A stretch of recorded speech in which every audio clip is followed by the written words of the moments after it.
welcome the people working for the Nordic network of newly arrived children, which are Donata Honkovic-Bukowska, Freyja Oddsdóttir, and Sunna Nordmark-Børstad. Good round of applause.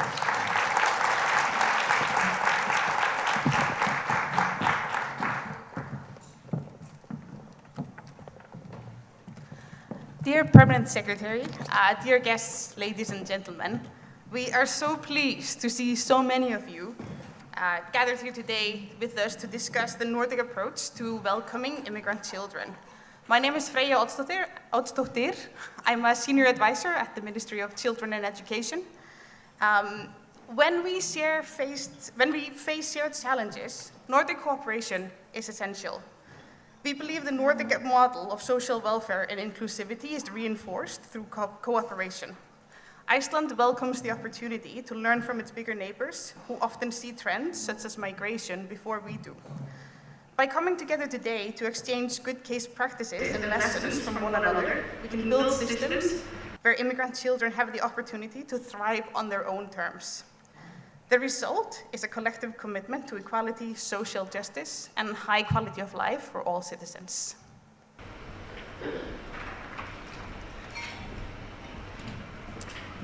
My name is Sunna Børstad. I work in the Norwegian Ministry of Education and Research. I will let you know a bit about our network, which is Education for Newly Arrived Students. This is an informal network that was initiated in 2017 by Norway. It's not a formal network in the Nordic Council of Ministers, but an administrative observer from the Secretariat participates in our network. The background for this network was the refugee situation in 2015. The similarities between the education systems and Nordic societies as such makes it relevant and interesting to compare experiences and measures in the Nordic countries. The network consists of professionals from the directorates and ministries in Sweden, Finland, Denmark, Norway, and Iceland. And we have physical meetings in Oslo, Copenhagen, Stockholm, Reykjavik, Helsinki, and we have also digital meetings. The purpose of the network is to be able to learn from each other's experiences. We share information about the situation in the various countries. We share new research, white papers, strategies, and we keep each other updated on new measures. During the last 2 years, we have had frequent meetings, exchanging experiences, policies, and practices related to the education in the Nordic countries for newly arrived students from Ukraine. This is, however, the first time we are part of arranging a conference. However, this would not be possible without the great work done by our cooperating partner, the Ministry of Education and Children in Iceland. So thank you.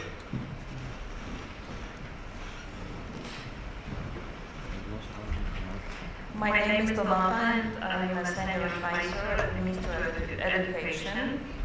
I would like to let you know that the output of today's presentations, panel discussions and group discussions will be shared in a conference report which will be published next year. We are honored to have Erna Blöndal, the Permanent Secretary at the Ministry of Education and Children in Iceland, with us today for the opening remarks.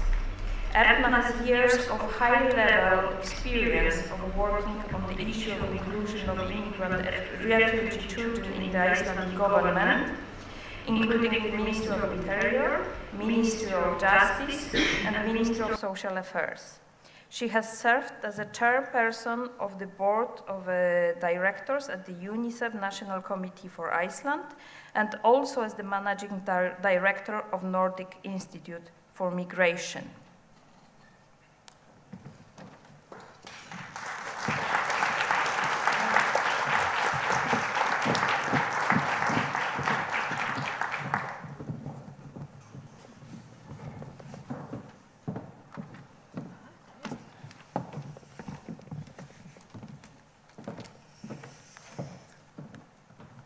Kæru gestir, hér í Nordiske Venner, dear guests, thank you so much. Very nice introduction of myself. It's I should start every morning by having them present me to the stage.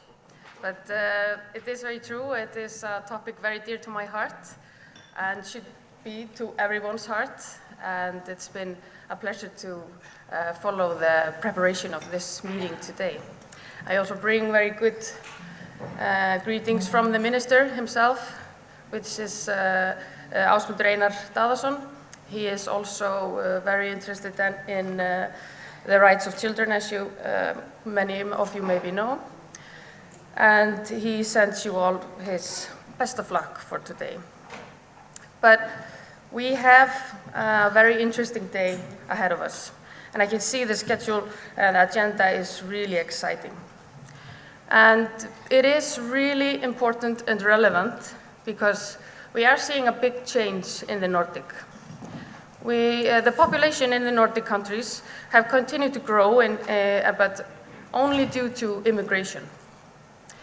The positive migration into the Nordic region, if we didn't have migration, the population in the Nordics would have declined. We have been having more people migrating to the Nordics for the last year than ever before. And it has accounted for 2/3 of all population growth. And of the Nordic countries, Iceland is the one country with the largest increase in immigration. And it has increased from 4% in '98 to 20% currently. And newly arrived children, which is a big part of this percentage, and the circumstances that bring them to a new home, they are very diverse. For the last year, we have been seeing more of people that are fleeing situations. But they are all, even though they have that in common, they are newly arrived, they are very diverse. They have different backgrounds, vulnerabilities, strengths.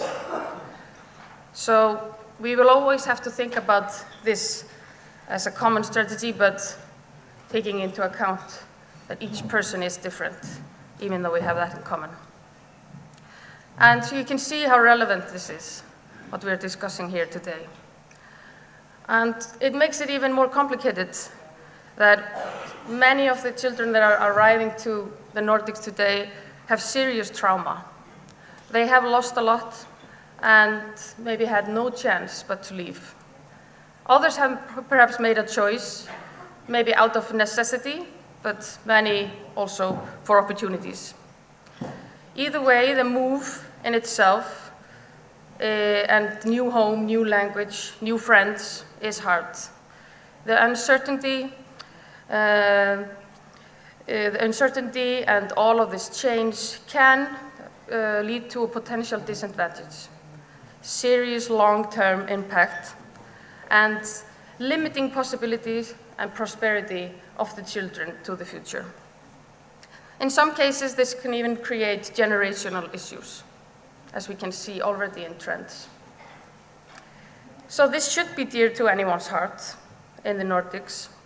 And firstly, we have to look at, this is also the implementation of human rights. Children have rights. They have rights to education, participation, and we have an obligation to respect those rights, to ensure that they can use their rights. And we also have an obligation to ensure equality and prevent discrimination. And to do that, we need to acknowledge that even though they are diverse with different backgrounds, they require tailored support to be able to exercise this right, to receive education of quality, to actually be able to participate within the society, to enjoy equal opportunities and preventing early school leaving, underachievement, and educational segregation. But secondly, so this is very important, children have those rights. But secondly, even though this is their right, and it's the right thing to do, and we want to do it, the empowerment and support to those children also happens to be the best investment societies can make. So if you may manage to promote social integration and educational opportunities of those children, it should not only aim to lessen the effect of uncertainty and disadvantage, thinking about what they lack, but focus also on what they can bring, encouraging their strengths and unique qualities. And if we invest in strategies that allow us to do that, to help them prosper in the Nordic society, this will be one of the best investments that society can make. And many research have shown that there are very clear economic benefits as well. So to make the society better and more inclusive for children is also financially beneficial for the society. Why should we not do this? And I would like to say also that what if we don't? So it's not only the right and better for society and economically better. There are concerns about the demography of the Nordic countries. We are aging. We're getting older, the Nordic countries. There are low fertility rates, and if we continue, we will need more hands to take care of us when we get older. And the society and the world is changing. So we have higher percentage of children with foreign background, and if we don't invest in those children and help make society better and more inclusive for them, helping them prosper and helping them have all the opportunities that they could to be the best that they could be, we are really seeing a risk to the Nordic welfare system. So if we are really serious about respecting the rights of children and making a more equal society for newly arrived children, that is not only financially beneficial, but also critical to maintaining our Nordic welfare system of equality and human rights. So this conversation is important. How are we going to do it? It's obvious that we should do it. It should be our primary focus. We can see it in the change in the demography. We can see it in the change in Iceland. We are seeing results here in Iceland that children with foreign background are not succeeding as they should. We are seeing differences. And that is unacceptable. And it's unacceptable for those children, for those families. And it's also unacceptable for our society and can have serious consequences. But we have great projects going on all over the Nordics, which brings us to today. Because you are here together to share. We want to learn. We want to learn from all of the great projects I can see on the agenda are happening all over the Nordics.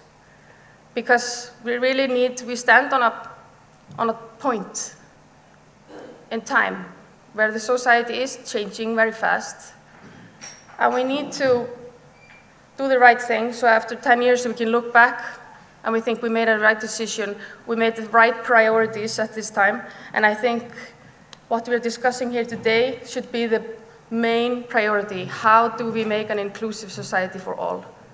And how do we help newly arrived children with tailored approach in a general one to have an equal society where all children have the right and opportunity to prosper.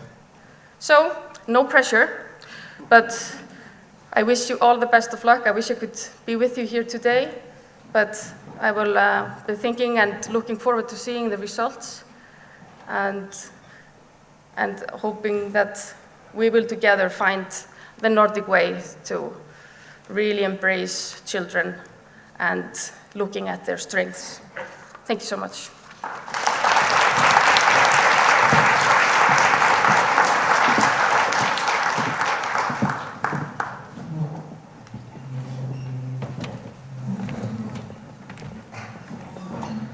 Tack Erna, or kiitos, as we would say in Finland.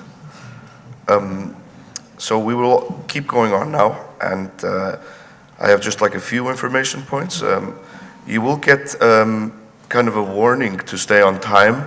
So Freya, who's over there, she will be showing you some papers. If you can't see that far away, if you see some movement there, you'll just know that you have to finish soon. The Wi-Fi that you can connect to is called Gamla Bio Guests, and that is not a problem. But as we say in Icelandic, áfram með smjörið, which means go on with the butter, which I don't really know what means, but that is what we say. And next on stage, I would like to invite Elisabet Nord from Save the Children in Sweden with her lecture about the 3 pillars of trauma-informed care.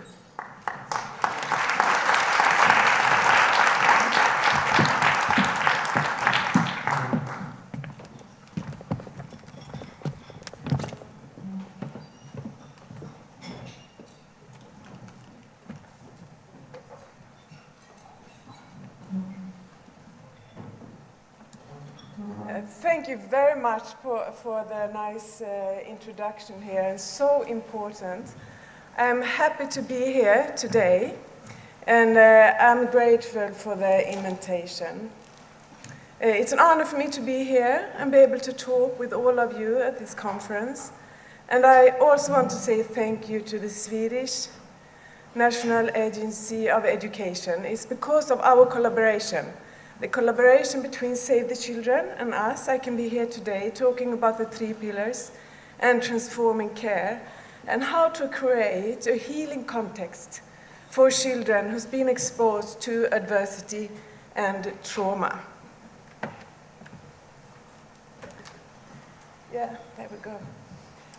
My name is Elisabet Nord, as you said. I'm a psychotherapist and I work as an educator and trainer at Save the Children.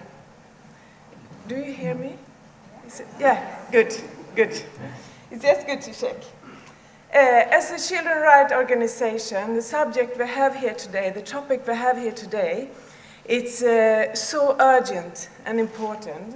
How to unlocking potential, effective strategies for supporting immigrant children. In 2015, a large number of refugee children come to Sweden without their families. And of course, we had families and adults as well. They fled from war.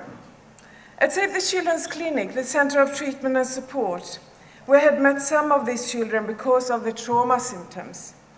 We offered assessment, and we still do, and we offer treatment for trauma reactions, but we also try to listen to these children's stories. We try to listen to the children's needs and their living situation. And we found that a lot of children expressed a deep feeling of loneliness in their daily life. And during the same period of time, we received a lot of questions from adults who met these children on the daily basis as teachers, social workers, parents, foster cares. And they asked about how can we, in the best possible way, create a healing context for these children so they can develop in a healthy way. And of course, that healthy development also includes to be able to focus in school, learn new things, but also build new relationships. So with that question in mind, we took contact with Dr. Howard Barth, who is the founder of the 3 pillars in transforming care, and I let him introduce himself in this short video clip.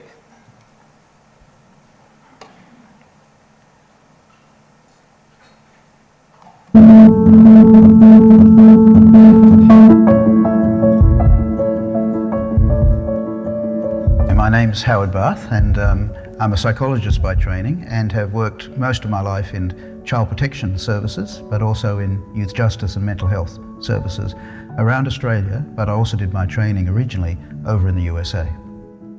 The 3 pillars framework is a way of framing the very large literature on early childhood trauma It's a way of trying to make sense of all those research findings that help us understand what has happened to these young people and how that's affected their lives.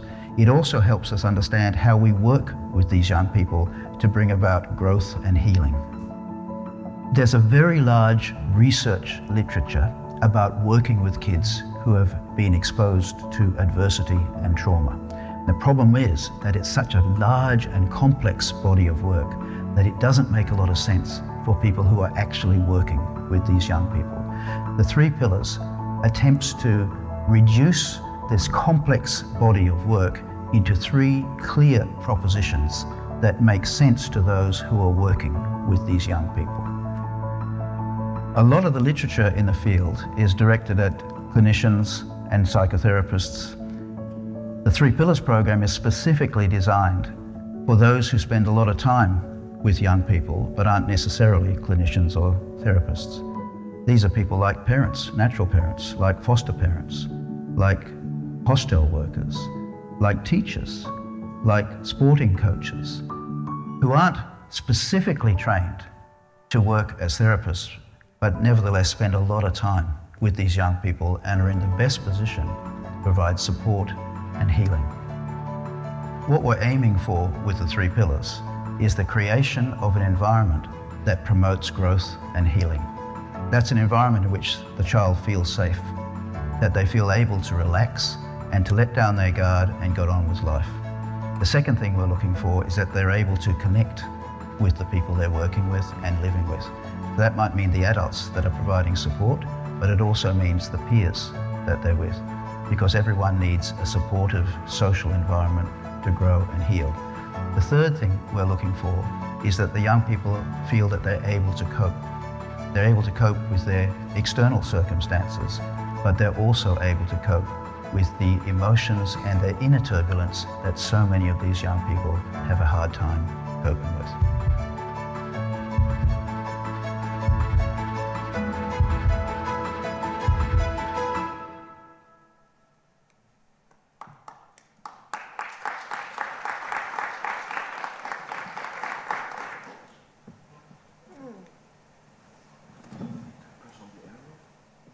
Sorry? There we go. It's to the good. Yeah, so the 3 pillars of transforming care builds on Howard Bath's extensive review of the research on children, trauma, and stress. So since 2015, Save the Children has trained professionals who meet children on the daily basis who have been exposed to adversity and trauma. And together with the Swedish agency, we've been trained 260 schools in Sweden. And I just got the number of participants, and there are about 5,800 participants, school staff, who got the training in the 3 pillars since 2017. So today, I will first give you a brief summary of the professional development program we give to schools. And then I will also talk about a little bit about the implementation of the 3 pillars we do together with the school staff and the Swedish agency. So, but before I start, I would share a short story with you about Amin. Amin is a 12-year-old boy. I met him in our treating center at Save the Children. And Amin came to us because he needed help with his trauma reactions. He had fled war together with his family. And while Amin was in treatment, I got contact by his school. And they called us to a meeting because they were worried about Amin. He had hit a schoolmate in the face. And it wasn't the first time he'd done this. So a meeting was organized with Amin's mom, Amin, teachers, and I was there, the principal was there. And the atmosphere was a bit tense. The school staff were worried about Amin, but they were also frustrated. They they couldn't understand what had triggered Amin to hit his classmate. To them, he had no reason to do this. It came from nowhere, they said. But suddenly, one of the teachers turned to Amin during the meeting and said to Amin, Amin, I know you are a good person. I know you don't want to hit your friend. There has to be something we can do to help you. And Amin looked up, and he started to tell us about what happened. That he had got stuck in the door when the bell rang for lunch and everybody ran out at the same time. And when he got stuck, he felt the pressure to his body. And he heard a lot of noises, and there was a lot of movements. And he said, I blacked out. He panicked. And for us getting a deeper understanding of what Amin went through, it made it also possible for us to help him. The teacher decided, the school staff decided, together with Amin, that he should move from the front in the classroom to the back, because there he could see what happened in front of him, and he could leave last when the bell rang.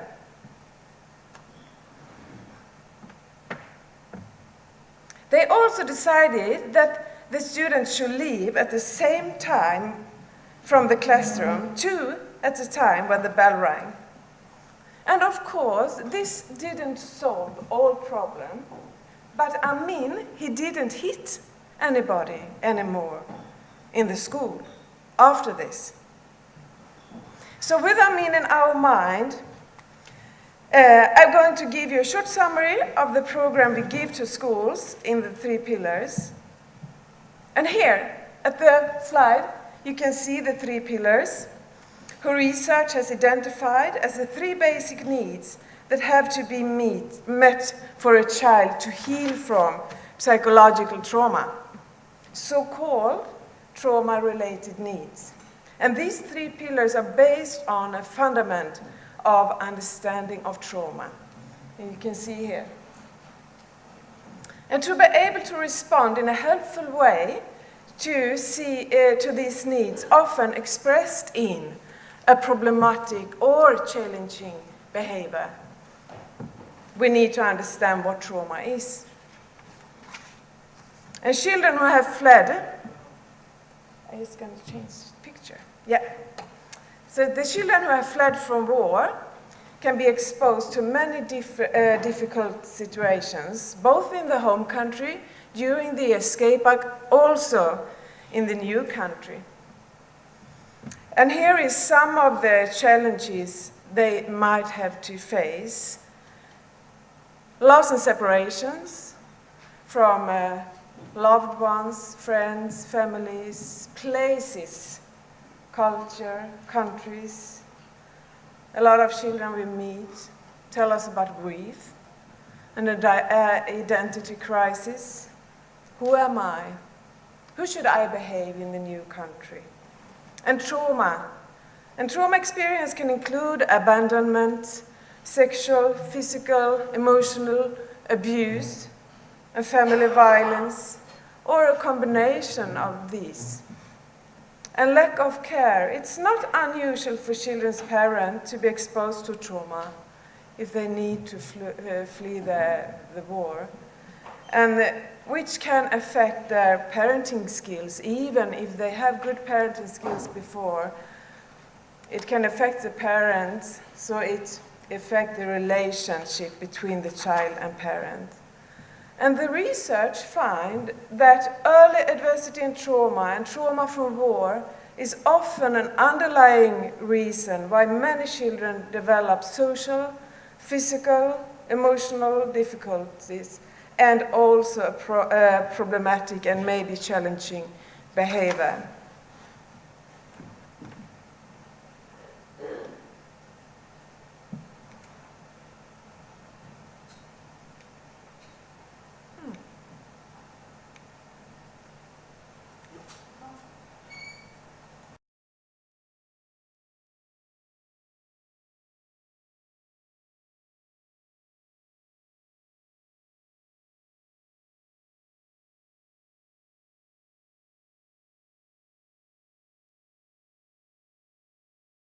on the Three Pillars course is to have a trauma perspective.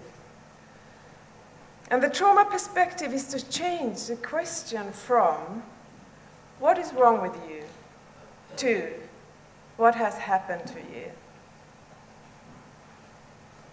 And often the teacher reacts on this in a very positive way because the interaction with the child changes even if we just have this question in our mind. And maybe we can feel it, like, what is wrong with you? Like a little bit like this. Or, what happened to you? Or when we talk about the children, what is wrong with him? Or, what happened to him? It changed our way of being together, interact with the children.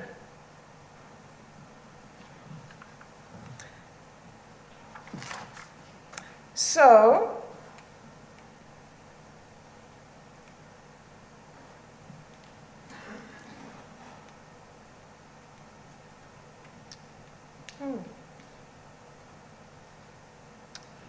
maybe I can do this like this. Yeah.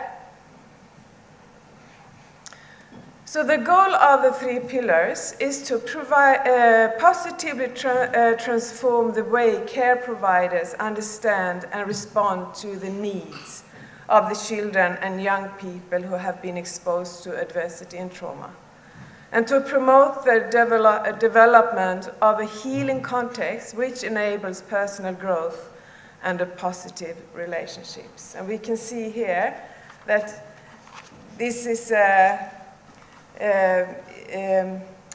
this is important for a child who's supposed to learn new things in school as well. So to make it, there we go. So to make it possible for the teacher to respond to the student's behavior in a helpful way, it's important to have an understanding of trauma. So we always, when we do the course with the teachers, we always start with what is trauma, how can it affect the children's feelings, thoughts, behaviors, but also how can trauma affect the development of the brain and function of the brain. And here is the definition as Bruce Perry used. And so trauma, it's a psychological distressing event that is outside the range of usual human experience, often involving a sense of intense fear, terror, and helplessness. And you can see it's two parts in this definition. It's about that there is an event that is too overwhelming to manage for the child, and there are feelings that the child cannot handle. And when we do the training and talk about trauma with the school staff, we focus on complex trauma, as van der Kolk describes it here. The experience of having been exposed to developmentally inhibiting events over time and on repeated occasions, often in close relationships and early in life. And we can imagine here how it can be for a child growing up in a war zone, that it's often about to an ongoing experience of fear and helplessness.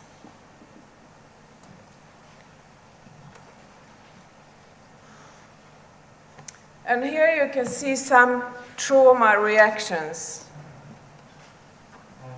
like sleeping problems, loss of appetite, anxiety, concentration difficulties, fear. Yeah, you can see. And if the child experiences suicidal thoughts or acts, they always need to be referred to professional care. But when the teacher can identify or recognize these kinds of reaction, trauma reaction, it can be very helpful for the student because it can free the student from shame and guilt.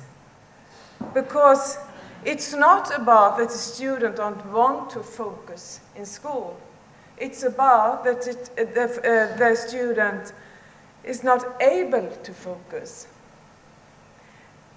And there is a logic, and I think so interesting also, explanation to this. Very briefly, when we do the course, we talk about the brain and the brain's developing and function, because the trauma reactions are very connected to what happened in the brain.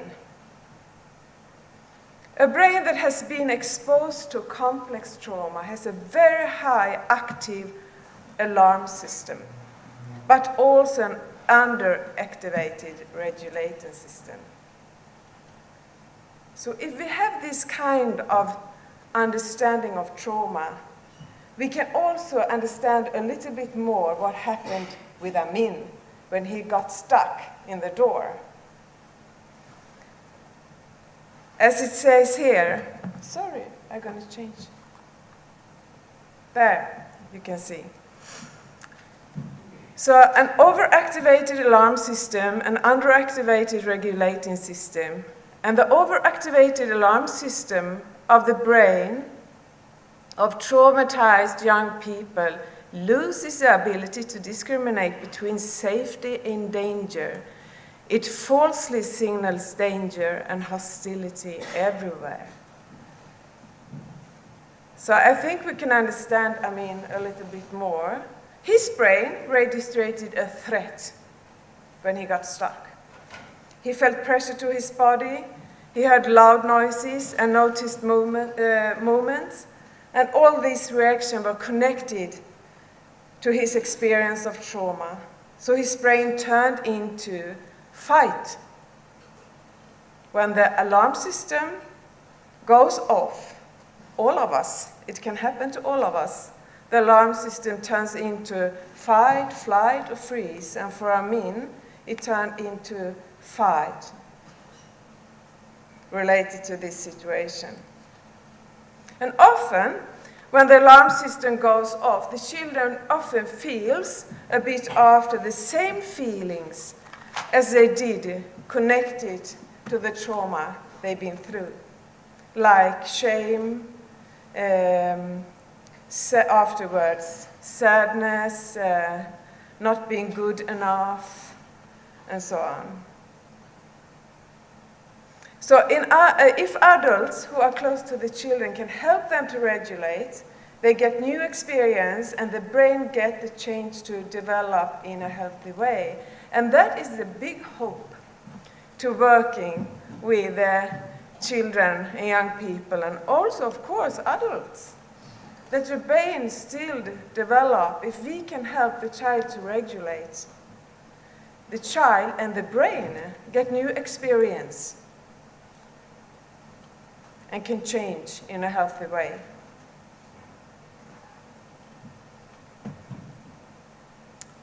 So we need to do this.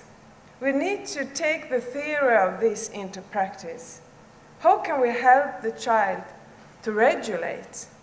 How is it possible for school staff to help children who's been exposed to trauma and adversity to regulate?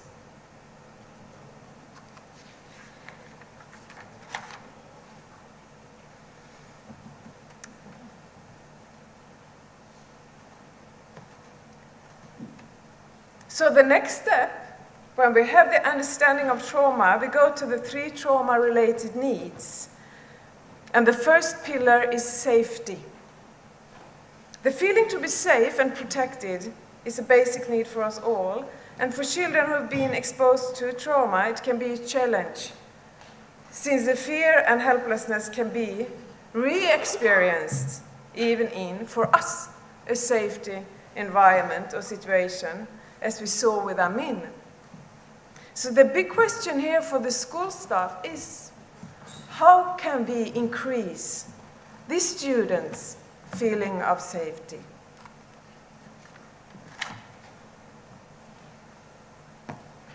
And the next pillar is about connection. We know that trauma heals in safe and secure and protective connections and relations. There is where trauma heals. So the question is here, what can school staff do to increase the students' positive connections and relationships? And here, it's also important to think, because the connection and relationships between the students, the friends, is also very important, if we can help them with that. And we need to think, because of this, trauma can create a mistrust, kind of mindset of mistrust, and can color the child's behavior. That's why it's important for us to be, try to be open and honest, reliable, and so on. And the last pillar is about coping. It's about to handle emotions in and emotions out. So coping with the environment and its external circumstances, and coping with internal states such as emotions and impulses. And we could see that Amin, he had problem to cope with his impulses here when he got stuck in the door. And he also got problem to coping with all the things happens outside, the external things. And coping strategies, the conscious and unconscious strategies that a child develops to cope with a range of external challenges, strong emotions and impulses. And we do this all the time, all of us. We try to cope. So we can recognize. But for a child or young people or an adult to be exposed to trauma, when I meet them in treatment, they often say, I can't trust my coping strategies, because they know the alarm system is so high, so they can turn into fight, flight, or freeze without control. So if we can help them to regulate, it's so important, also for the children's kind of trust for themselves. I'm going to stop there with the summary of the training we do.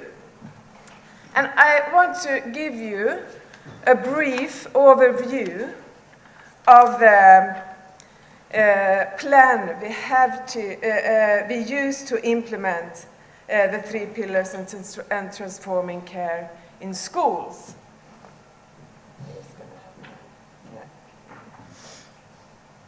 And the goal is that all staff at the school actually can practice the 3 pillars and transforming care after the program. Because we know if the student can feel safe enough, it helps them to release their full potential. It's kind of a key for the student to be able to focus, learn new things, build new relationships, and so on. So as you can see, we use 4 steps, if you follow here. And this runs over 1 term, about half a year. And around 2 months before the program starts, we have a kick-off meeting for the school management, Save the Children, and the Swedish National Agency of Education. And I want to manage this because it's so important. This collaboration is a base for the program to be, that it would be able to implement the program. And the management at school, they are very important here.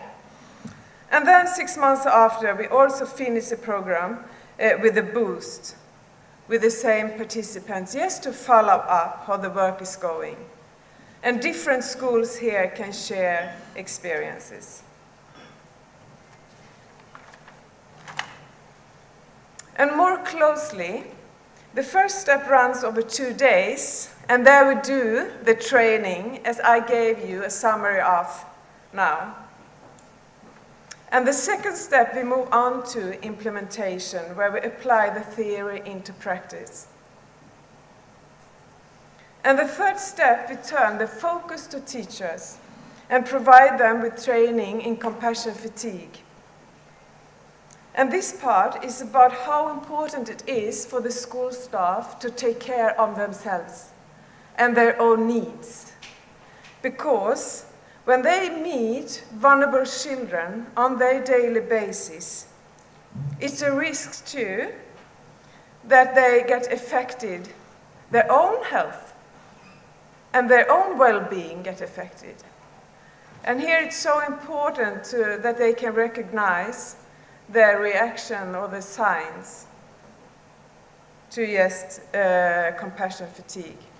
And the last step 4, we create a sustainable plan to continue working with the 3 pillars. And during this whole process, there are ambassadors who have an extra interest to support the program and even stick on to the way of working with the 3 pillars after the program is finished. And as you can see, we provide consultation related to the step 2, 3, and 4. And here, the teachers bring their own cases to discuss. Students, they have concerns about. And I'm going to give you a picture of these consultations we do together with the school staff, and all school staff participate in this.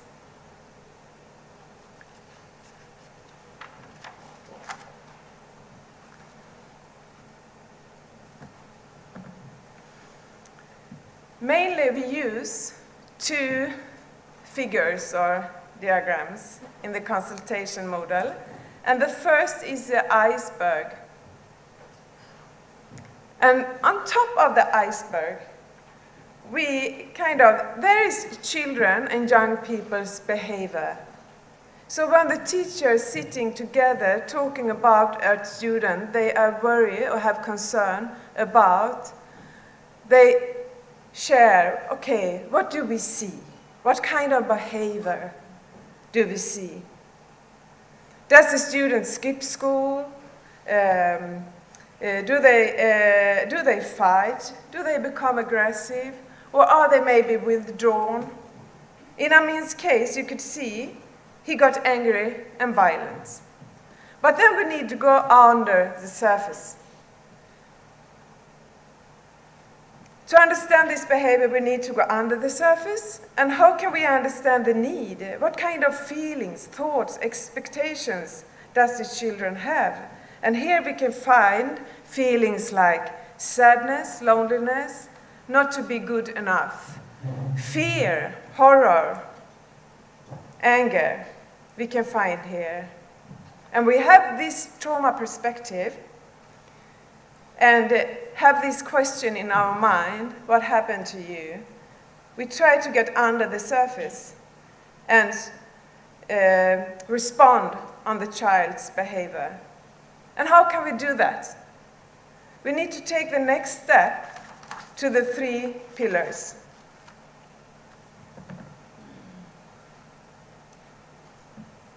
And here is the 3 pillars in the practice in school.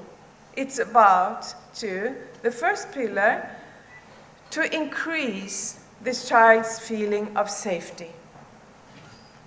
And the feeling of safety is very individual, so we need to listen to the child.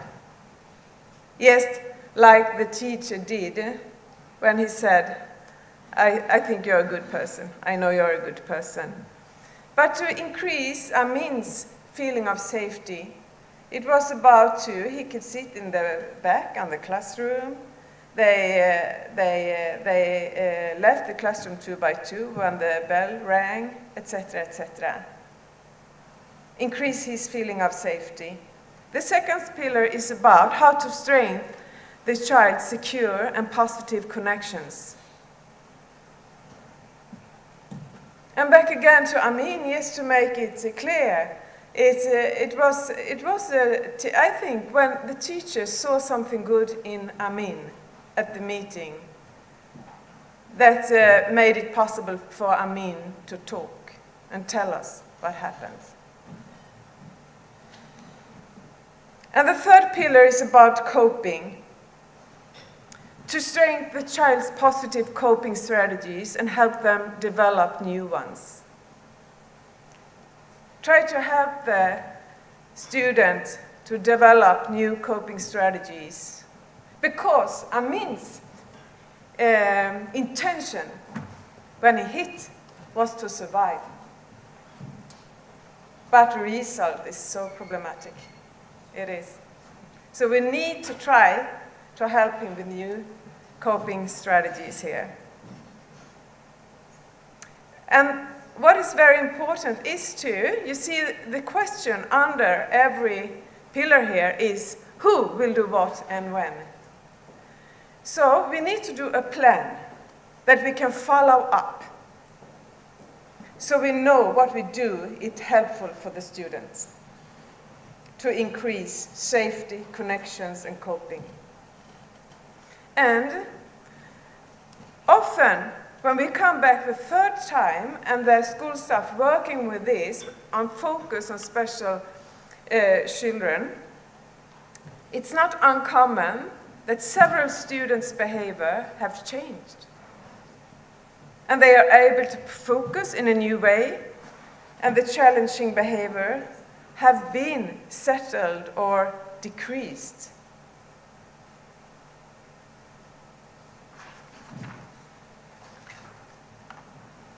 And now, just to finish, I want to show you a short video clip. And we always show this in the end of the training when we meet the school staff at the first step. And we always say, as I want to say to you now, this is the summary of the 3-pillar transforming care and how to create a healing context.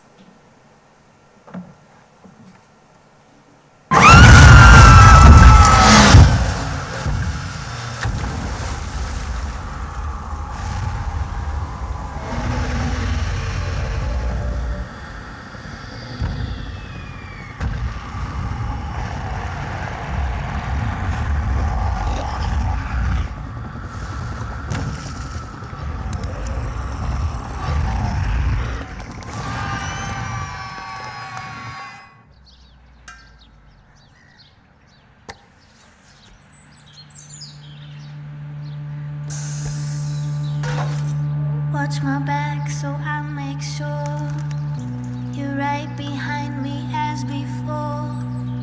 Yesterday, the night before, tomorrow. Try my ass so you won't know. Try my ass so I won't show. I know you're right behind me.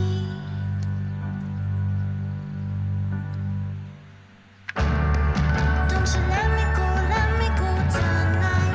Don't you let me go tonight. Don't you let me go tonight. Don't you let me go tonight. Don't you let me go tonight. So, thank you very much for listening.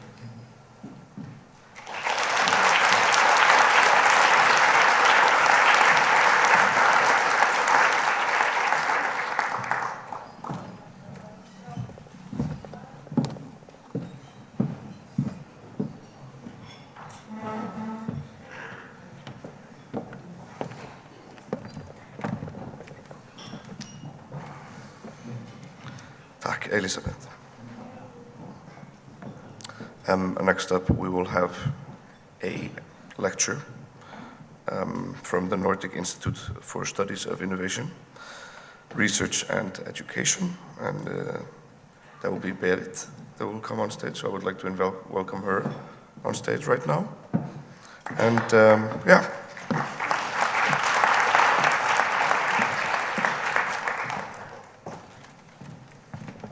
Well, thank you so much for this invitation to present the work we're doing at NIFU in Norway on educational support for newly arrived students.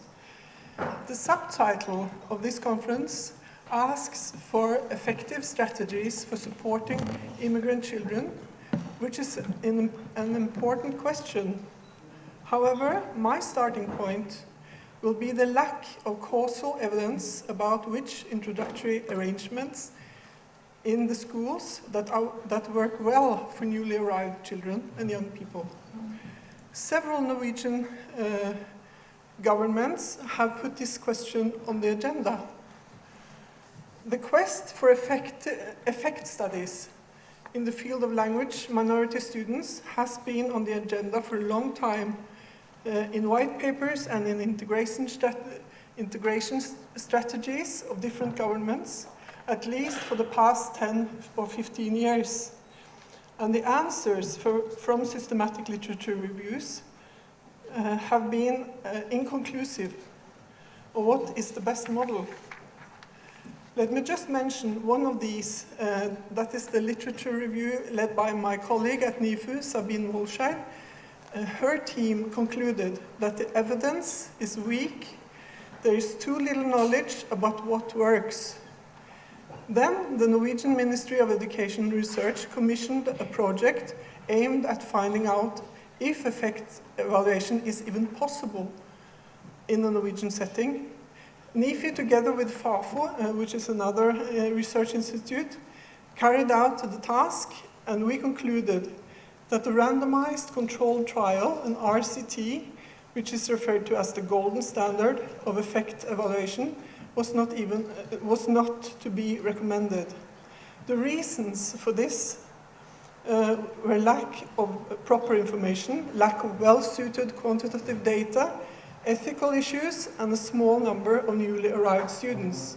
This was back in 2020. Even leaving out the idea of an RCT, there are a lot of challenges that need to be handled to provide well-suited data material for investigating the relationship between introductory arrangement and learning outcomes. There's a multitude of names of models. Both content and way of organization differ. There's also a multitude of assessment tools. Not all of them are appropriate for newly arrived students, and appropriate competency for using the tools is often missing as well. It's fair to say about assessment that not only are data lacking, in fact, good assessment practice is also lacking.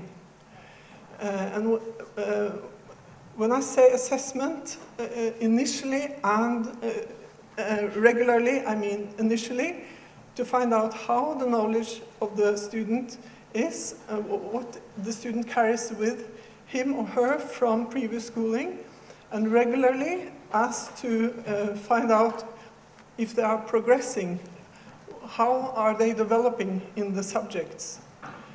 Our recommendation then was to start with thorough, in-depth, qualitative approaches.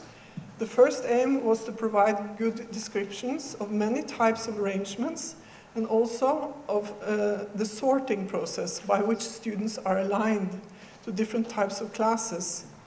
The second aim was to enable comparisons of models and practice between municipalities and between counties. A third aim is that of providing explanations. To cut things short, this thorough qualitative study is what we are doing presently. The project covers newly arrived students from 6 to 24 years of age. We apply different methods I will just concentrate on the case studies, which constitutes a big part of the project. This is a visualization of our case study, 21 schools in 7 different regions, and with both municipalities and counties as the school owners, as we call them in Norway. And we have interviewed nearly 230 people, including students, teachers, headmasters, school administration, and at county and municipality levels, as well as counselors of different specializations. The point here is that each type of school has at least one counterpart in another region, as the distinct colors indicate. The primary schools are green, the lower secondary schools are brown, and so on. It was the intention of our design to enable comparison between types of arrangement under different conditions.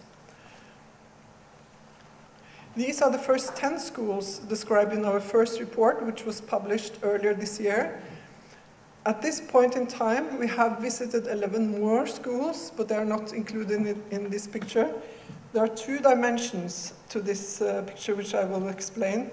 First, vertically, the schools are placed according to school level. For students who have gone to school in Norway all their lives, this corresponds to the student's age. Among newly arrived students, there are those who are 16 years or older and with less school experience than others who have typically finished 10 years of schooling at the age of 16. That is why we have included 2 schools that provide primary and secondary education to those who are 16 years or older, in red here. These classes are located within upper secondary schools.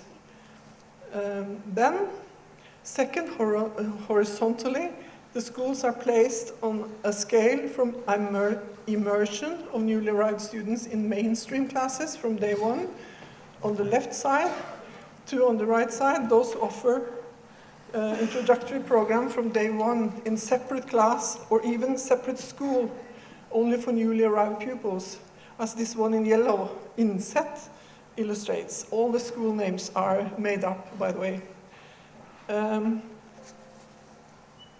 The organization of the education for newly arrived students in one or the other of the 2 models as described here, mainstream or separate class, is much debated, both in the field of practice and in the research literature. And there seems to be no simple answer as to what is best, both starting in an ordinary class and starting in a separate class has its challenges. I will come back to this. One reason for difficulties in deciding which arrangement is the best may be the fact that newly arrived children and youth have a complexity of needs, and these needs are very much intertwined. The complexity of needs may also be a reason for difficulties in identifying effects of different arrangements. There are social needs, academic needs, meaning needs to continue to develop knowledge in the different subjects, and the need to learn a new language, in our case, Norwegian. And then we have not even mentioned the need for support in order to cope with traumatic experiences, which is, of course, of crucial importance, as we understand from Elisabet's presentation, of crucial importance for those affected. Trauma plays a part, we may say, it plays a part in all these 3 needs. So these are the very complex tasks that the school needs to deal with. We may argue that meeting this complexity of needs is what characterizes an inclusive school. Researchers have found that teachers often pay most attention to the newly arrived students' social needs and their need to learn the Norwegian language, while other learning needs, such as academic progression, is more easily neglected. Our findings suggest that there are other characteristics beside the organizational model that are important for quality in the school's approach to newly arrived students. Of great importance is the never-ending process of making the newly arrived student part of the school community. In the words of Laura Lundy, this implies space, voice, audience, and influence, meaning that also the newly arrived students are given space to participate, that they are encouraged to voice their opinions, and that they are listened to, and that their opinions are taken into consideration when decisions are made. A crucial question is whether the school leadership is dedicated to the work of being an inclusive school. Of utmost importance are the skills and competencies of the teachers. By this, we mean formal continuing education in second language learning. In Norway, it is recommended but not required for teachers to have formal education to teach Norwegian as a second language to newly arrived students. Our interviews with teachers show clearly that those who have this formal education value it highly, and those without it express wanting to study pedagogy on second language acquisition. Likewise, in the schools where they have bilingual teachers or assistants, they cannot imagine how they would manage without. Even though students who cannot follow ordinary instruction have a right to such support, it is striking how often they are lacking it. A last point is flexibility in combining separate and mainstream class instruction.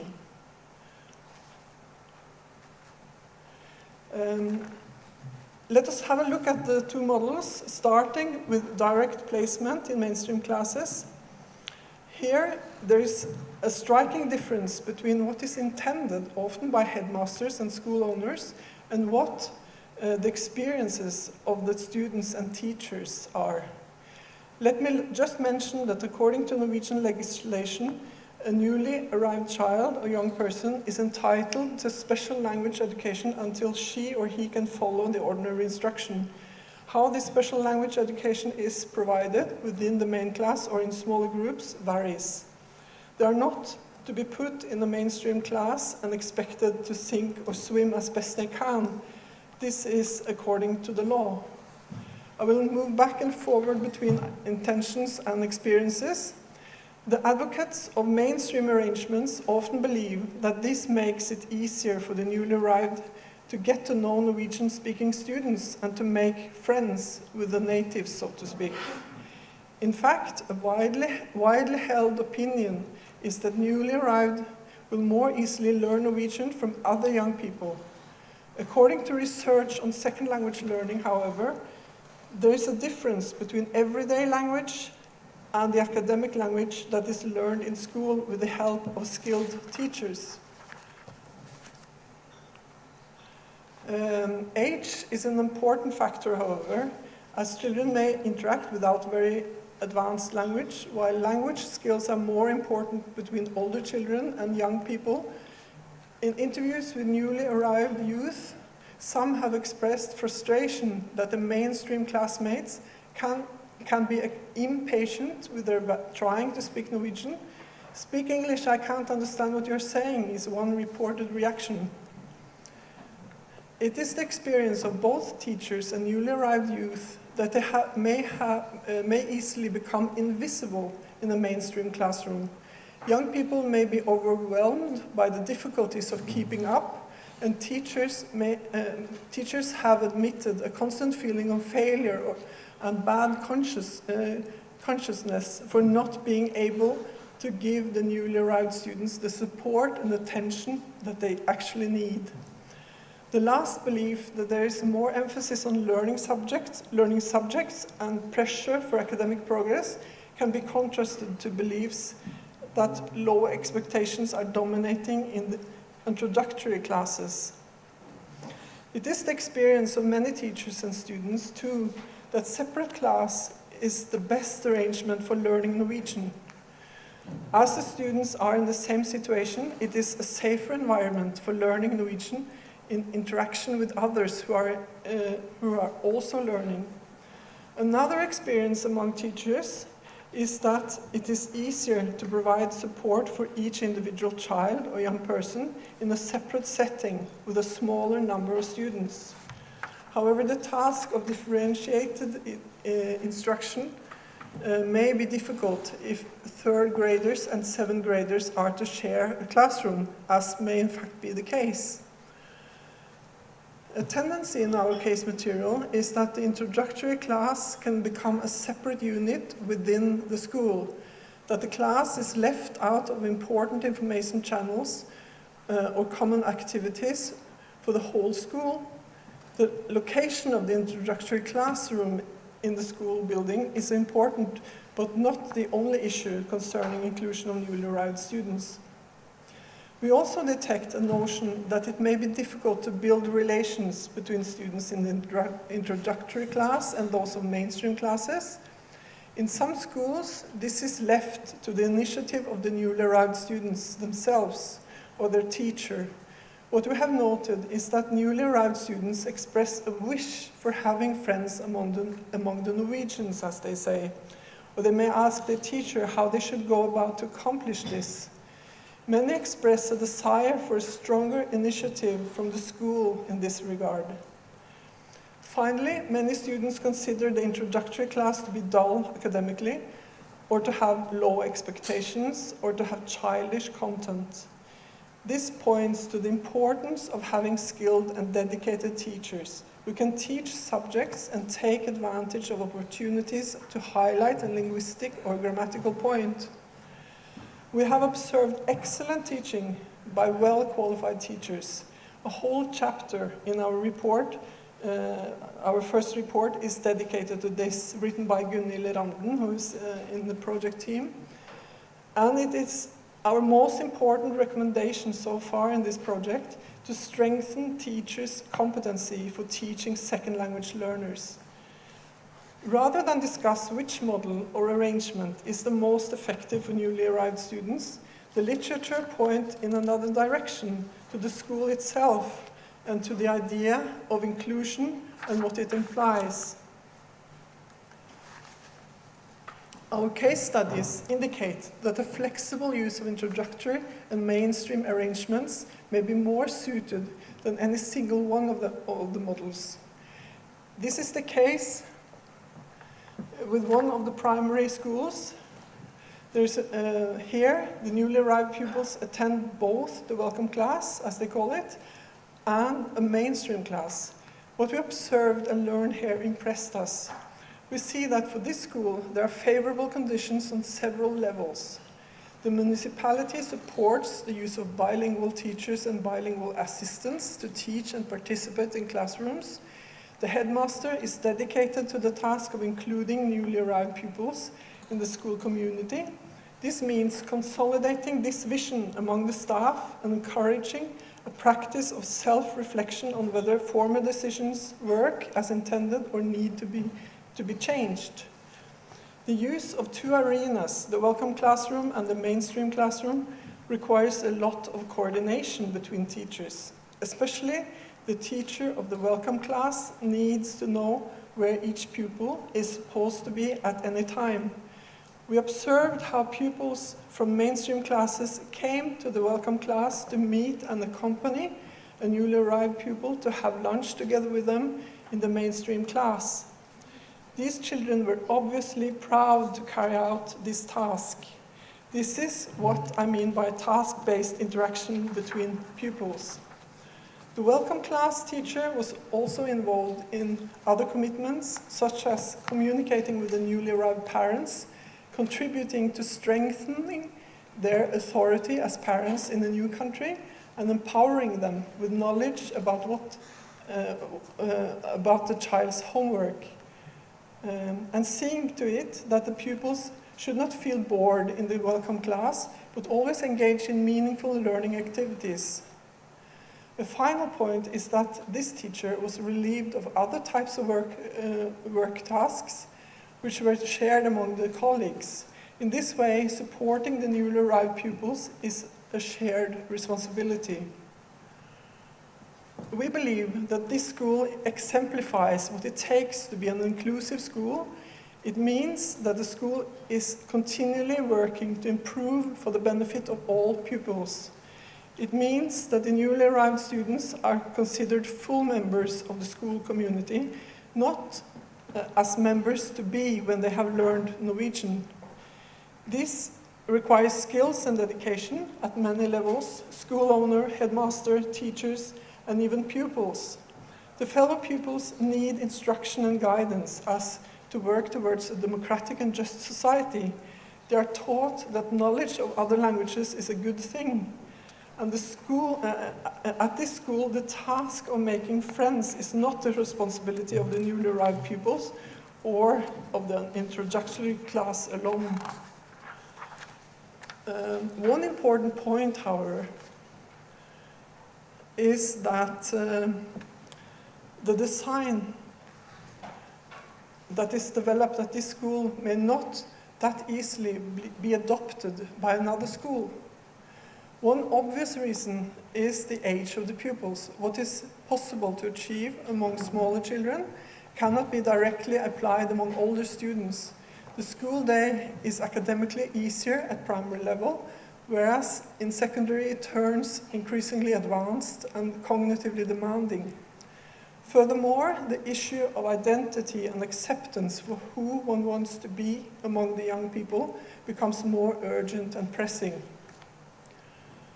In sum, I started by referring to sum up, I see here, I started by referring to literature reviews that have not found that one kind of introductory arrangement is more effective than another. And I have emphasized the complexity of what newly arrived children and young people need, that they have social and academic needs, the need to learn the new language, and for some also the need to cope with traumatic experiences. But what can be done at the policy level? There is a need for better assessment tools and to strengthen and professionalize the assessment practice. I have stressed the importance of teachers who are well qualified for the task and for the availability of bilingual teachers and assistants. Our most important and most difficult recommendation is that good practice needs to be developed collectively at each school. This implies that we need, as the Norwegian scholar Tor André Skrifsrud pointed out, a call for a new order instead of merely incorporating newly arrived students into an existing order. And he quotes Jim Cummins, who wrote in 2008 that effective schools do not simply adopt decontextualized notions of best practice handed down by educational authorities or experts. The school needs to find out for themselves and collectively how they can nourish the growth of knowledge, intelligence, and identities. Thank you.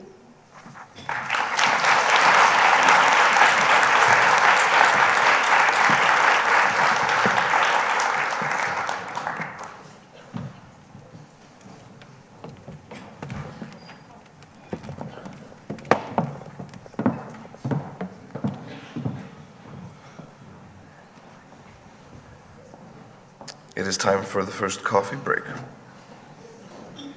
So you're welcome to wander around, maybe go out and try and catch the sun before it goes down again. And I also just recommend you try to talk to each other. Make some connections from people that don't know each other. Ask where you have lived or something like that, or if you have lived abroad and for how long. But I can see people are excited to catch some sunlight. I'll see you later.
All right, we will start the conference again now, so people can find their seats. I'll give you some moments to find your seats.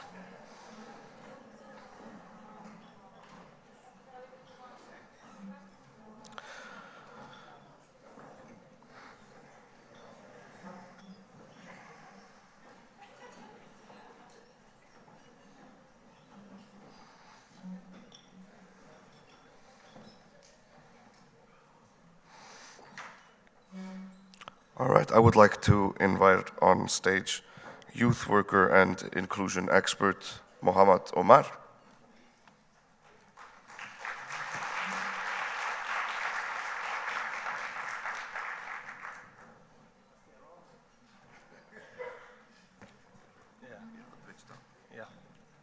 And hello everyone, and I hope you had your coffee and you're energized. And my name is Mohammed Omar. I'm from Sweden, and a city called Sundsvall. It's 4 hours, 3.5 hours north of Stockholm. We call it the North. And I will share with you the Swedish narrative, and my case will be more of a grassroots approach. I'll share with you the Swedish narrative, and I will use myself as an example.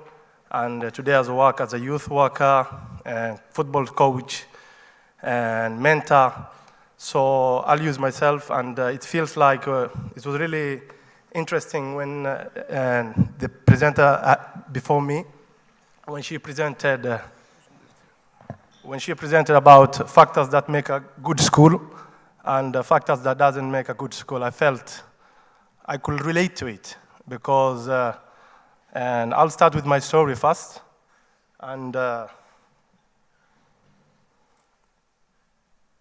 you can see, my presentation will be about and back to basics, understanding and supporting newly arrived families, and how do we create an enabling and supportive environment for children that are new to the Nordic countries. Like I told you, I'm Mohammed Omar, and originally from Somalia, and 31-year-old, and came to Sweden when I was 14 due to the conflict or the civil war in that country. And I was with my mother, and when you arrive in Sweden, the asylum process works like you kind of go to an office, they process you, and some municipality, it's like the lottery we had outside. Some random municipality takes you or has a place. So you might end up in the Arctic Circle, or down south in Malmö, or maybe a suburb in Stockholm, or Gothenburg. So we ended up in a place called Sundsvall, and it became home. And my story is when I came to Sundsvall, we went to this school for language school. And so I had classmates from Kurdistan, Afghanistan, Chile, Thailand. As you know, Sweden is a big recipient of migrants from all over the world with different reasons who somehow resettle and get repatriated to Sweden. And I came as a 14-year-old. My key way to integrate to the society and my finding was through sports. And I liked football and fanatically. And the places, the neighborhood I ended up was multicultural. And in Sweden, they call it the Million Program. I don't know, some of the Swedish can agree with me. And as you know, in Sweden, it has always been a recipient of migrants, either economical since the 60s, when the economy was booming. And in the 70s, they created housing for workers, and million houses. And those buildings were in the main cities in Sweden, Stockholm, Gothenburg, Malmö, Sundsvall, Uppsala. And it was originally for the workers, but due to migration, and today those places are mainly migrant. It's because it's easier to get a housing, it's easier to end up there. There's pros and cons. And so my story was that I ended up in a place called Nacksta in Sundsvall, and my friends were, predominantly from outside Sweden, first generation migrant kids. And you can understand when you have parents who maybe work in blue-collar jobs, doesn't know more about the Swedish society, and school is the way forward, you know. My way of saying blonde ethnic Swedish was through school. And somehow we were segregated. We felt like, okay, we go to the same school, but it was not same classes. But for me, for my story, and one thing that helped was I was good in English, and I could, my level was higher, so I ended up in a normal class, if you say so. I was going with other Swedish kids. But when it comes to language, it was like I was in a limbo, you know? When you go to the English class, Mrs. Birgitta Bejlund, I remember she was really supportive, but at the same time, there was this, you felt like you were different, you know? And some of the kids used to tease us and stuff like that. So it was hard, the first beginning. And then on top of the world, the north is really cold. You know, it can get up to minus 20. So it was, but so we kind of stick to each other, you know, kids from other things. So we were in a generation in limbo, if you put it. We're not Swedish enough, we are not, and our parents think like we lost, the lost generation, because we are somewhere between. And, but my case, there's a guy called Hussein Ashir, and still now we're still friends. We were kicking about in the neighborhood football. And I was like, yeah, you're good in football.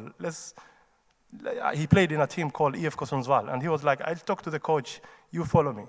I was like, okay. So we kind of cycled, and I was picked in the team. That was when I was 15 years. And at that year, in 2 months, they were going to a cup called Guthia. And it's a big thing in like teams out there. So my trainer kind of signed me up and bought me shoes. My mother couldn't afford, you know, the whole kit, and there's a membership and everything. So I became part of the team, and that's when that's when language just clicked, you know, because, you know, football is a universal thing. You don't need to speak the language to understand the football terms. Hey, pass the ball, long ball, you know, short balls. These the techniques. You have the same. Same idols, you know. Some of them are Real Madrid supporters. Some of them, like me, Manchester United. So we're like, you click in that way. And I remember the coach kind of, and in afterhand, I understand, because me, I took the full cycle. Today, I help young kids who were like me. And he kind of used something called Bonings Gullkant. It's like kids from underprivileged areas. So they paid the whole year's football membership. And I got a kit. I remember I got a Diadora shoes. And we played that tournament. We come to the quarterfinal. It's one of the biggest experiences. And then all of a sudden, when I came back after the summer to school, I was a popular, you know. My friends who go to Natur, Technique, they're like, hey, we have training in 2 hours. Like, hey, they come pick me. Their parents, you know, drive me to that place. A guy called Oliver, his father was more of a mentor. You know, he lived in Kenya. I speak Swahili too. So it's like I got a family in that, you know. And what I'm trying to say is, and the world is a changing place. People move from one place to other. Sometimes it's not only the school, it's not about the social services, it's not about the parents coming to the country. You need people who understand you, who guide you, who show you the way, especially when you're a kid who's disillusional, doesn't have an idea how things work. You might be talented, but your talent is not enough if you don't get the right support or the right people who see potential in you and push you to the right way. So, as we know, the world is becoming a global village, and due to several reasons, climate change, conflicts, economical instability, you know, you name it, politics, people are moving from point A to point B. And as we speak, there's a lot of crisis going on. And as you can see, there's a lot of millions of people who are displaced in this world. And almost half of them are children. So I always use this narrative as the globe is like a human body. And if the liver has a problem, it affects the abdomen and then kind of spreads to the whole body. So we all have a responsibility when it comes to taking our share of the global problems that are being faced. And it's in the human nature, you know. And for instance, in Sweden, like 120 years ago, there was a big migration. A lot of Swedes, Scandinavians moved to USA, and place like New York, it was built by multiculturalism and diversity. And the Scandinavian and Nordic, like someone said before, Iceland 1998, it was only 4% immigrants, and now it's 20%. I think the minister named it. Sweden now I even think it's 30% or something, and it's changing. So what made you Swedish in the 70s or in the 80s is not now. You can even see the national team.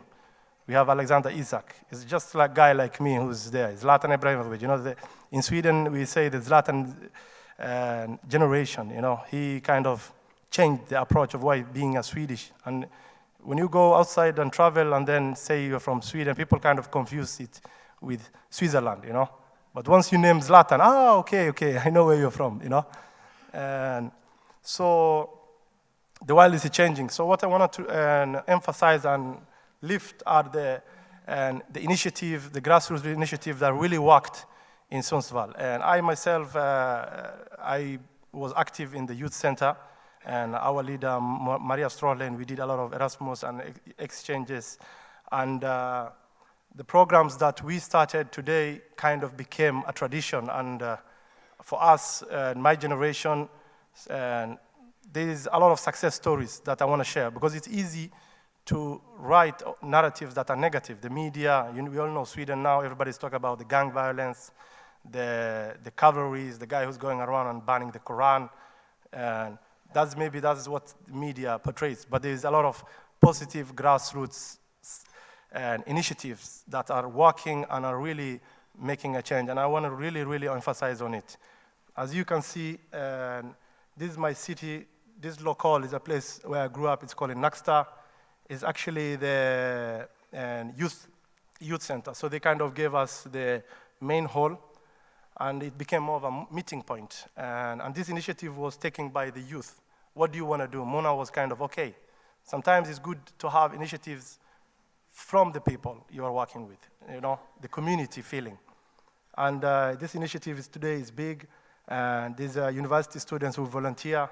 Recently, the municipality saw the impact of it, and 3 jobs were created who like really work with it, organize and everything. And so what you do is just you sign up for being a volunteer.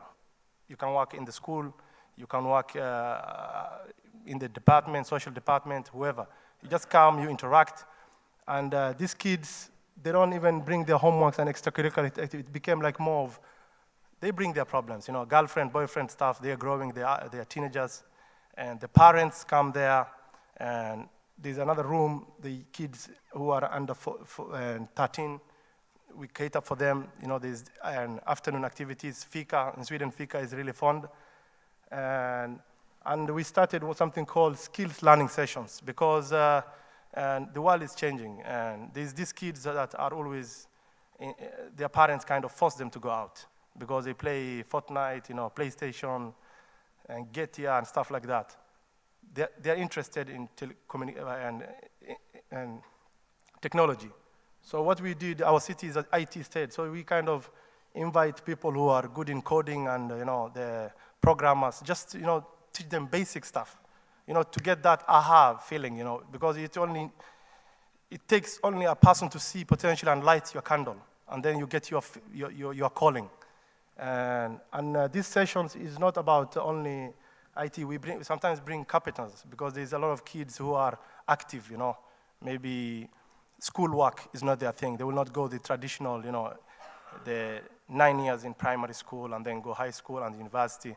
Not everybody's gonna be, you know, gonna work in a white collar job. So what we do is we invite carpenters or big arbetare, construction workers. They kind of come and talk to them and show them practically what is it that they do. And we start doing another thing called internships. In Sweden, the school sends you to Prao, but sometimes you don't have your own contacts. If you're not, your parents cannot give you, the classical Prao is like you just go to the local pizzeria and tell them, hey, I want to be here 1 week. There's nothing wrong with that, you know, going and learn how to make a pizza or flip hamburger. But what about your Anton, 14-year-old kid, good in, you know, numbers and computers? So maybe you should go to a tech company and do your practicals there. That's what we do. So we kind of do outreach stuff, and probably contacts, because the people, there's a lot of people who like grew up in this kind of setup. Today they are one of the most highly innovators and doctors and lawyers, success stories. We kind of connect them, and in that manner, you create something called mentorship. Because when for my case, I would never have been a youth worker if it was not for Mona Strolling. Because I remember after high school, I was kind of disillusioned and I didn't know what to do. So she was like, okay, Mohammed, what do you want to do? I want to move to Stockholm because there's nothing for me in this town. There's this urbanization. Everybody wants to move to the big cities. But she was like, no, you can't be successful here. So it's like, she kind of challenged me, what do you want to do? Come up with something and tell me. So I went to me and my friends to kind of discuss, we want to do something, but we didn't know what to do. She was like, okay. She kind of read down, she was like, this Erasmus and program called Erasmus, so you have a chance to maybe move to another country, 6-7 months, funded by Erasmus, or do something else with your life. So we brainstormed and we kind of said, okay, and there's a lot of kids who are like disillusional, so you guys need to come up with what you want to do, and we had started something called leadership exchange. So we searched online, find which country do you want to go. So South, Portugal, in Lisbon. So it kind of became a project. And I used that as my examensarbete, like my last year, graduation examensarbete. So we kind of collected the kids that were filled. I was 19 then. And so it became, how do you lead yourself to lead others? So she kind of created leaders in us, within these kids who are somehow disillusional and find their stuff. So that's how I find myself. And then it was a project of 1.5 years, and we went to Portugal, Lisbon. I remember I even watched Champions League, quarterfinal. That was the biggest moment. These kids could not even imagine that it can be done, because the guy who was taking care, Thiago, had a connection in the Benfica academy. So they kind of, so when we come back, they can, when the Portuguese group came to Sweden in the north is forest, there's these skiing and activities and stuff. So we took them to a place called Logdo. It's like an island. And we went fishing with them, and we taught them how to survive in there. And those stuff you learn in school in Sweden. So it was really fun. And that's what I get my moment of, like I told you, the candle. She kind of lighted my candle. And 7-8 years down the line, I've been to almost 17 countries in Europe, with different projects and Erasmus. As for my job, and I got a job during Ensam Commande. Someone mentioned in 2015. You all know there was a big boom of migrants into Europe. Sweden was one of the most and leading recipients. That's where I got the job. And for me to stay and get a permanent job, I had to study. So I studied something called integration pedagogique in Folkok School as like a college 2-year program, and got my first job like official. Before that, I used to do all kind of stuff. And for me, it's really important to hold on to kids that I see that have a potential. So today, what I do is just connect people. You're good in this. You can do this and that, someone to hold you. And it kind of worked. Mentorship, I will really encourage, I think we are almost 100 people, and take that responsibility, The kid next door, doesn't matter if he's immigrant or, just hold someone and be someone's, we cannot do change in that magnitude, but on a one-on-one session, everybody can push someone to reach their heights, At the end of the day, we are not island, no man is an island. And grassroots solutions for newly arrived families. And I really emphasize on education. Don't have low expectations to these kids who are coming and to these countries. Once they learn, the integration process really goes quick. But maybe you're good in school. So what happens? And you don't get the support you need. Maybe you have a class teacher who really believes in you, gives you make it. But those kids who don't make it, what happens to them? So that's why we need to be like not only a teacher, you need to be more than that. Not the youth workers, we are not only a youth worker, we need to understand the full cycle. You know, you can have a kid, you connect with him, all of a sudden that kid is not coming to the youth center, and you wonder what's going on. Sometimes it's cultural, sometimes it's taboo, you know, and some of the parents don't even understand what a youth center. They feel like that's where they learn drugs or get to hang with bad people, but that's not true. So sometimes we need to do outreach programs, you know, and understand where they're coming from, and use people with and cultural orientation, you know, to reach out is really important. And so extracurricular activities are important. And in this picture, this is an event was created and through IDEA and the municipal and the University of Mid-Sweden kind of supported. And it was like an inspirational kväll.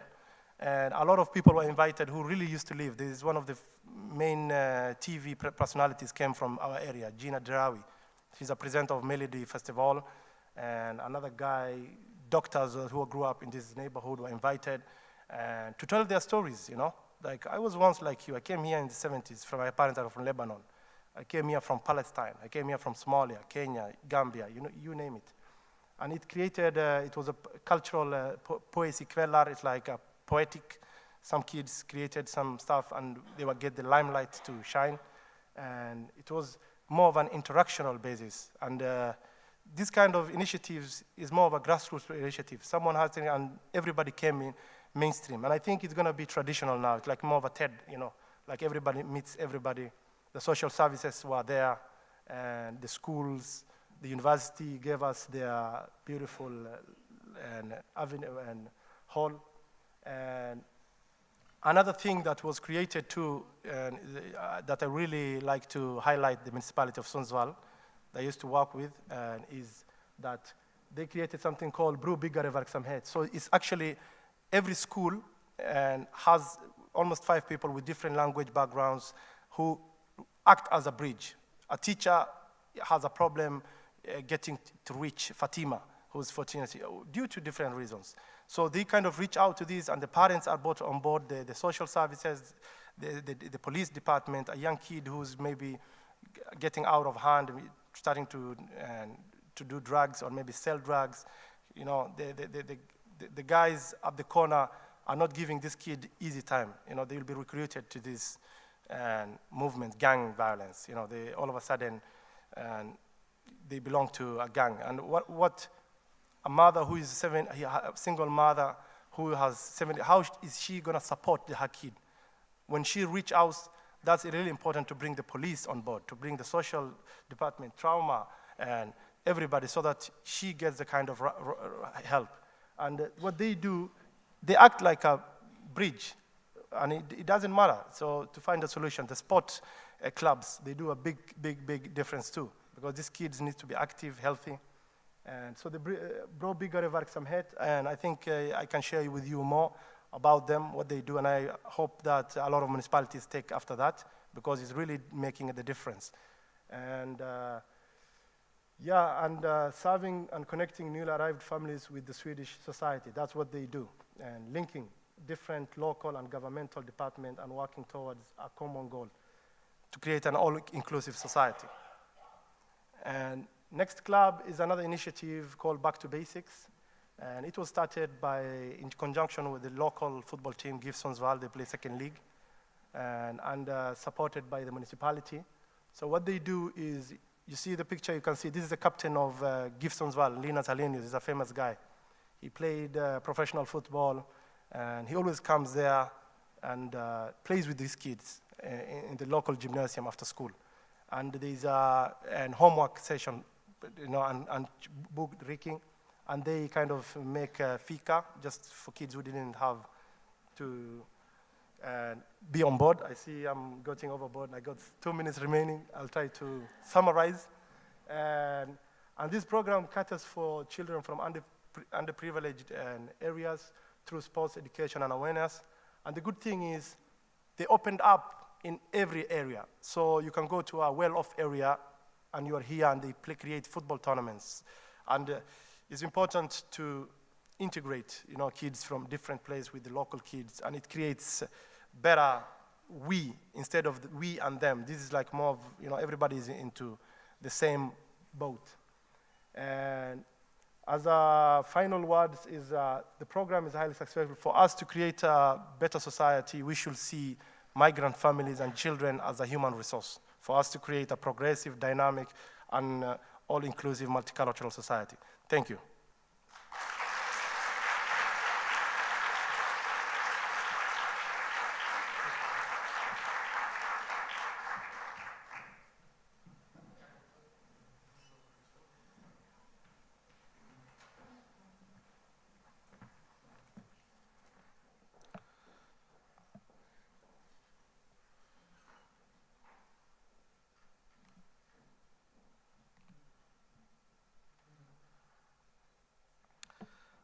Thank you, Mohammed.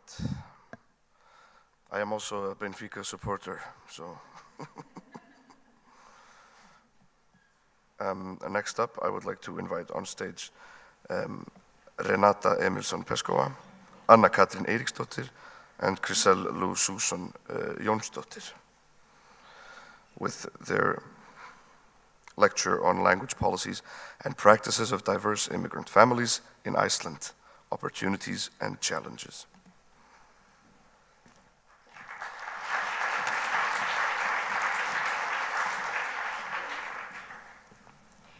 Good morning, everyone. My name is Renata. This is Anna Katrín. We are researchers at the School of Education, University of Iceland. Chriselle, unfortunately, fell sick, so she's not with us today. But let us introduce the ongoing research project at the School of Education, Language Policies and Practices of Diverse Immigrant Families in Iceland, Opportunities and Challenges. This is our team. As you see, we're very diverse, very multilingual, but we have, most of us, been in Iceland for a long, long time. Not all of us are Icelandic by origin. The aims of the project are to explore language policies and practices of diverse immigrant families in Iceland, see how these affect their children's education, and see the relationship and interactions between these families, their heritage language communities, and their teachers. This is a key concept in our research, family language policy. It's a rather new research field. The research field of family language policy presents an integrated overview of research on how languages are managed, learned, and negotiated within families. Research tells us that family language policies are diverse and influenced by social and cultural conditions in each society. Spolsky has distinguished three components of family language policy: language practices, language beliefs or ideologies, and language interventions. Very simply, the language practices mean what is done with the language within the families, what you do, what languages you pick, which languages you use. The language beliefs and ideologies, they're about what you think about languages, what are your underlying values about languages. And language interventions are the management of the language. How do you plan for using the language? And all of these three components are part of the so-called family language policies. I'll jump over that one and come back afterward. That was a little mix-up with my slides. Previous research that informs our research project is in the fields of family language policies, second language acquisition, children's agency, benefits of bilingualism, multilingualism. The theoretical framework includes writing on family language policies. Families face various challenges in their attempts to bring up a bilingual or a multilingual child. There are, for example, identity conflicts, time pressure restraints in negotiating conflicting language demands, and the negative effects of micro-level social processes such as state language policies. But even in these challenging circumstances, some families do succeed in holding on to their heritage language and using it with their children. Families are in the key position to maintain and preserve their languages. Now, when children enter a new socio-cultural community, such as school, where a majority language is spoken, they also encounter culturally related challenges. They have to learn not only the vocabulary and grammar, but also recognize and acquire the cultural norms connected to the language use. Bi or multilingual children are a heterogeneous group, and they experience the differences on a daily basis, and gradually they acquire insights into all the languages that they're exposed to. Sometimes translanguaging can be used. It's an effective communication through activating all linguistic resources of the individual that is used to achieve communicative goals. I'm sure many of you have heard of translanguaging, and we have an Icelandic word for it, cross-thinking. It's not in a formal dictionary, but we made up our own word for it. Wilson argues that whilst the language management of minority language parents tends to be geared towards transmitting the linguistic heritage, often associated with the emotional bond to the home country, the children who are born in the new country, the country of immigration, they may not share this deep connection with their parents, and as a result, they develop their own language policies. Language choices of the children may not be the same as language choices of the parents. Now, I just wanted to briefly mention that there is a new education policy in Iceland, 2030, and the first action plan is in place now. The Education Policy 2030 in Iceland reflects the guiding principle that everyone can learn, and there is an emphasis on active participation of all in a democratic society based on equality and human rights, health and welfare, and sustainability. And the values of the education policy are resilience, courage, knowledge, happiness, sustainability. The action plans, they focus firstly on integrating school services. There's a lot of development in this field in Iceland right now. And then there would be action plan 2 and action plan 3 after that until 2030. And there has been some criticism of the action plan, like that there is no alignment with other policies and that it needs to be structured, etc. But there's always something to criticize. Methodology of the project that we are talking about, it was a qualitative research study. Participants are 16 immigrant families with diverse languages, education, socioeconomic backgrounds. We found the families in 4 different municipalities, always 4 families in each municipality. Children are in preschools and compulsory schools, and their parents, school principals, and teachers are also participants. We took semi-structured interviews. Children drew language portraits, and we had discussions with the children about these language portraits. We analyzed the data with thematic analysis, and Atlas was used for coding the interviews. These are the preliminary themes from the findings. Diverse language policies of families are manifested in diverse practices. They're doing different things, not everybody is the same. The parents value their children's heritage languages, the whole language repertoire, including Icelandic. They use different methods and resources to support language development. The children are active agents in developing not only their own repertoires, but the whole family language policies. There are differences between small communities and the larger ones when it comes to support and access to resources. Homeschool relations vary substantially between the schools. Teachers are generally trying to do their best, but they need more support and knowledge. Principals are willing to do well, but plurilingualism is often not high on their agenda as there are so many other pressing issues.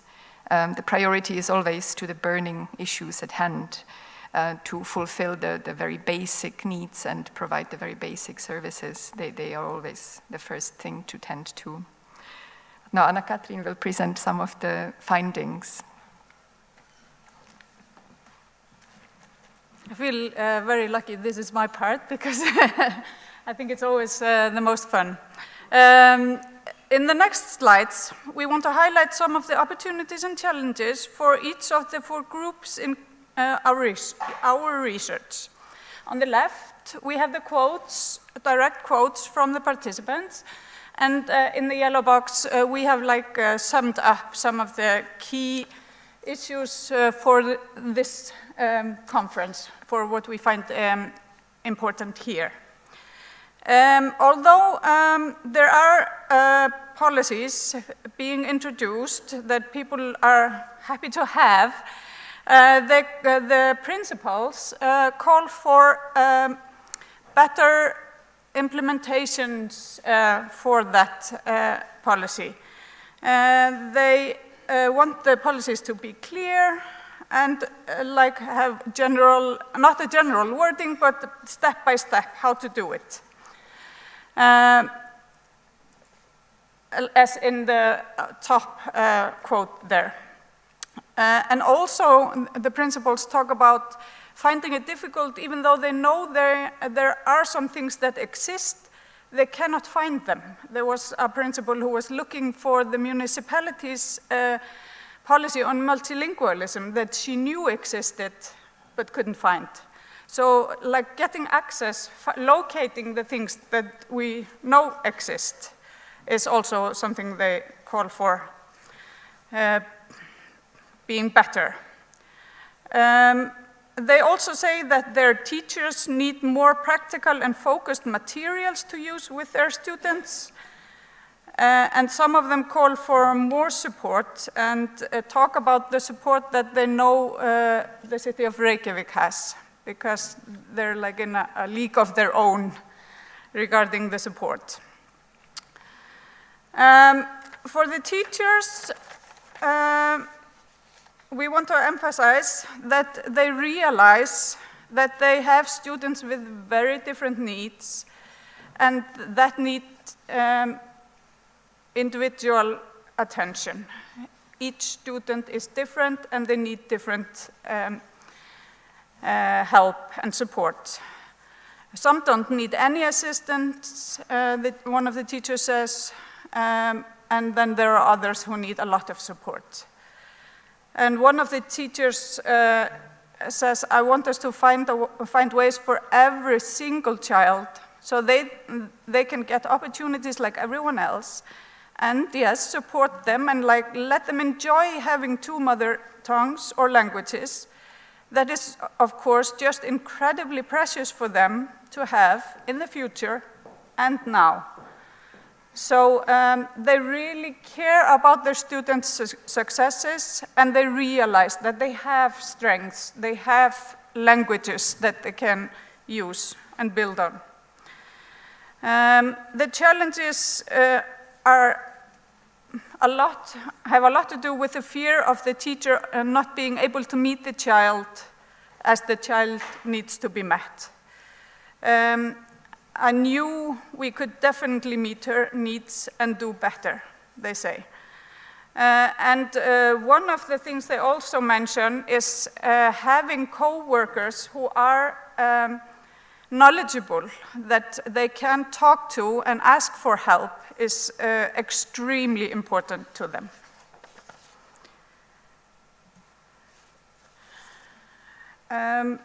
The families are, of course, very different. Some of them have recently arrived, some of them have been here and the children were born here and are now teenagers or older. So there's very, very different views from the different families. And the parents wish to raise children that are strong in both or all of their languages. And they modify the family language policy along the way according to fulfill that wish.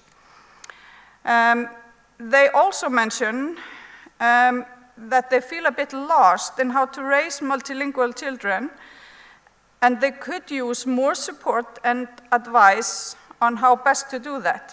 So on the top quotation, we have parents who have a very clear rule, speaking Polish at home, and taking care of their mother tongue. And on the bottom there is a parent who is a single parent with lots of languages in the home, and she is finding it difficult to manage. She says, I have to find a way of putting Icelandic into them, and they have to find a way of putting English, which is a common language, and they speak English in the home mostly. And then also my own mother tongue. And this is 3 languages now, trying to put together. So you know which to use at a particular time. So a lot of the parents, we're not generalizing, but the parents we have been talking to say that they didn't have any help in planning for their children's, how they speak their languages to their children. They're kind of inventing the wheel by themselves. And they call for support on that. And here we have, from the point of view of the newly arrived children, some strategies maybe for helping them. These are quotations from teachers and principals. And we want to stress that they are trying to meet them with respect, interest, and making them feel like they belong in the school. The teachers try to build on the students' strengths and help them settle in. One of the principals has had the suggestion that it's very good to use a few words from the child's mother tongue so they can feel more secure in the school. One of the challenges lies in the school community not recognizing the knowledge and the potential of the student while they are in the transition phase and don't have a language yet in common with the school personnel and the peers. Then it's good to keep in mind, as one of the participants says here, is that the child is never mute.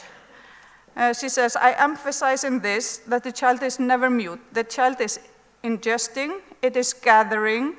While she can't use Icelandic, expression is just so much more than the words we say. So there are ways of communicating, of helping, of building on strengths, even though the language is the Icelandic or some common language is not there yet. So we try and emphasize trying to make them a part of the group and use, build on their strengths and put some Icelandic in as well. Thank you. And then to sum up the key takeaways from this presentation and from our research so far, but this is not the whole findings, because as you see, it's very multifaceted, different perspectives. But the opportunities that we see, that the new policies that we have in place, and not only the 2030 education policy, but other policies as well, they show interest in multicultural education, multilingualism, inclusion. So they're good policies that we have in place. Immigrant parents tend to be engaged in nurturing their children's languages, both heritage and Icelandic and English, albeit to varying degrees in different ways. Rich language and literacy environment of families are valuable resources for preschools and schools, and the policies say so, and many teachers think so as well. Teachers show goodwill and interest in doing well. However, of course, there are always challenges as well. Implementing of the existing education and language policy and aligning them, that is a process that needs to be clear and systematic. It's important to provide an easy access to the existing policies. like I really enjoyed the presentation earlier with the 3 pillars. You know, there's this vast amount of research that nobody has time to read, and then you create some simple tool for practitioners that they can easily understand and implement. So secure that the knowledge about the policy is among school principals, teachers, and other professionals. Then reach to all teachers with appropriate professional development and support, also the ones who are in the small municipalities outside of the greater capital area, and provide appropriate guidance and assistance to parents as well, some kind of counseling in raising children with multiple languages. Then we just have a list of references that you can't read, and thank you very much.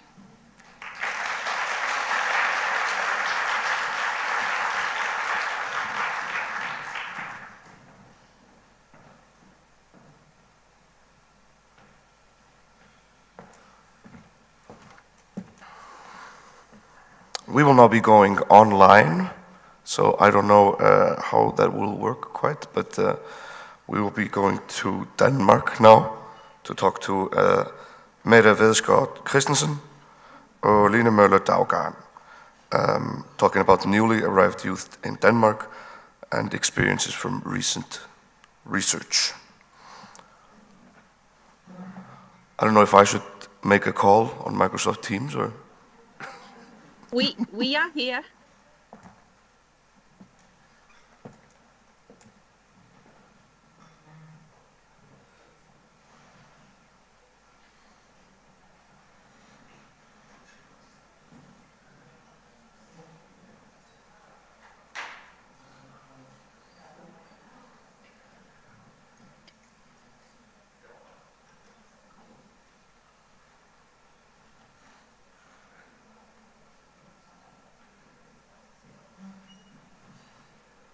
Hello, everyone.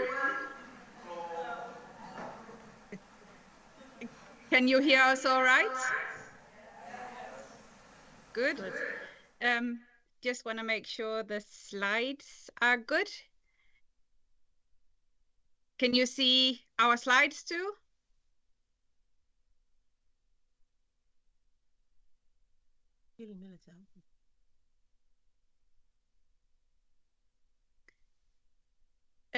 I'm not sure if you can see our slides. Can you please confirm in the chat so I know?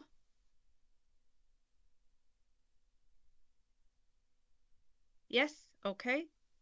Yeah. Okay. Well, hello everyone. My name is Line Møller Daugaard and this is my colleague Mette.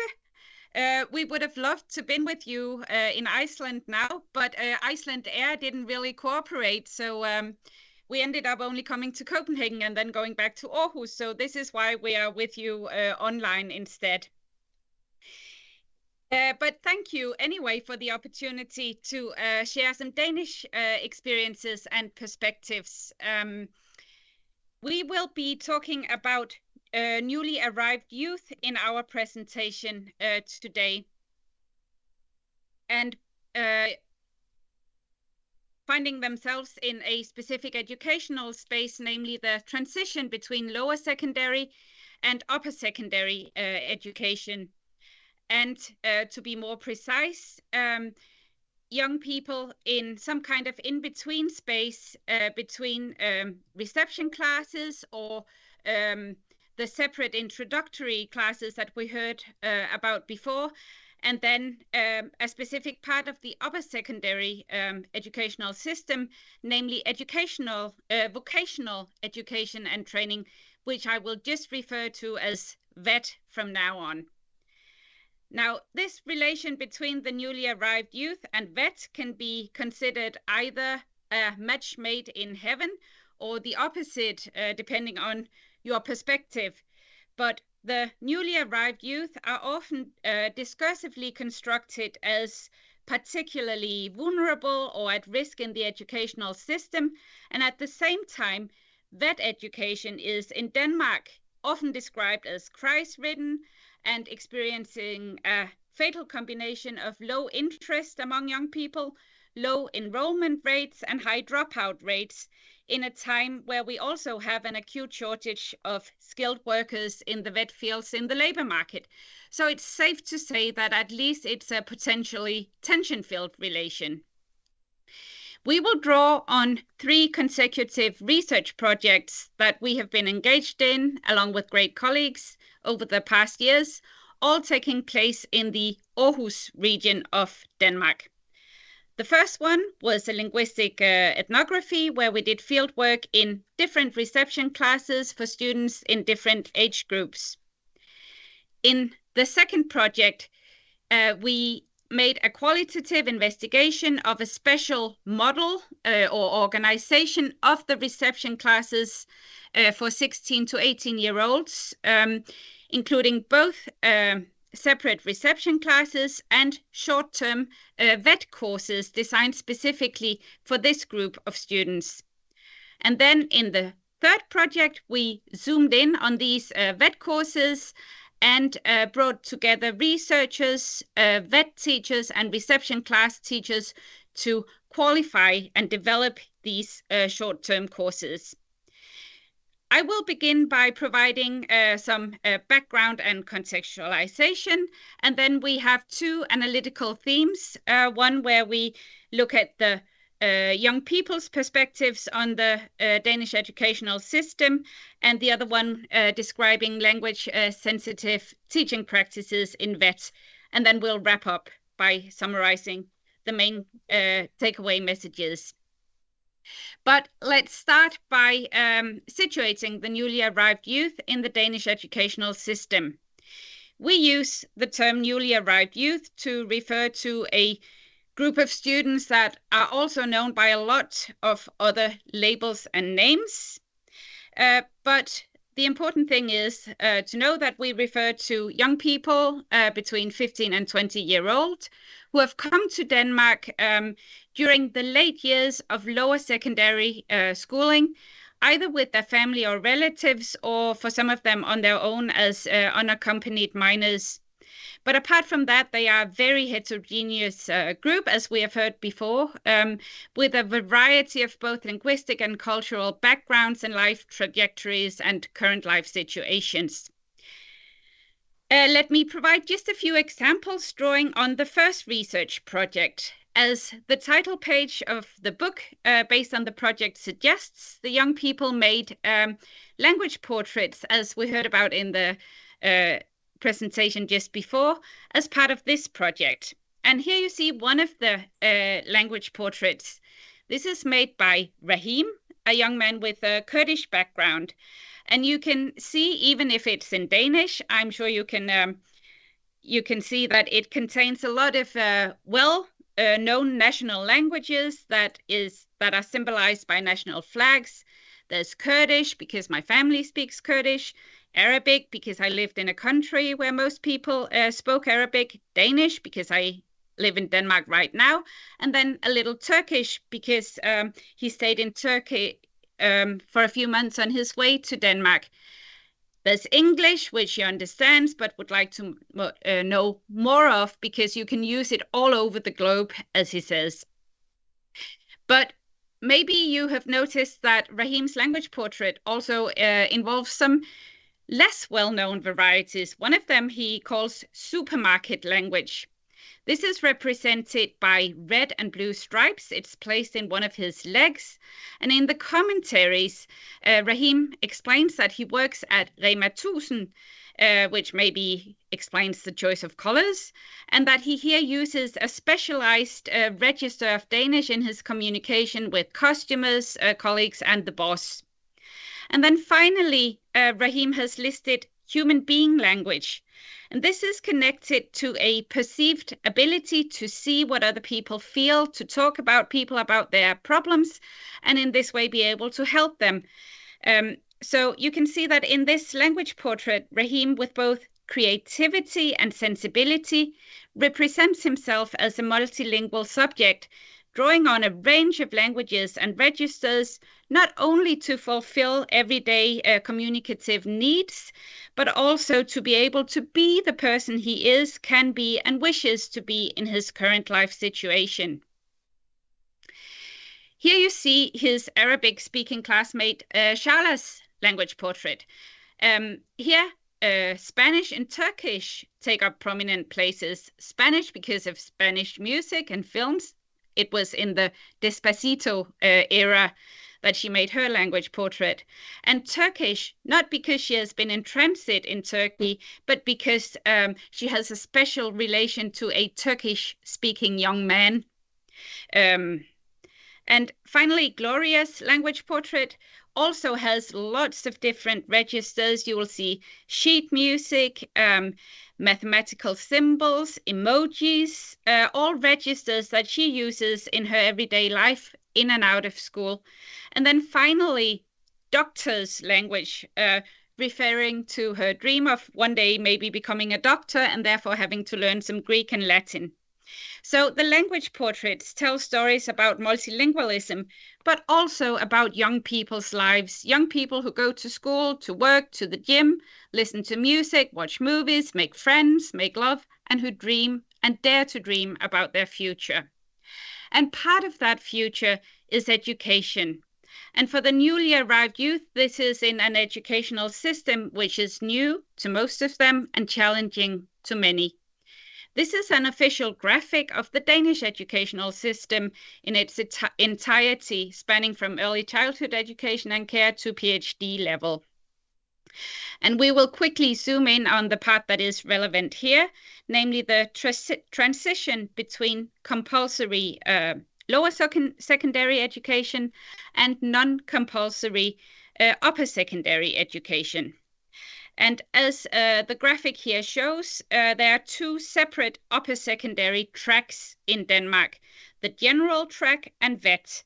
And in Denmark, they constitute very different educational worlds, take place in different buildings, are ascribed very different values and prestige. And while the transition here looks smooth in the graphic, in reality, it is often not. In 2015, a new high-stakes testing regime was implemented, and this means that students no longer are guaranteed access to upper secondary education. Access is conditioned by grades in Danish and math in the final exams in year 9 or 10. And so an average of 5, equivalent to something between C and D, is required to get into general upper secondary, and an average of 2 to get into VET. And these requirements obviously install barriers that are for some unsurmountable. Some students don't get into the track they wanted to, or will have to do something else. And if you look at this official graphic developed by the Ministry of Children and Education and targeted at the lower secondary students, you don't need to be able to read the Danish to get an idea of the many steps and requirements there are to actually get into VET education.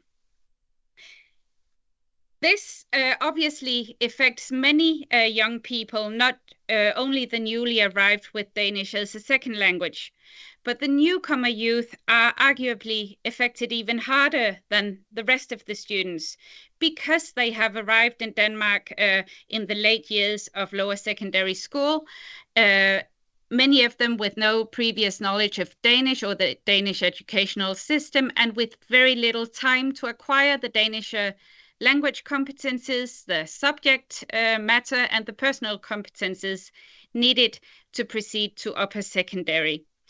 And therefore, there has always been some kind of grey zone borderland with a parallel educational track. Until 2019, we had something called the production schools, and they were, after 2019, merged into a system of preparatory basic education. And in reality, this is where many newly arrived students will go when they leave the reception classes and before they actually enter upper secondary education. But let's get back to VET. Vet has been at the heart of the educational debates in Denmark for the past few years, and a central figure in this debate has been Mathias Tesfaye, who originally worked as a mason, but then became a member of parliament and was appointed Minister of Education last year. He wrote a very influential book back in 2017 called Clever Hands in Defense of Craftsmanship. And this catchphrase, clever hands, was quickly picked up by the Danish production schools who used it in a large-scale branding campaign. And today, the catchphrase has been joined by other pedagogical buzzwords, for instance, praksisfaglighed, practical content matter. Our Prime Minister also explicitly highlighted VET in her traditional New Year's address to the Danish people last year and ended up saying VET has to be the first choice for much more students. And just as a funny detail, VET even featured prominently in last year's written exams in Danish in year 9. Here, the students have to pick one of 4 written assignments, and last year, one of them was this one, assignment 3, called The Cool Thing About My Trade, where the students had to imagine that they worked as an intern for Skills Denmark and then had to produce a branding campaign to motivate young people to select VET.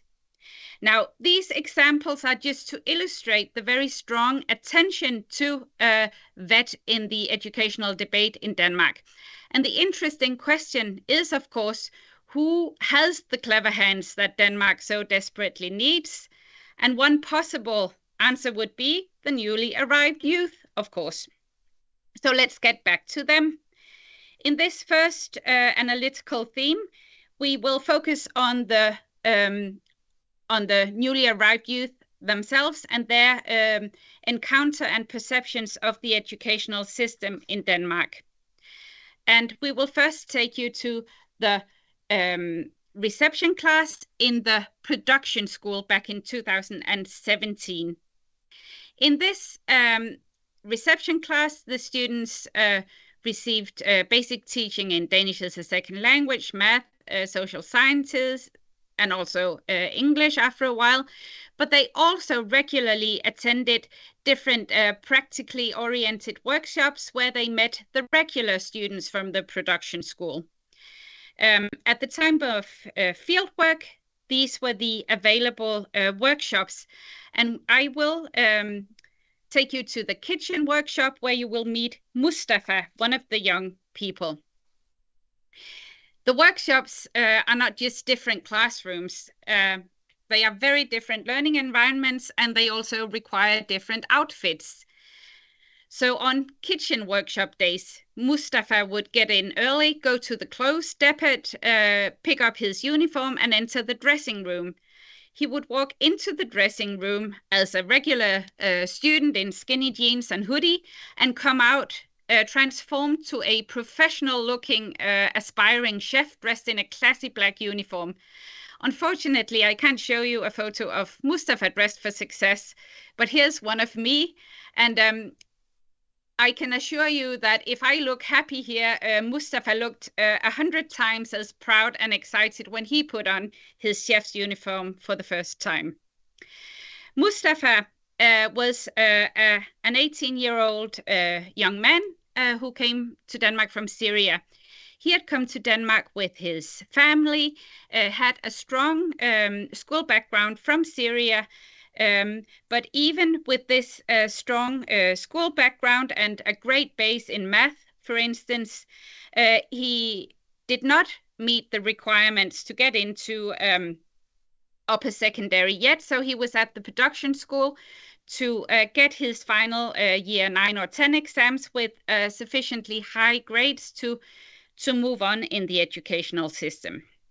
He was first at the construction site, but is now in the kitchen, and he tells me that he likes that much better, and that he has decided to become a chef. I ask him if he always wanted to become a chef, and he smiles sadly at me and says that in Syria, he always thought he would become a doctor. But he has had to adjust that dream, he tells me, and says, "It'll be too difficult in Denmark. It takes too long. I've learned that you must always have a plan B, C, D, E." So not just the famous plan B that we are applying right now, doing this presentation on Teams, but an unspecified plan C, D, E. And this downscaling of life dreams and aspirations among the newly arrived students was a salient finding in the second project too. The production schools have now been shut down and integrated into this preparatory basic education and training system. And in the municipality of Aarhus, this meant that a new model for the 16 to 18-year-old newly arrived students was developed. These reception classes were now in one lower secondary school on the outskirts of the city, and instead of in-house participation in workshop teaching, like in the old production school, new short-term VET courses were developed where the reception class students would go to different VET institutions. So in the course of a school year, the newly arrived students would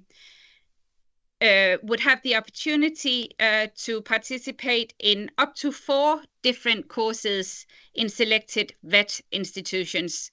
One of them was Jordbrugs Uddannelsescenter, focusing on agri and horticulture. The second one, SOSU Østjylland, health and some pedagogy.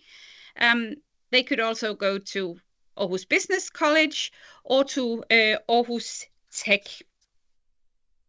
So this meant that during the school year, as a supplement to the teaching in the reception class, the newly arrived students would also be busy cooking, laying stone for a terrace, playing with kindergarten children, or constructing small bridges. And I will take you to the mechanics workshop where the students have been producing and testing their own bridge-like constructions in metal. Towards the end of the week, I record this situation in my field notes. So we meet Asif, one of the students who's in a group. They have been working with this bridge, and Asif now asks the teacher if they have a car repair workshop, because he used to work in a car repair workshops in his home country. The VET teacher says that we do have a workshop, but it's not a real car repair workshop. It's a school, just like the mechanics classroom that they're in now. Asif looks very puzzled and asks if he can't just get a job in a car repair workshop. Not without going to school, the VET teacher says. There's no way to skip that. And Asif sighs intensely. It is obviously not completely clear to him what kind of learning space he's in. Is this a workshop? Is it a workplace? Or is it a school or something in between? And he's a bit disheartened to learn that he can't just go to the job that he wants, but there's a long road ahead of him. But only 3 months later, things look very different to Asif. In a group interview, he now explains, at Aarhus Tech, you have to work with your hands, the clever hands again, and use technical skills and your brain. And he continues, in my home country, I go straight to job. Now I start from the bottom. That's annoying, but I have to go through education or I won't get a job. And he elaborates by making a precise plan. He says, concretely, you need your year 9 exam, then vocational training, both study and practicum. You need a 0-2 grade in each, so you get into Aarhus Tech. And he concludes by saying, I don't make such unrealistic plans anymore. And as you can see, he sounds almost like an oral version of the poster model here.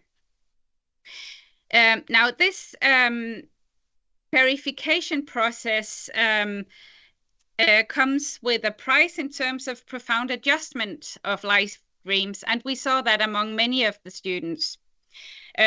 Here's another example, Hamid, who came to Denmark from Afghanistan and says, before I told my teacher I want to become a guard in the future. No, first a police officer, but I don't have Danish passport, so I can't become a police officer.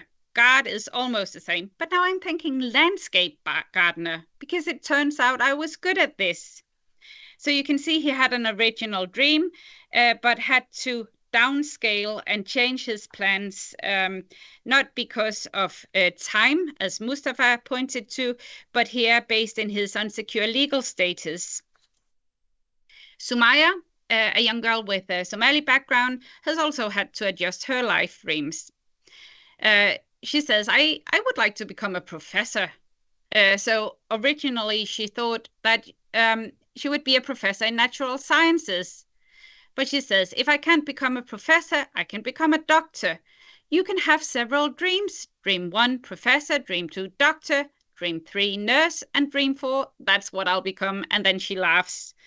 And even if she says this in a smiling tone of voice accompanied by laughter and somehow downplaying the seriousness and weight of her recognition, even good spirits can cover up the painfulness that's also involved in this adjustment that she has had to make.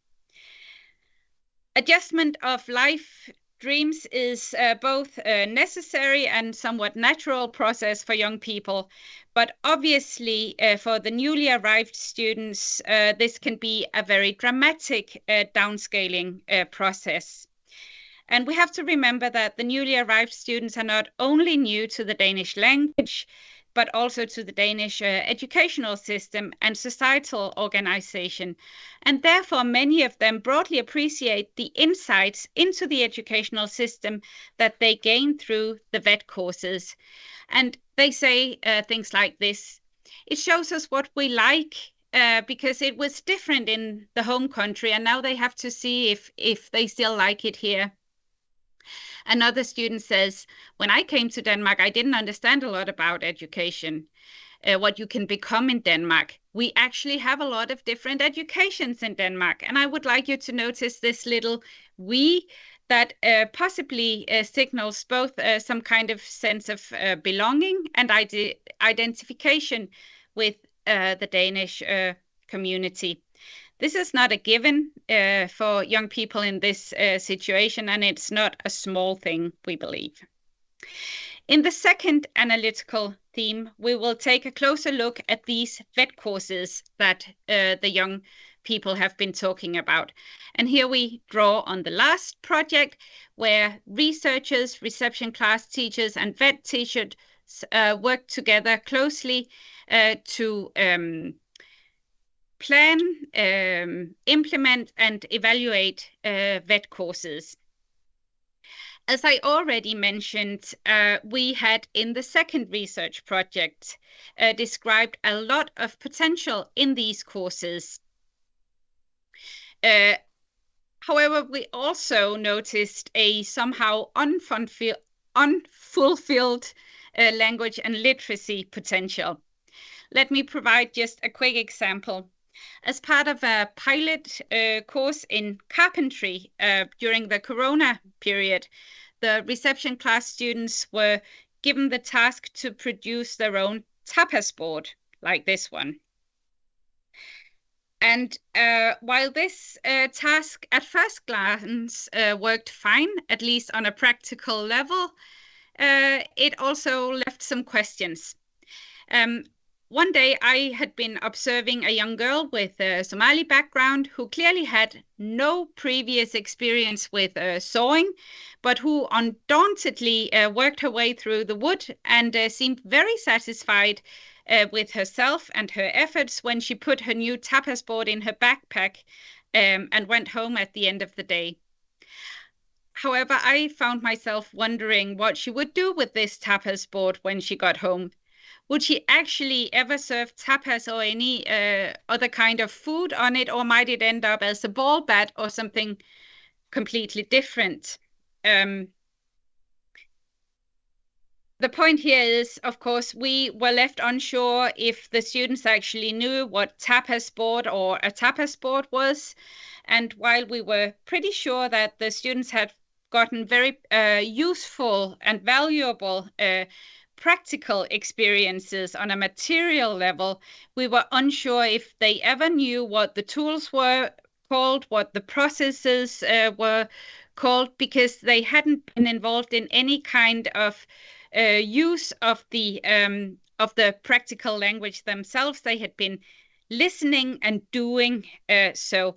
The objective of the third project was to develop the language and literacy dimensions of the VET courses in a second language perspective. Here we worked with 3 different VET institutions with 4 different educational programs. As I already mentioned, we worked closely together for each of the 4 VET courses. A group was established involving both a researcher, reception class teachers, and VET teachers. Theoretically, we found inspiration in the Danish second language researcher Michael Svendsen Pedersen's samspils model, interactional model, that is developed within adult education in Danish as a second language. And the point here is to think of the overall learning space as involving both a practically oriented workspace and a more traditional teaching space, but to make sure that there's a flow of language and literacy throughout the general learning space. We had 4 didactic focus points in the work. Attention to vocabulary and highlighting that in both a textual and visual form. Fostering oral communication and interaction between the students, so they wouldn't just take instructions but also actually use the language themselves. We wanted to make text work an explicit part of the teaching, even in the very practically oriented learning spaces. And then there was an ambition to create activities that meaningfully invited use of other languages than Danish. It could be the students' first languages, English, or other languages that were relevant. The 4 courses have been described and analyzed in detail in this very practice-oriented inspiration material that is available for free download on the web page. I will just provide a few glimpses from the courses. As I said, a key ambition was to invite the newly arrived youth to draw on a broader range of linguistic resources than is often the case in VET education, and sometimes also in the reception class. So for instance, in the preparation of the VET courses that took place back in the reception class, the students would work with key vocabulary in Danish, English, or whatever other languages were relevant to the students. Here the students are preparing a VET course in carpentry.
Hi, I'm so sorry.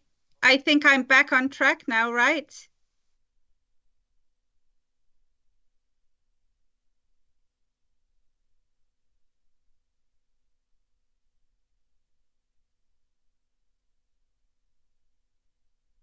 Yes, good. Okay, and you can see my slides, I hope. Good. Very sorry for the technical incident. I only have 2 minutes left, so I think we're just fine. I wanted to provide 2 glimpses from the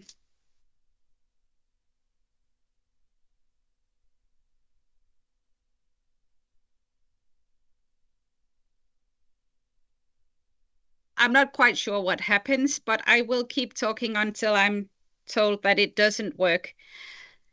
I wanted to provide 2 short examples from the VET courses. The one was about working with interaction and oral language and inviting use of other languages than Danish. The second one is talks to focus point 3 about the text work, making the texts in VET visible and active to the students. The central ambition here was to make subject and learning positions available to the young people that reflected that at the same time they are new to the Danish language, to the educational system, to the societal order, but they are at the same time young adults who all have important and valuable life experiences and are in the process of establishing themselves as future citizens in their new society. And one way of working towards this big ambition was to bring the world outside in to the VET institution, into the courses, through the use of texts and in the textual practices that the students were engaged in. And we will take the carpentry course as an example. As I said before, the newcomers here worked in small groups and were building a miniature house over the week. And as an integrated part of this practical construction process, the students were also engaged in relevant and semi-authentic, at least critical literacy practices that were related to construction in Danish society. So for instance, what you see here is that the students would work with the genre building permit. They would struggle to fill out parts of it for their own small houses and in the end have it officially approved by the VET teacher. They also worked with real estate agents, strategic use of positively charged language, exemplified by the adjectives that are here highlighted in blue that are used in descriptions of houses for sale. So the students would first read and analyze an authentic listing of a high-end local apartment and identify all these positive adjectives that were labeled plus words to the students. And next, they would then rewrite the descriptions, doing the opposite, using what you could call minus words. So they would now talk about awful apartments that were badly proportioned with an ugly view, very noisy gardens, and so on. And in this way, both identify and discuss the real-life consequences of linguistic choices. And they would use these skills when they would, in the end, make video presentations of their own new miniature houses, of course, using a maximum of plus words. So in this way, the VET courses provided rich and relevant contexts for practically oriented, but also meaningful and language sensitive learning processes for the newly arrived youth. And let me just wrap up very shortly. Our takeaway messages across these 3 research projects in Denmark. We have seen how vital it is for the newly arrived students to actually gain insight into the various forms of upper secondary programs in their new contexts. This is very new to many of them, so it can sound banal, but for many of them it's not. We have also seen that the practically oriented learning environments in VET offer rich language learning environments potentially, but also that it requires very sustained language didactic efforts from the teachers to actually realize this potential and to be able to overcome the serious structural barriers in the educational system. And the last point is we see an urgent need to actually develop Danish as a second language support beyond lower secondary education. In Denmark, Danish as a second language is very much present in primary and lower secondary school, but then kind of disappears. And we see a great need to develop Danish as a second language support beyond lower secondary education. And with this, here you have some references. Like Renata said, you won't be able to read them now, but maybe if you get the slides later. And with this, we will just thank you for listening and sorry about the technical problems.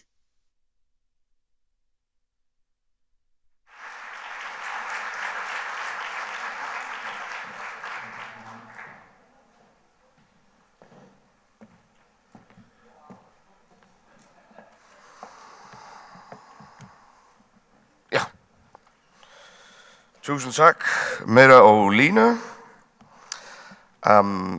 We will soon be going into lunch. I just have some fun information for all of you. After we have been in the lectures and talked together, there will be a bar trip and happy hour from 5 to 7 here, just by the side here, if you want to join. And then there is also a reservation at 7:30 in Solon, which is the restaurant right here at the corner. So, Sunna, where are you? Right there. If you want to join the dinner, you can talk to Sunna. Otherwise, I learned Danish when I moved there to study acting. And if I ever was insecure about saying something, I would just say the English word with a Danish accent. And it worked 80% of the time, which was fairly successful. I used to work at a burger joint, and the orders were, jeg skal have en burger med pomfritter og cola. And I was really blessed for that Englishification of Danish sometimes. But you are welcome to go to lunch, and the food is here on the entrance hallway. Vel, verið góður.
And now I'm kindly asking people to find a seat or take a seat. Depends how you want to word it. But we have here a link that people can use later to submit a question for the panel. So I will give you a few seconds with this background.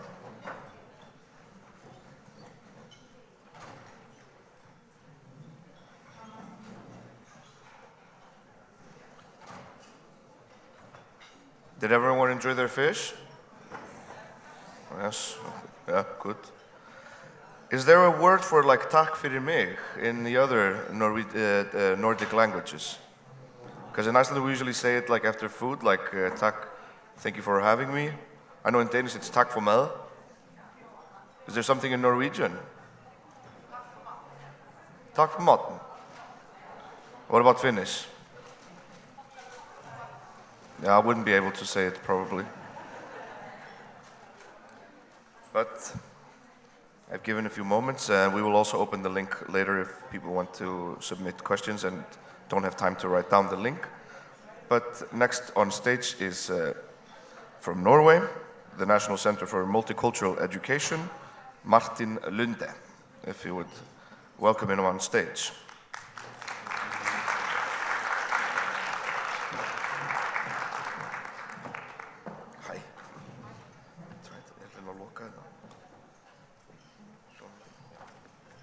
Thank you. And my name is Marit. Marit. Yeah. And I hope you're not too tired now after the lunch. But I'm a curious person, so I just want to know which of you is from Finland? Yeah. And which of you is from Denmark? And Sweden, Iceland, and Norway. The best, yeah. Okay. Then I have 20 minutes, and I want to speak about enhancing education for newly arrived pupils through online bilingual teaching and competence building. But first, I want to say something about our center, the National Center of Multicultural Education. We are located in Oslo, as you can see here, and we're part of the Faculty of Education and International Studies at Oslo Metropolitan University. And, no.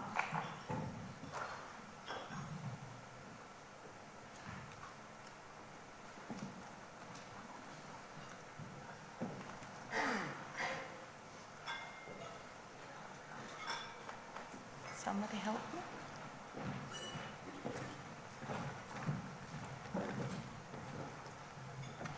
I might have done something to the computer. I will take the blame.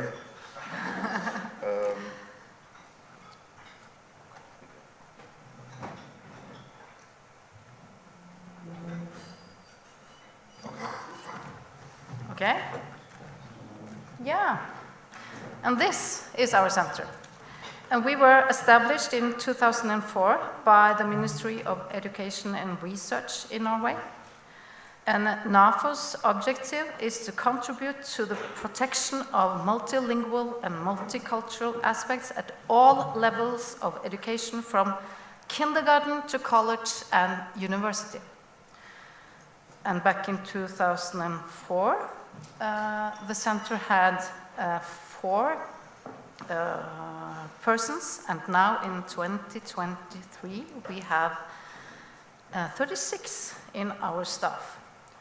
1/4 of our staff are bilingual teachers. So here is a visual presentation of us. NAFO's website, as you can see in the top there, is our public face. and we publish news and updates on the multicultural and multilingual field.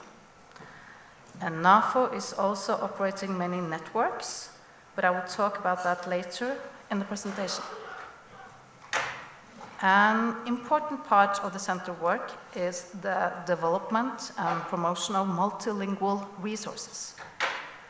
Central resources developed and run by us are the platform morsmål.no, based on the Swedish tema modersmål, Skolekassa, Leksin, also based on the Swedish Leksin, and Bildtema, that I will show you later on.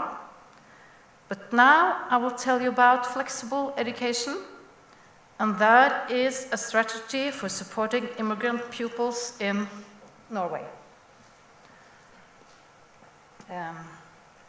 But first, before I tell you about flexible education, it's important to know about the Norwegian educational context, and especially the Education Act.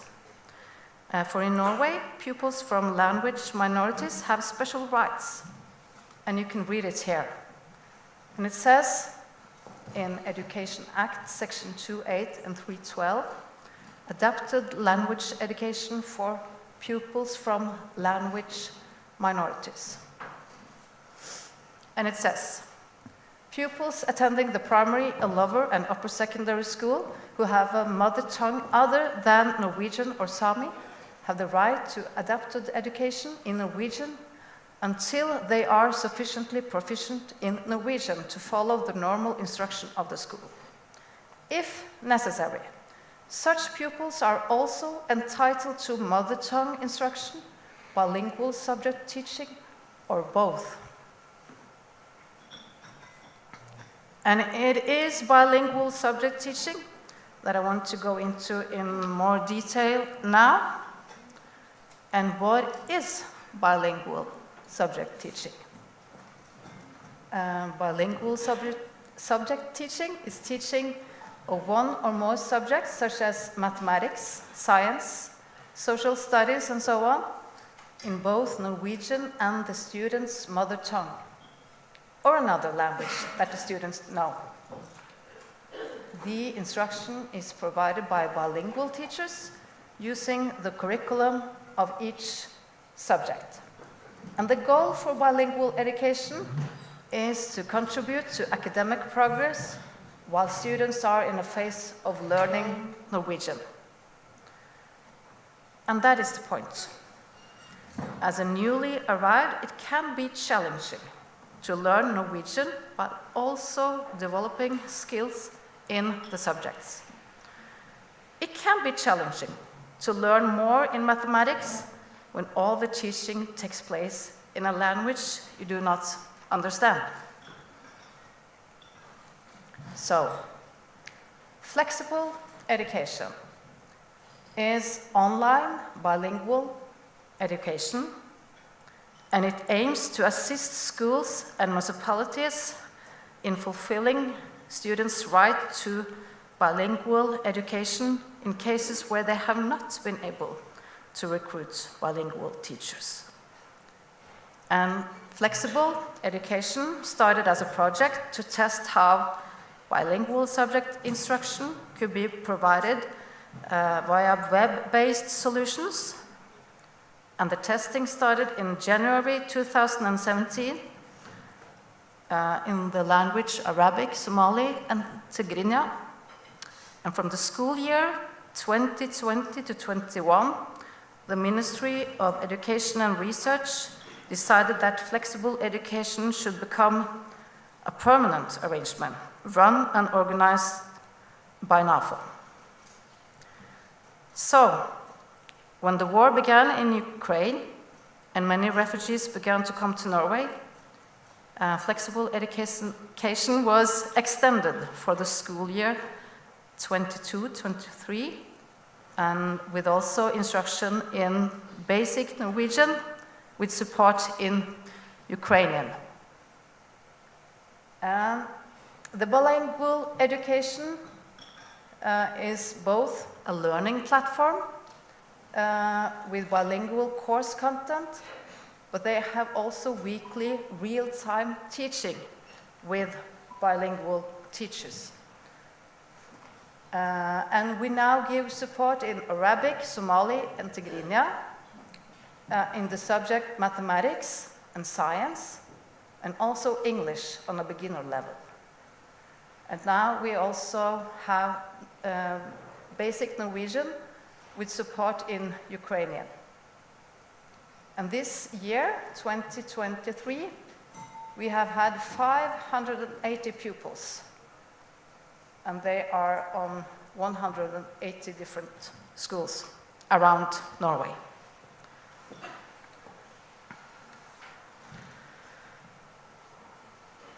So this is just a picture from the learning platform, so maybe you can understand how it works, but the students are sitting in their ordinary class, and they have access to this learning platform. And here in this lesson on school, it says, pupils will learn words and phrases used in school. And on the learning platform, there are also tasks, texts, songs and movies that the students work on before they meet the bilingual teacher for real-time teaching. I could speak more about this, but I don't have the time. But just ask me, or Sigridur, where is Sigridur, also from our center, if you want to ask us something more about this. So, to provide good education for immigrants and refugees, we also need strategies to develop teacher competence. And this can be done through teachers pursuing formal education. And it can also be done through organizing conferences and webinars. And for example, we are arranging conferences in 2024 together with the Norwegian Directorate for Education and Training. And the topic here is inclusion of newly arrived in kindergarten and schools. And we will also organize webinars together with the Directorate. But now I want to tell you more about our networks and also about our digital resources. So,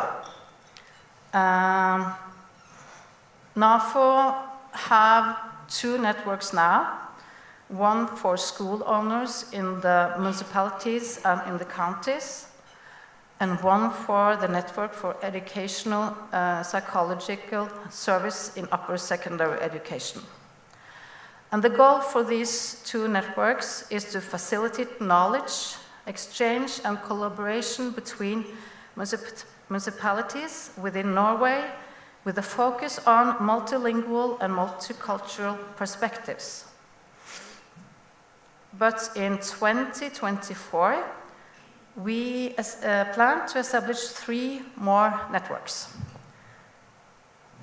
And we will start a network for bilingual teachers. Bilingual teachers are often alone on their school, and they need someone to speak with and discuss topics that are important for them. And we are also planning to start a network for teachers who teach newly arrived pupils, and also a national network for resource persons in kindergarten.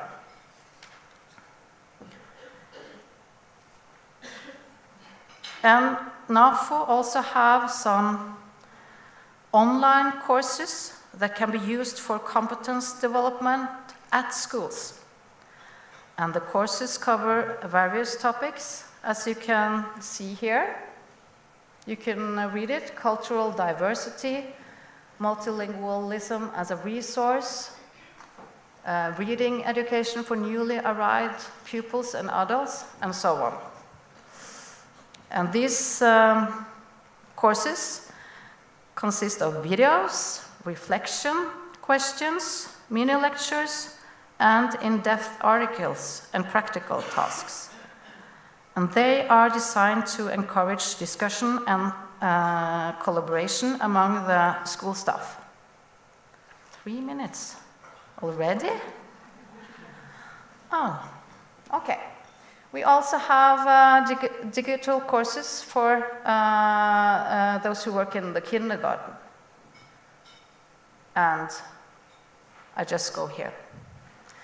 NAFO have different multilingual resources. And now I want you to take up your mobile phone. I hope that you are getting to an English site called NAFO's Multilingual Resources. And I also have a flyer here that you can get from me. We have a lot, and I don't have the time to go through it now, but you can explore it yourself. I just want to tell you especially about this resource. It's called Bildetema, and it's a multilingual visual dictionary containing images, text, and sound organized by topic. And the dictionary can be a starting point for language learning. And the dictionary is available in 24 languages, and it contains basic vocabulary, mostly nouns and adjectives. And this has been a Nordic collaboration, NAFO, together with Swedish Institute for Language and Folklore, the Center of Language and Literacy in Iceland, and the National Center for Reading in Denmark. So now, I want you to take up your phone again. And you're coming to an English website called Bildetema. And now I want you to try all the different languages. It also contains Icelandic, Swedish, Danish, and many other languages. And I'm sure that you can use it.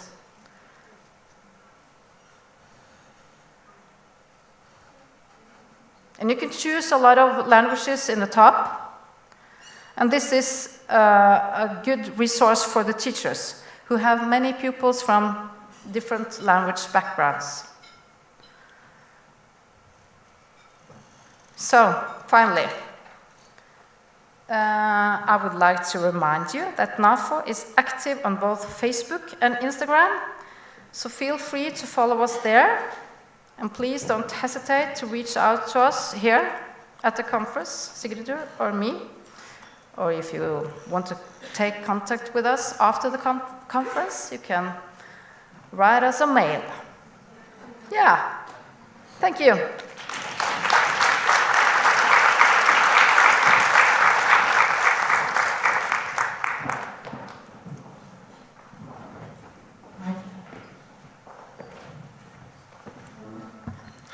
Tack Merit.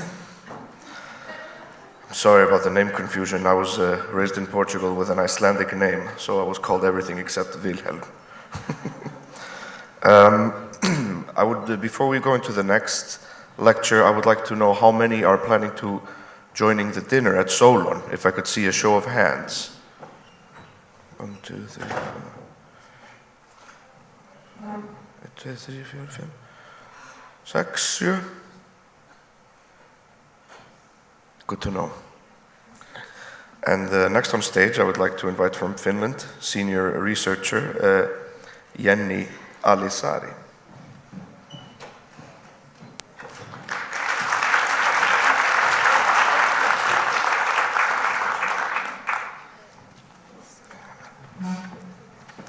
Hello, good afternoon, and thank you for the invitation to present here. It's an honor to be here.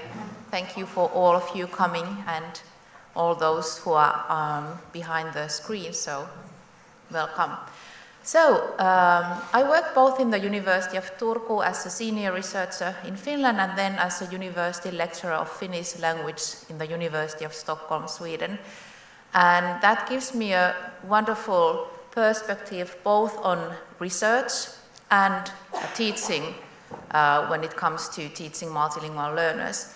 And today I'm going to talk about linguistically and culturally responsive education as a support for multilingual learners. And I will first go through framework for linguistically responsive pedagogy and culturally responsive pedagogy, and I will go through of those two kind of hand in hand. And then I will present some results of the recent studies considering these topics from Finland. So first I will start with the framework for linguistically responsive pedagogy, which consists of both orientations and knowledge and skills that teachers should have. As we have heard today in many of the presentations that have been heard earlier, teacher competencies are very important in order to provide academic success and healthy and safe environment for the students. So that's why we are talking about those. Part of the orientations is that teachers have to have some sociolinguistic consciousness. It means that a person has to understand that there is a connection between language, culture and identity, and that we also have to be aware of the socio-political dimensions of language use and education. I will go through these a little bit more in detail later. Orientations also include value for linguistic diversity, and that's also something that we have been listening today already earlier. And the last but not least is the inclination to advocate for multilingual learners. MLL in my presentation is an abbreviation of multilingual learners. So, and then when you come to knowledge and skills, there is learning about multilingual learners' language backgrounds, experiences and proficiencies, identifying the language demands of classroom tasks, and applying key principles of language learning and scaffolding instruction to promote multilingual learners' learning. And I will go these all in details through all of these a bit later. But then we have to look at the culturally responsive or sustaining pedagogy, and that means that we have to acknowledge and value diversity and foster pluralism. It's quite small. It looked so much bigger in my own laptop screen, sorry. Then we have to be aware of power and privilege issues that are always around us when we are talking about, especially about language learning, but also newly arrived immigrants. We have to be aware of our own attitudes and prejudices. We all have prejudices. We have to be aware of them. We have to be careful that those do not affect too much on our daily behavior. We have to be actively challenging and working against inequalities that are around us in this society, and especially among the situations that we hear and have when we have newly arrived migrants. For example, the presentation from Denmark really showed all these inequalities that there are. We have to have the plan B, C, D, E, and so on instead of plan A. We have to empower students intellectually, socially, emotionally, and politically. There was a really good quotation from Jim Cummins in one of the presentations, which really shows that we have to treat our students as intellectual and capable in order to make them also succeed. The main thing in culturally responsive pedagogy is that we have to create school cultures that support students' identities, strengthen their sense of belonging, and engage them more actively in literacy practices and enhance learning in general. So what all these things mean in practice then? First, we talk about sociolinguistic consciousness. So there are language policies that we have been listening to today, for example, family language policies, but they are always affected by the societal language policies that are surrounding us. And these all affect the identities of our multilingual learners. There are always different power relations in every social context. Some people have more power than the others, and we have to be aware of these inequalities. What are the accepted languages in different contexts, and who determines what are the accepted languages? Are all the versions of spoken language, for example, as acceptable? And if not, what can we do to make them more acceptable? Families have really essential role in maintaining the languages, but there's a lot of social pressure, and that social pressure comes also from schools if there are monolingual norms that teachers are kind of maintaining, and if they are sending the messages to homes that it's not so important to have the home languages, the main language is the language of schooling. So we have to really be aware of those signals that can be sent also unintentionally. When students and their families have agency, then they are able to make language choices, then they have language authority, and then there is a vitality of language identity as well. But there is not always possibility to choose. There are societal pressures that make us not to be able to choose what we want to do, as we also have seen in the presentation considering the Danish students' professional hopes. Language is always a social practice. It affects our relationships. And I was thinking about the presentation about the preparatory education, where they had this welcome class, which can really support also the relationships of the newly arrived students in their mainstream classes from the first day on. It's really important for their well-being. But always when there is a relationship, there is also symbolic power relations, and when it comes to language, it's very important to acknowledge that those students who are developing their language skills, their power is diminished, unfortunately. Sense of belonging is very important. A sense of belonging is one of our basic needs. Every human being wants to know that we are appreciated, that we are part of the community we are in.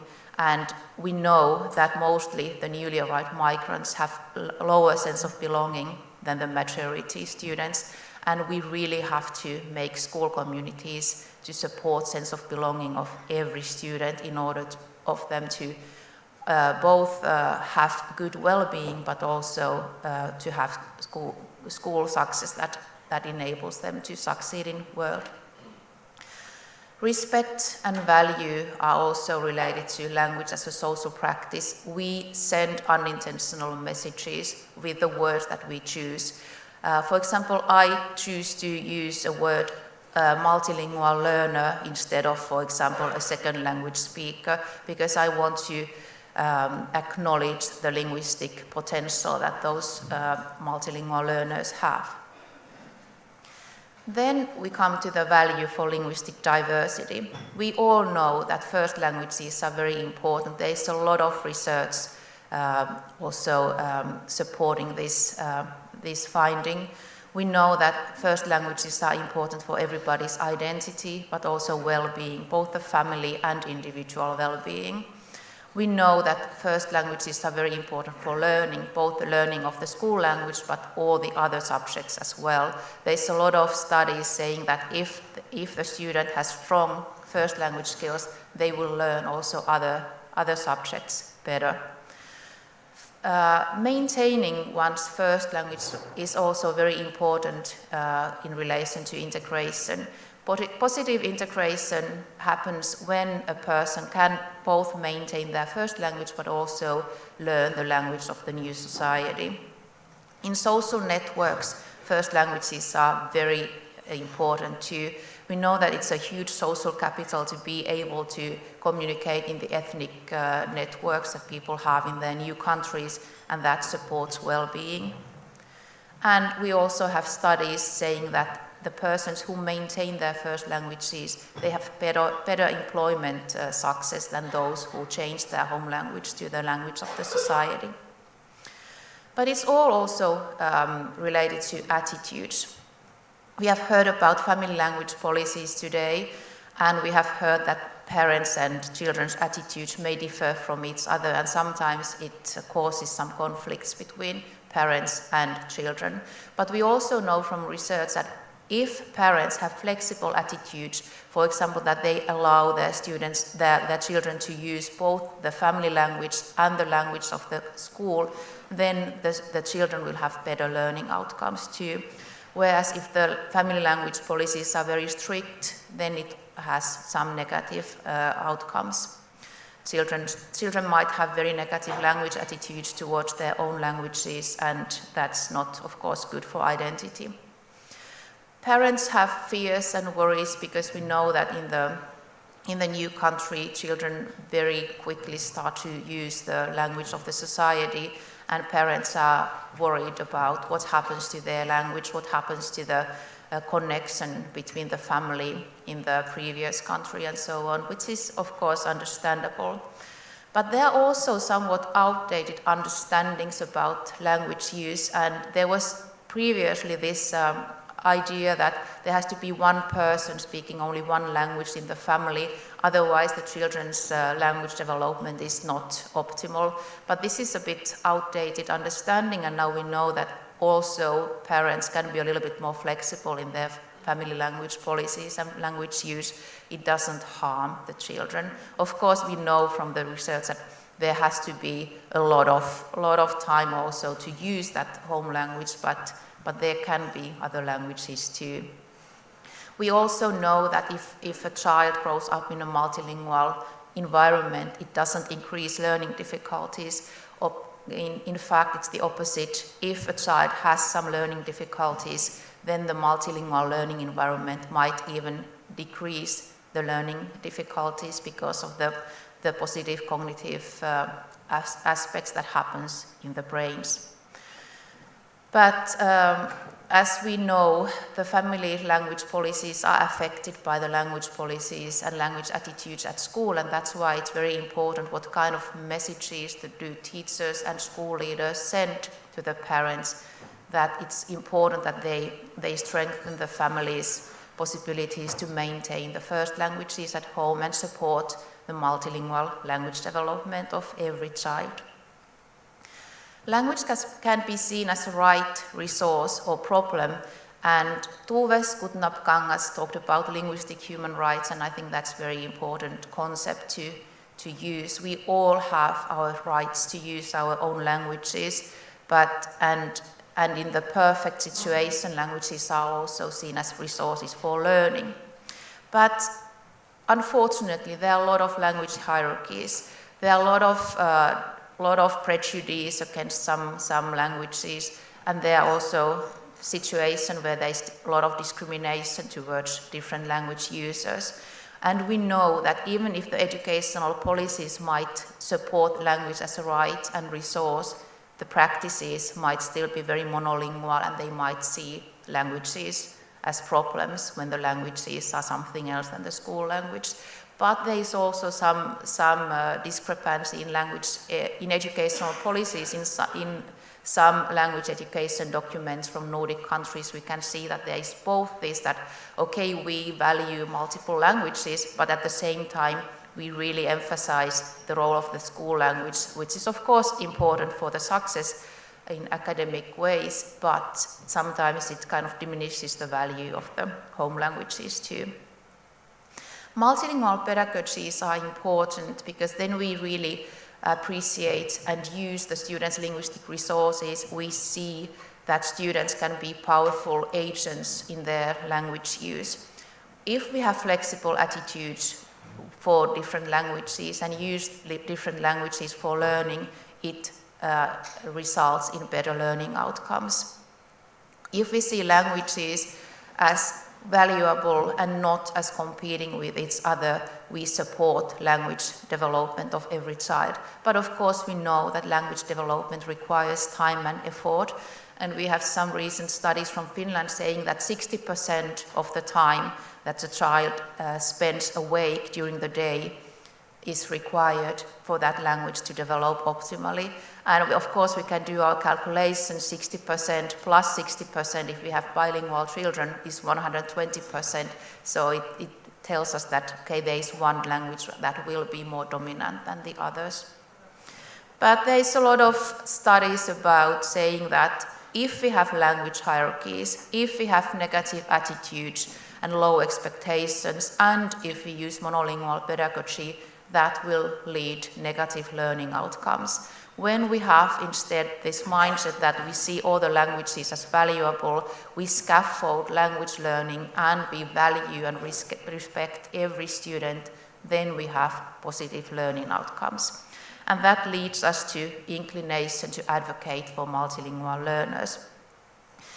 We know from many studies that unfortunately some teachers have stereotypical attitudes and prejudices for some multilingual learners, and they have very low expectations, and that leads to low learning outcomes as well.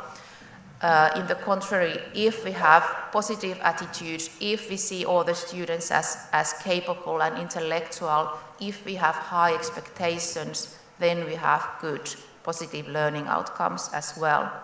And that leads us to linguistically responsive environment that we should provide to all of our learners. We are all linguistic models. That's why we have to be aware and responsible of our own actions, how we use language, how we express our thoughts, but also how we call our students, how we speak to them. We have to be aware that our students are both learning the language and learning through language all the time, and we have to help a child to understand and be aware of their own linguistic actions.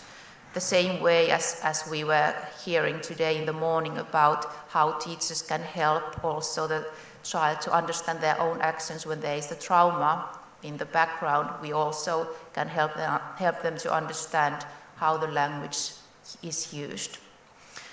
And as we heard in that trauma-related presentation, learning is possible only with a safe mind. So that means that we all have to be really aware of that we create a supportive and safe environment which enables every child to learn. That also includes caring and trust. I was just interviewing school leaders from UK and Finland, and one of the most beautiful quotes from those interviews was that from one school leader who had already retired, but he was speaking a lot about how important it is to respect every student and how important it is that they trust us as teachers and educators. And he said that the quickest way to lose trust is to make them think you don't care, and I fully agree. We have to learn about our learners' backgrounds, experiences and proficiencies, and these experiences also include the trauma-related experiences that we were listening to earlier today, but we also have to understand language backgrounds. The presentation about language portraits was really interesting about when they were talking about that there's this supermarket language and other languages. So we have to understand that our learners have a lot of different languages already that they have learned during the school, previous schooling, or just previous life experiences. The worst thing that the teacher could say is that, oh, I have this learner who doesn't have any language skills, because that diminishes completely the identity of a multilingual learner. But that all brings us to encounters. How do we encounter our learners? Can everybody be themselves, and are all identities valued? For example, when we read stories and text at school, are all identities reflected in those, and how they are presented in different stories? I was observing one wonderful learning situation in one school with preschool learners, and they were all Spanish and English speakers, so they were all multilingual, but the Spanish language was the stronger language of the children, and that was in US, so the school environment was English speaking. And they had been reading multilingual stories where Latino backgrounds were highly acknowledged and taken into account, and after they had been reading two stories, they had these huge two hula rings at the floor, and the students were able to place things that were in common in those stories in the middle, and those that were separate in the separate spaces. And all of the students were really active. That whole lesson took 45 minutes, and if we think about 6-year-old kids focusing 45 minutes, that's a lot, I think. But nobody lost their focus, not even for a single second, because all their identities were acknowledged and all their languages were taken into account all the time, and their active participation was supported, which is really important when we want to also support sense of belonging of our learners. But we have to also identify the language demands of our classroom tasks. So when we are reading the texts, we have to think about what are the words that might cause difficulties for our students. My colleague once said that when she prepares her slides to her learners, she always thinks, can I translate these slides into Swedish? And if I cannot, then there might be some words that are also difficult to my learners. And I think that's a very valuable advice. If we can easily translate our words, then it's easy for students as well. But if not, then let's think again. But how do we identify linguistic demands? First of all, of course, we have to take into account the proficiency levels that our learners have when we designed our assignments. When we speak, we have to have a longer pause, longer periods of time to give our learners time to think and time to form responses. And when we grade assessments, we have to think about what kind of the consequences has the language for learning and understanding that we are using. We have to create opportunities for our learners to interact with the speakers of maturity language so that they also have possibility to develop their language skills, and we have to encourage them to ask questions about unclear issues also during the test situation. But as teachers, we do not always recognize what are the words that really cause problems. For example, I take an example of Finnish language here, aamupalaveri. It's a word that is formed from different parts of other words, and you can understand it in two different ways. First, you can think about aamupala, which means breakfast, and veri, which means blood. Or you can think about aamu, which is morning, and palaveri, which is meeting. But there was one student asking his teacher, "Teacher, why people in Finland eat so much blood as breakfast here?" Because he had seen this word, aamupala, breakfast, and blood. Aha, okay. But it's not that case. We have morning meetings, we don't eat blood during the mornings. So, but when we understand that there are many difficulties that the words can cause for our learners, we also have to understand how language is learned. We have to be aware of the language learning principles, and of course language learning is always a very dynamic and complex process, and it's individual for all learners. And what I have here is a very small superficial level of language learning process, but I think these principles are the main things that every teacher has to understand in order to help them to help their students. First of all, language used in everyday situation is different from academic language. It's completely two different things. The language that we use must be understandable for our students, but it also has to be a little bit more different than their current level of language proficiency. Otherwise, it doesn't develop anybody's language skills. We have to support active participation and social interaction because those are basis for language learning, both in academic language and in everyday language. As you were talking about playing football as a very good language teacher for you, it's exactly when you have social interaction and you are actively participating in something, then you learn. And as I already mentioned, if one really knows how to speak their first language, learning a new language is easier. Safe learning environment is key for everything, and the lowest possible level of anxiety when working in a new language is very important. I think everybody has experienced the situation where somebody talks to you in a language that is not your strongest language, and you should be able to answer, but nothing comes out because of some sort of stress. And it doesn't have to be a lot of stress, even a minor stress blocks completely our possibility to use the language, and that's why the safe environment is so important in language learning classes.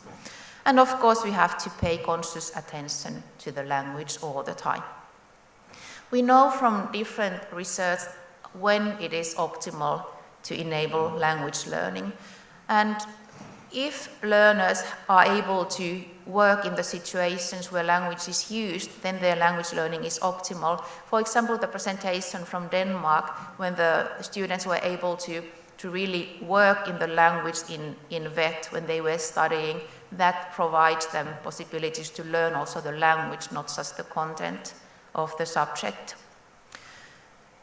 We know that when we learn language, we use different models, we use different patterns so that we can kind of work with them when we develop our language skills. And we know that language learning always occurs in the zone of proximal development, so what is on the next level, not in the current level, but reachable, not too far.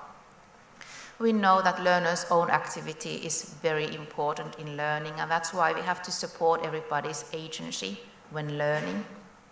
And of course, we have to help our learners. We have to scaffold instruction to promote the learning. And here I refer to enduring principles of learning that Annela Teeman and Ronald Tharp have created in US. And I think most of the research that we can find really supports the findings of these principles, that they are the most optimal, providing optimal learning situations. First of them is joint productive activities. It means that teacher works jointly with their students in the small groups. And of course we know that learning groups are not small in the normal classrooms, that there are maybe 25 students in each class, and that doesn't really provide possibilities for this kind of working. But then we have to use small groups so that teacher is part of one small group and then the students are just circulating between the groups. Because when the teacher has the possibility to work together with a small group of students, then she or he can challenge them cognitively, support them both language and the subject content-wise, and all the time see where is the actual help needed and provide that. We have to develop students' literacy skills in all subjects all the time. We have to provide instructional discussions so that students have possibility to participate in their learning, but possibility to actively develop their language skills in those discussions. We have to challenge our students cognitively, which means that we have to have high expectations. We have to model the learning. We have to model, for example, language we are using. We have to provide model sentences. How do you use language when you, for example, express cause and consequences and reactions and consequences? How do you explain when you disagree and so on? Critical stance means that we have to also develop students' possibilities to think critically and take critical stance in the surrounding society and not just take things in like they are always like this and I cannot influence anything. And from the studies we have seen that this critical stance is the best predictor of good learning. Even though if you develop literacy skills in all subjects and if you challenge your students cognitively, but if this critical stance is missing, the learning outcomes are not as good as they could be when the critical stance is included. And that's why it's very, very important to raise critical thinking among our learners. But the macro and micro level scaffolding that happens in the actual classroom practice can also be kind of very crucial for learning, because macro level designed in scaffolding really acknowledges students' prior knowledge and experience, and sections selects concrete tasks that can help students to proceed in the cognitively challenging way, and it can raise the metacognitive awareness and the critical awareness at the same time. Then, of course, in the daily basis, we have these interactional sequences when the student asks help now, and I have to provide help exactly now. That is micro-level interactional scaffolding. It always happens in the moment. It points forward, but it's not planned previously. Yes, and then this designed in scaffolding that we can plan previously, it means that we can, for example, highlight text to signal important information, because we know that in the early language proficiency level, a student cannot guide their learning and reading so that they will find the information automatically and independently. They need teachers' help in that. We can translate key concepts into the student's strongest language, especially if we have help from bilingual teachers at the school.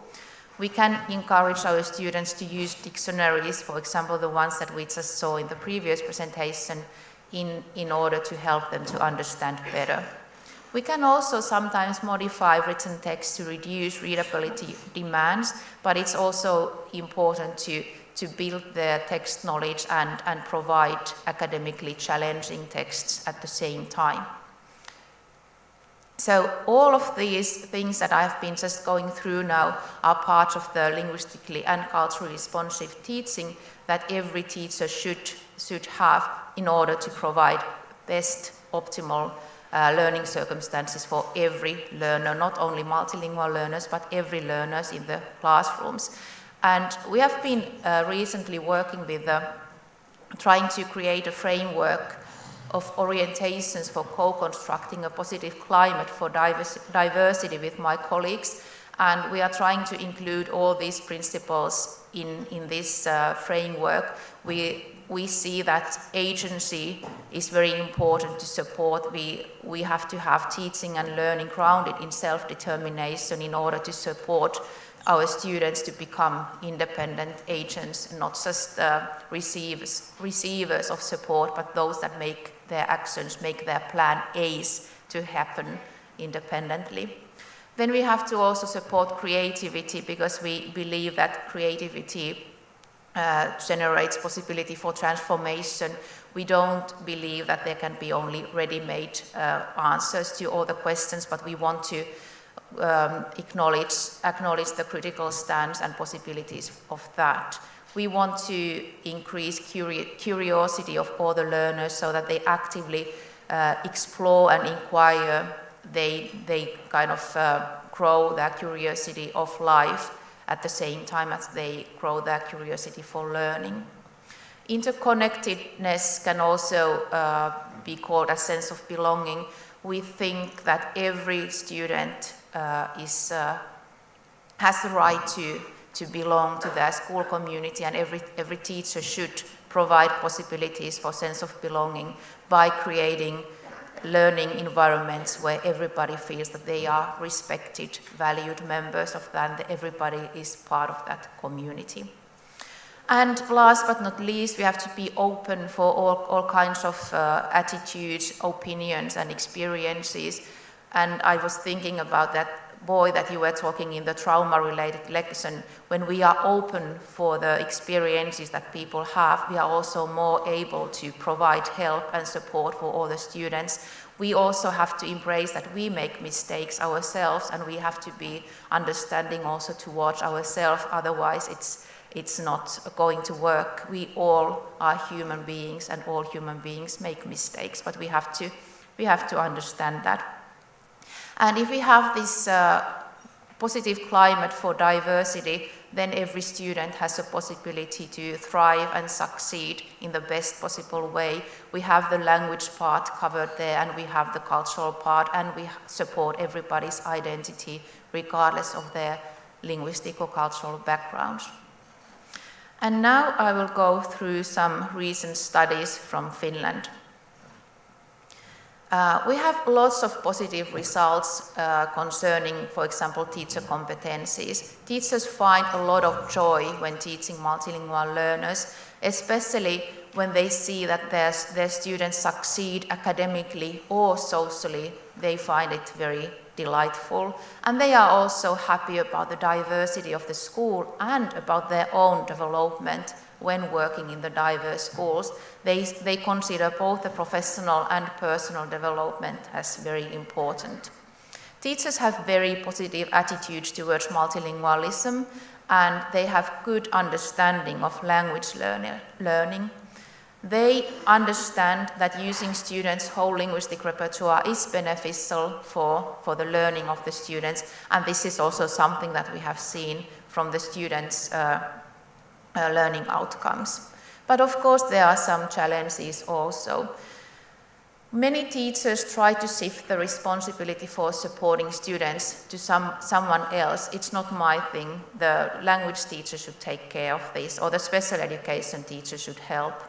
There are a lot of concerns about how students will learn the language, how they will integrate, how they will make friends, and a lot of teachers are really worried and stressed because of the concerns they have about their students.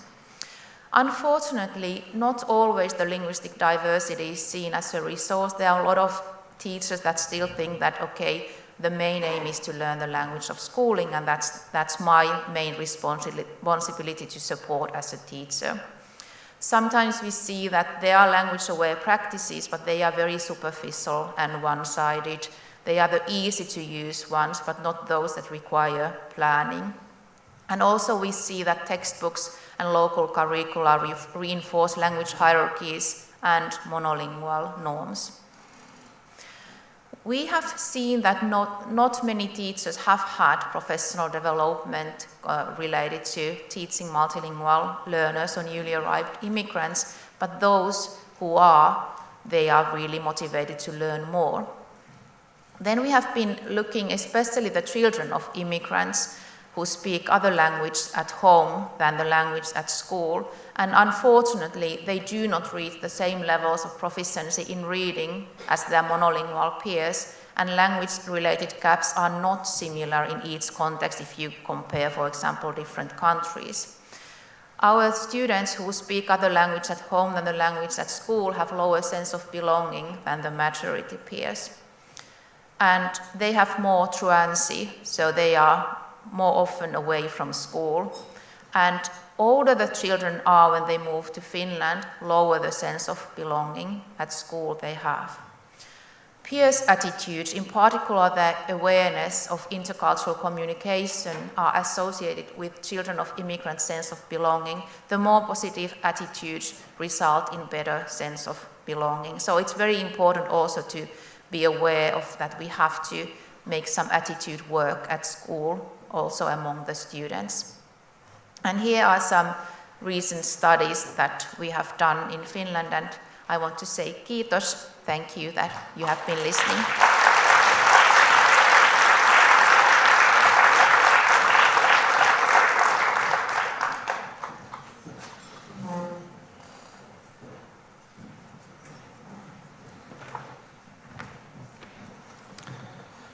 Kiitos, Jenny.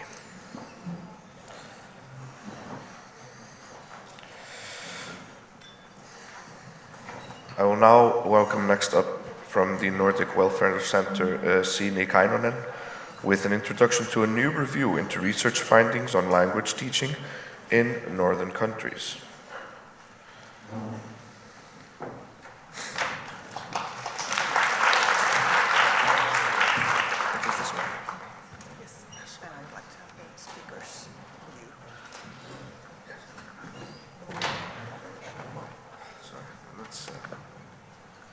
This guy.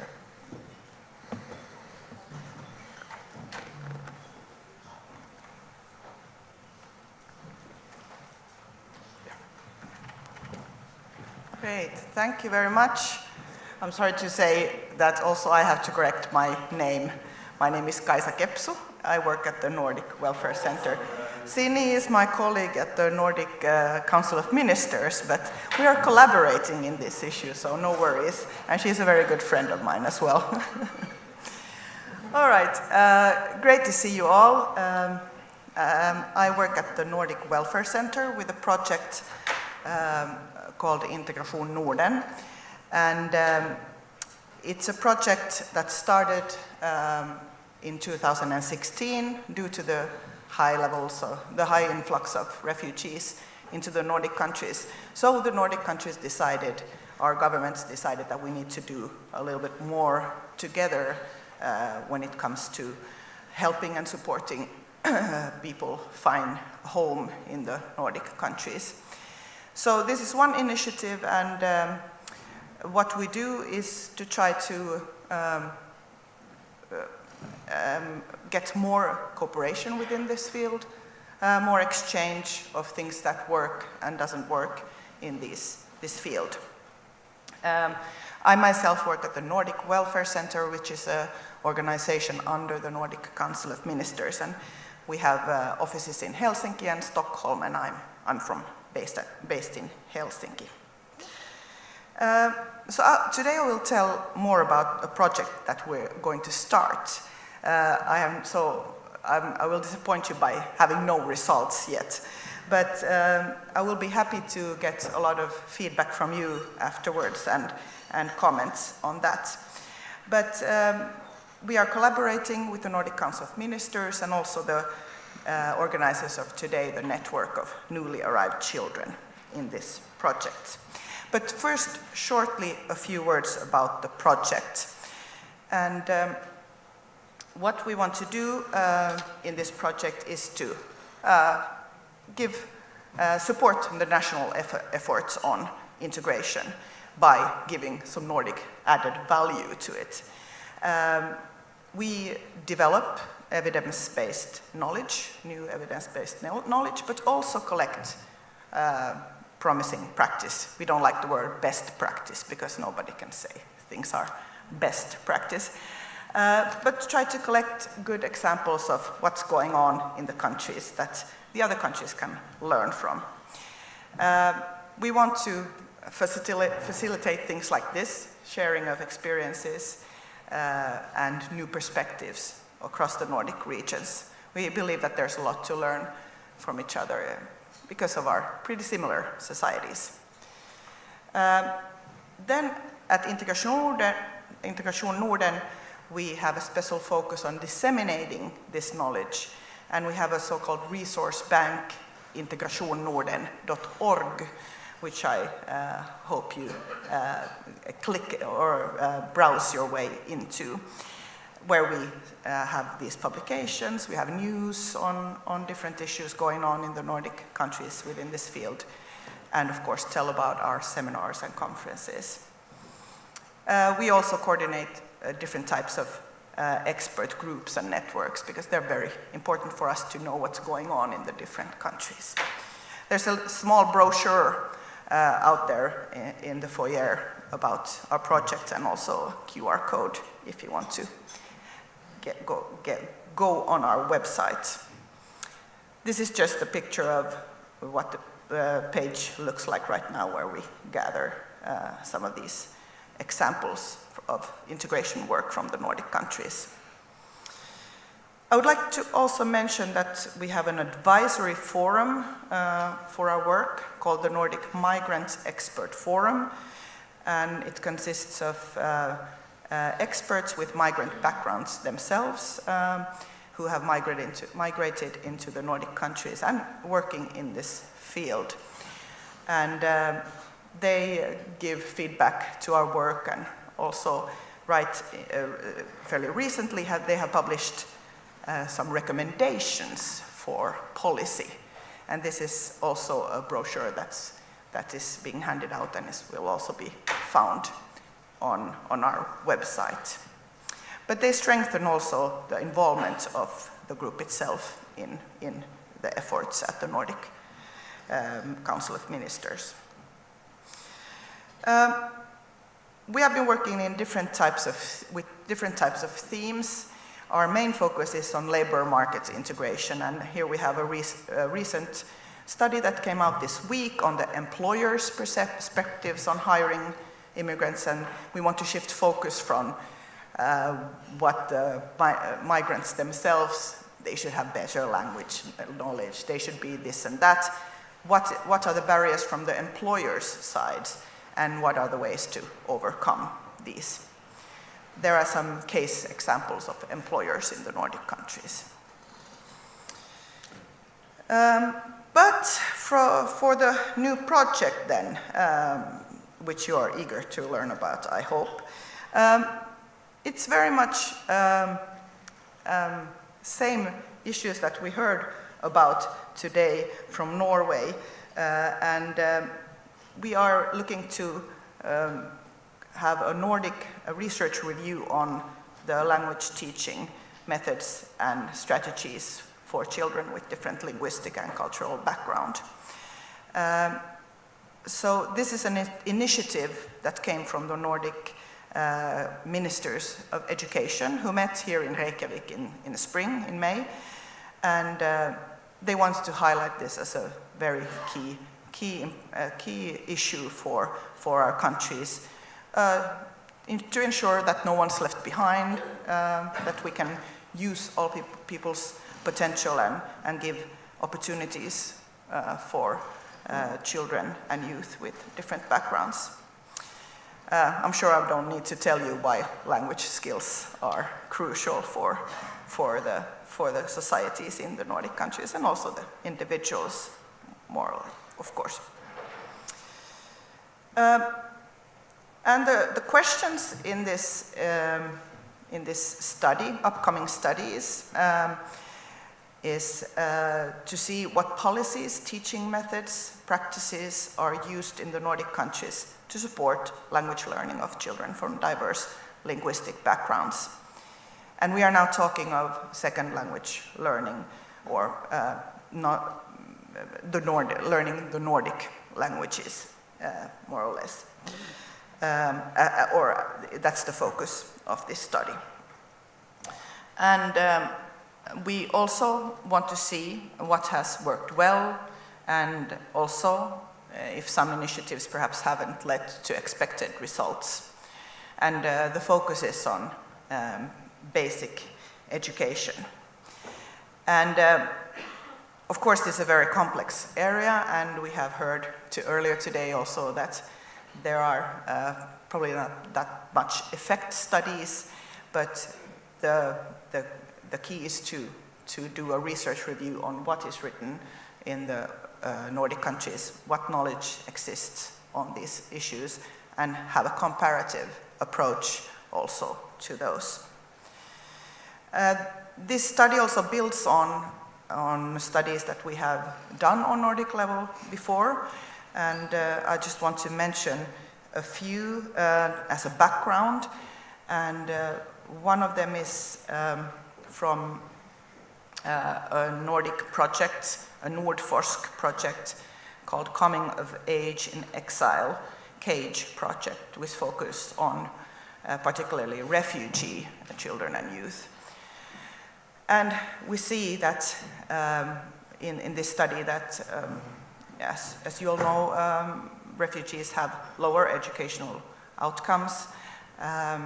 We see lower labor market participation and attachments, higher share of NEET youth, depending on the country, as many as 18 to 31% of refugee youth were neither in education, employment, or training, and also have a higher risk of ill health compared to the native-born peers. But of course, there are great variation between the groups, and within the group, and between different groups. And just to show you, this is going to look very, very complicated, but it shows educational outcomes according to different groups. We have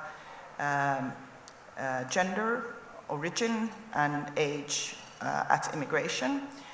And we see here also, there are 3 countries here: Denmark in darker blue, and Norway in a lighter blue, and then Sweden with a red color. And you see them side by side. We first will have the educational outcomes. It's a calculated score of educational outcomes by the end of the 9th grade. And you can see here, first for the native-born, then for descendant children that are youth that are born in the Nordic countries but have 2 foreign-born parents. And then for foreign-born children that were below the age of 7 when they migrated into the Nordic countries, and then a bit older, and then the last group is the non-refugee migrant children. And of course we see that there are big group differences between the educational outcomes. We can spend a lot of time looking at this, but what is also clear is that we see a clear gender gap here as well between boys and girls and their educational outcome, and it's particularly clear among boys of foreign origin. And this is a study that we have done on this issue. It's a research review called Leaving Boys Behind that looked at this gender gap. And here they conclude that when we look at measures and what has been done in the different countries, that the early language training is very crucial, particularly for boys. And just to conclude, or just to show some of the research questions in this upcoming study, like I said, we want to look at policies and methods used, which work best and for what groups, if possible. We want to look at what has been heard a lot today. How do the introductory classes work? What are the experiences of those? How are the children's language skills assessed? And what are the requirements for passing school, for completing school with a passing grade? We want to see how individual support needs are monitored, and also on a more holistic perspective, how the language learning perspective is included in all school teaching. A lot that you have been talking here as well. And also the interaction of the mother tongue and the second language learning. So very clear questions, but this is a Nordic review, so we will hopefully get some differences, and we can look at how the different Nordic countries have fared in this issue. So just short, the next step, we are now working, as you can see, we are in an early stage, so we need to work on the project plan, and I'm happy to hear some feedback from you, if you think this is a good idea or not, and perhaps if you have some suggestion also on possible researchers for this, and we are going to work on identifying that in the upcoming months and using our networks for that as well. So hopefully we will have a publication by the end of next year, and you will get information on that as soon as we are done. Yes, this is our site, integrationnorden.org, and like I said, feel free to contact us anytime. Thank you very much.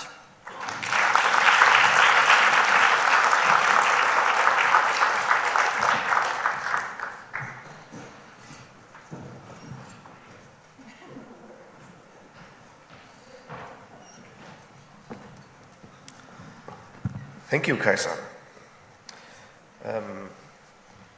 Next up, we will have a panel, which is the Pathways to Inclusion, a panel of researchers, with moderator being the senior advisor at the Ministry of Education and Children, Elisabet. After that, Sæþórsdóttir. I wish this was a bit, but it's not.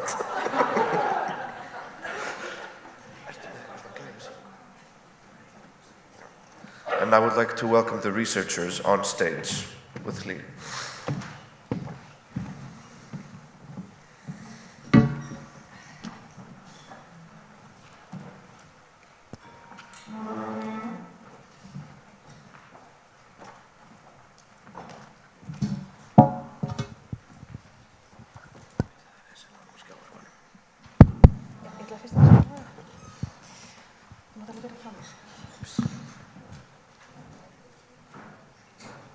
All right.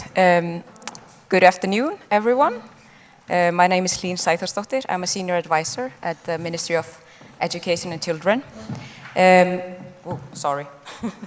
I will be moderating the first panel discussion where we have gathered the researchers that have presented their findings earlier today. I'm very pleased to be with you here today to discuss this important matter of how we can effectively support newly arrived children. Successful integration is not only a matter of equality, but it's also a matter of creating equity, which means it's about creating equal opportunities and equal access to these opportunities to choose the lives that the children would like to live and lead. It's a quite timely manner for this conference, because at this time in the Nordic region, our commitment to social welfare and equality is being tested, but is also being enriched by the increasing diversity brought by immigrant families. This does present unique opportunities and challenges as well within the educational and social inclusion settings, especially for the children and their families. The focus of the first panel discussion is on understanding and improving the reception of these young newcomers. The panel will start by having 2 topics that we have pre-selected for these panelists to reflect upon. And then we will have roughly 10 minutes Q&A for you, the audience, both here and online, to ask some questions. We have roughly around 30 minutes to discuss the most important topics today. And so I'll ask you to just be mindful of the time and be concise in your answers. But a very welcome to you here. I would like to just start to ask you to, again, just introduce yourself and tell your role just briefly before we start, just to remind everyone of. Hello. Yeah. Thank you. My name is Katrín Eriksdóttir, and I'm a PhD researcher doing my PhD in the LPP project with Renata.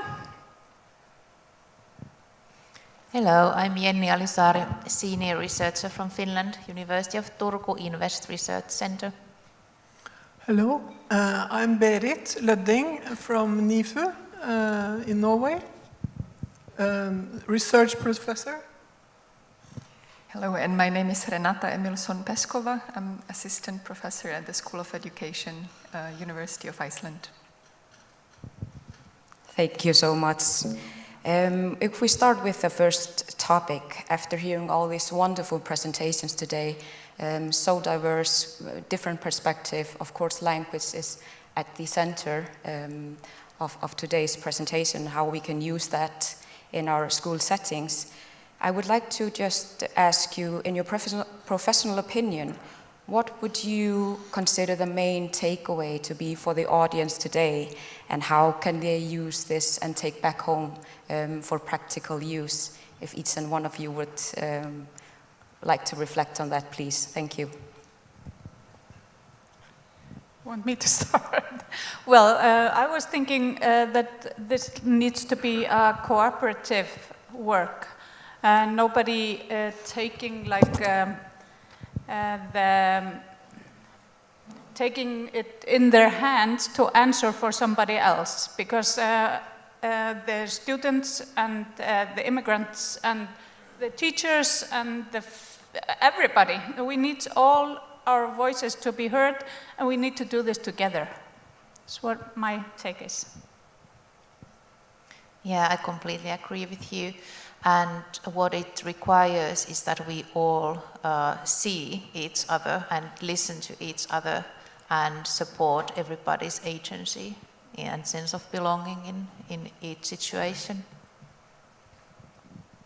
Yes, I agree very much, and I would like to again emphasize the importance of skills and competence among the teachers, because it's such a key to successful outcome in the field of assessment.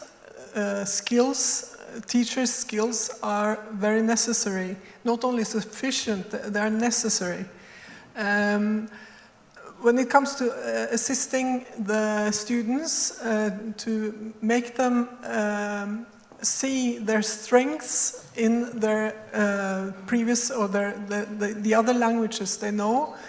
It is strengthening the students, and also to be competent is a way to, or is very important in order to build school capacity, for the school to develop and for the school to be inclusive. Skill is something you can't do without. So formal education is my key word.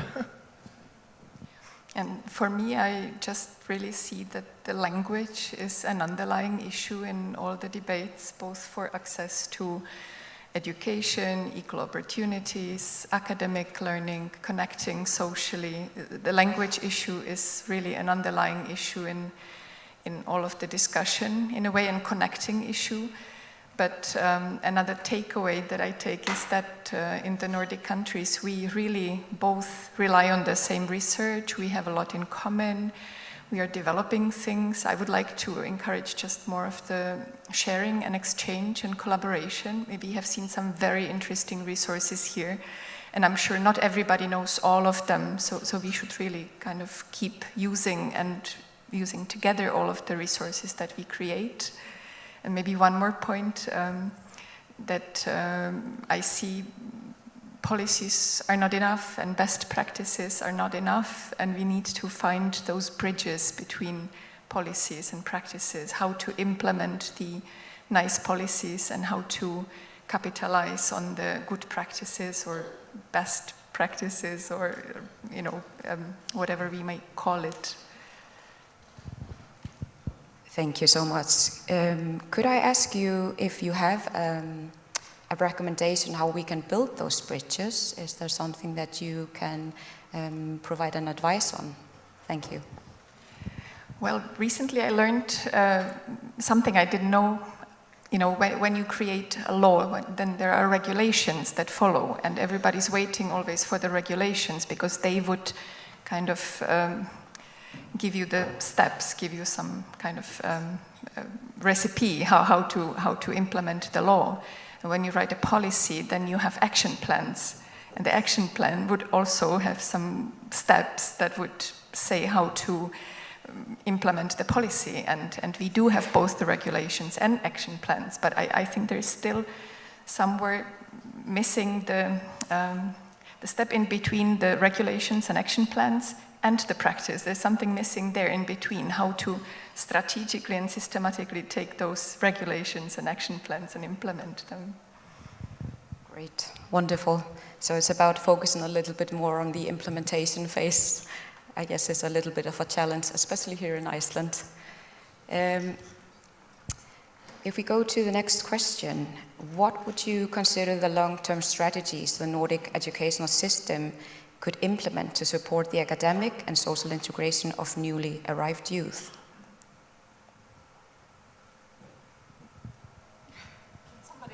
Can somebody else start, please?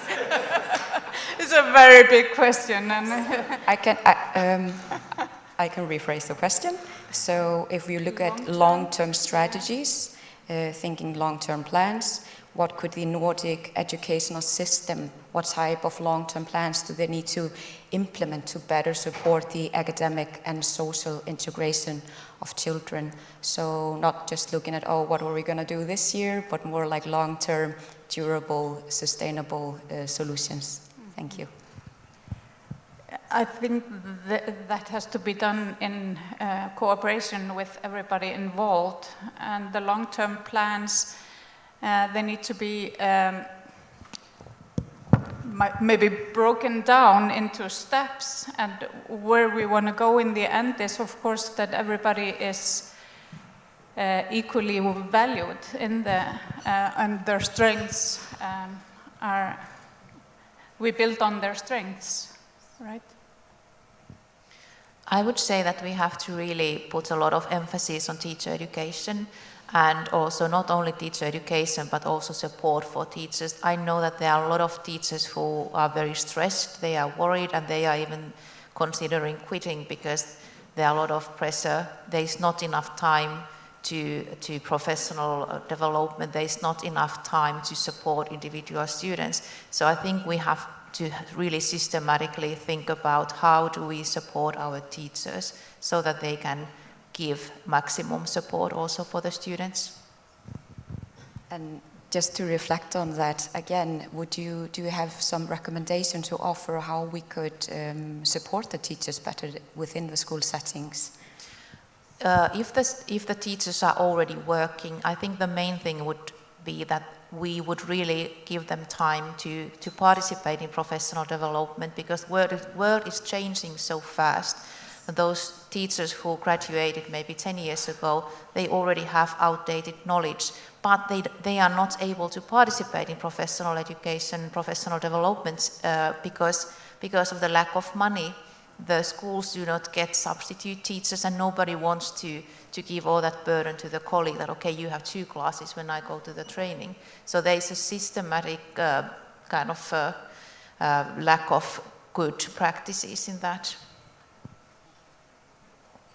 I really think that we need to look at the big picture, and now I'm talking even about like Nordic and global context, but there is a lot of research, and it's really good to create tools that build on evidence-based, robust research, but also just seeing the problem or the challenge or the issue at hand at all those different levels that go from society, press, media, attitudes, policies, curricula, teachers, all of the stuff in the schools, kind of bringing it all together, and then also working on each and every of those levels, working with teachers and take it systematically and make an action plan and follow up on it, and the parents and the media and attitudes in the society and the school directors and staff, so that there is some system and systematic kind of procedure behind all the actions that are being taken. I agree so much with all of you, and I believe too that there is great opportunities in collaborating between the Nordic countries. I was very happy to hear about the comparative project being launched, and I think we have certain issues in Norway concerning the transition from lower secondary to upper secondary. What about those who arrive in their teens, 14, and have very little school experience? There are so important questions, and we have in Norway we have the legislation and a lot of tradition, and we have inventions, and we are moving forward. But it's very good to hear. What do you think about that in Denmark? I appreciated very much to hear that they're thinking differently, and then what are the consequences of that? In Norway, in our research, we found that teachers, in Norway, you can in fact have a right to upper secondary education without having the means, without having the basis in knowledge and skills. You have, this is about to change, but still, I think we'll have a lot to learn from each other. What are the drawbacks by other solutions, by other traditions?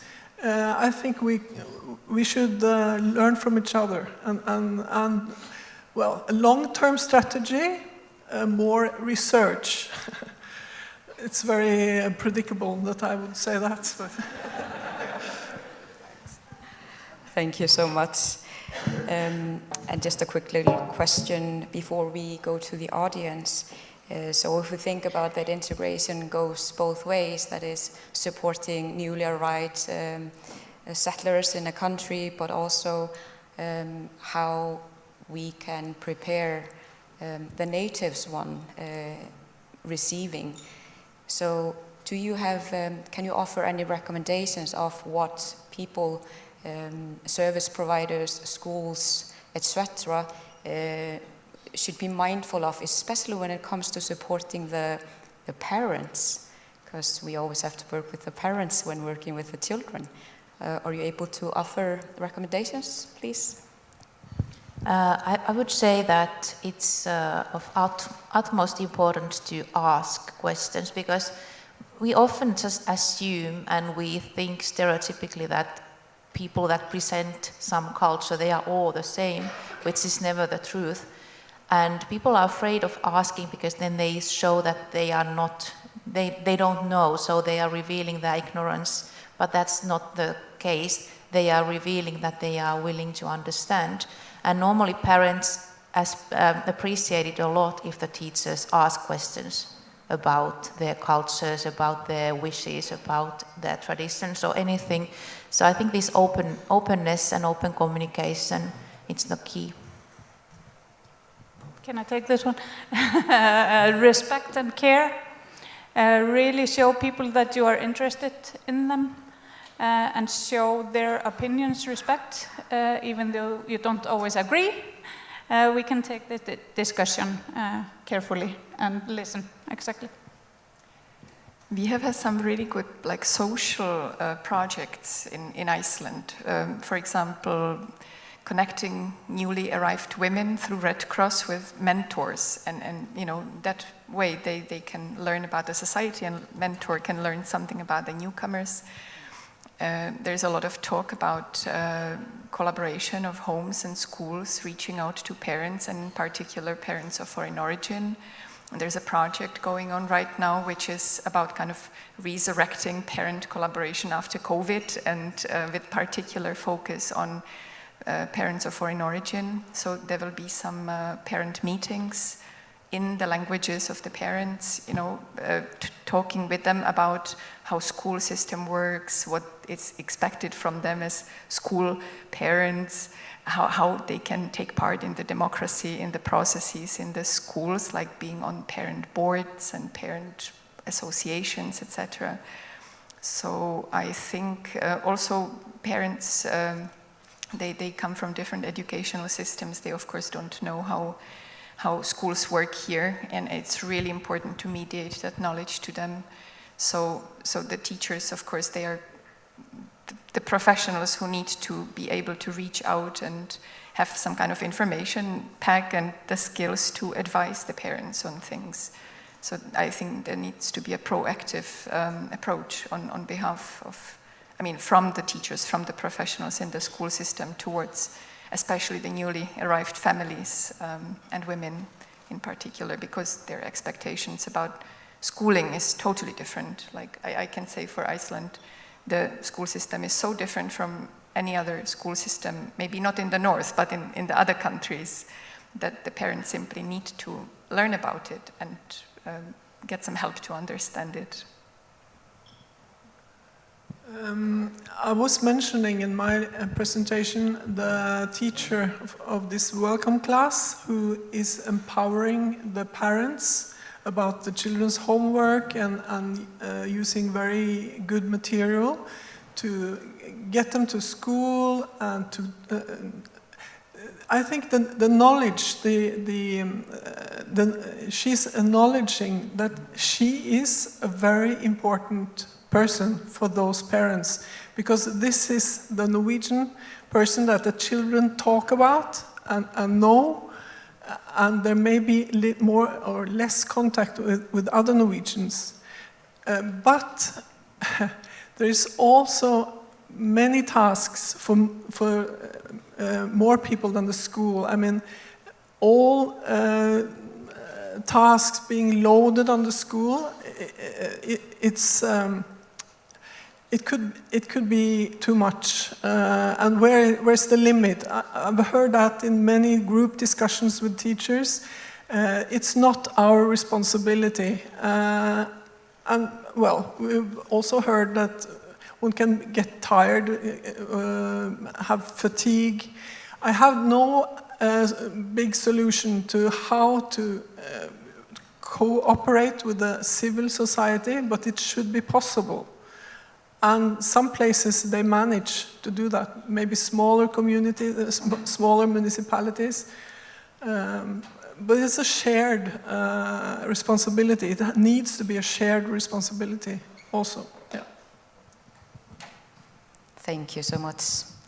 I think it's time for some questions from the audience. So, Donata.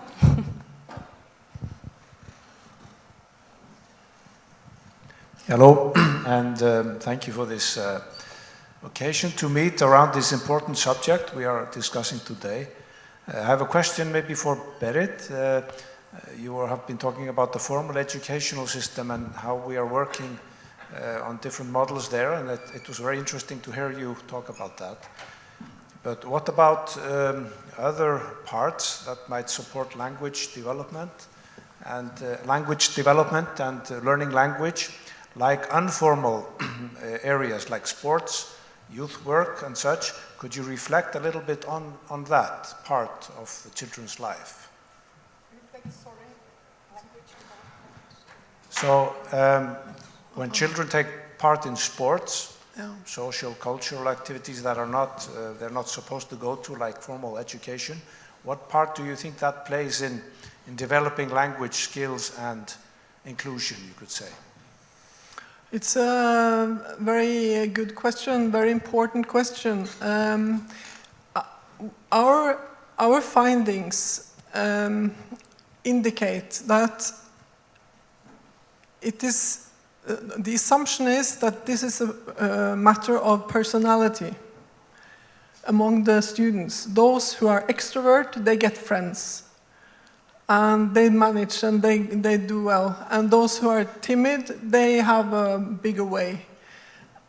But I think, of course, it must be grown-up people's responsibility to make young people meet or help them to meet, not just to tell them, now you sit together and you talk. You have to give them tasks, you have to give them challenges so that they interact, not only talk, and sports is excellent for that. But still, we should bear in mind that, as Jenny said, that the everyday language is not the school language, so the fellow, the age mates, the people of the same age are not those who can teach the major language. They shouldn't have that responsibility. That's the work of a skilled teacher. Yeah, but sports,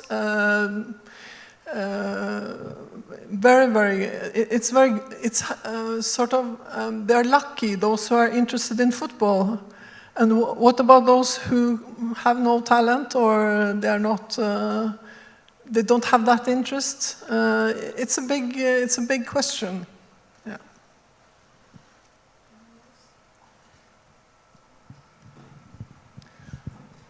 We have a question from an online participant. The question is, in your opinion, what could the Nordic Network for Newly Arrived Children do to improve language learning for newly arrived children? I think this is a question about Nordic cooperation.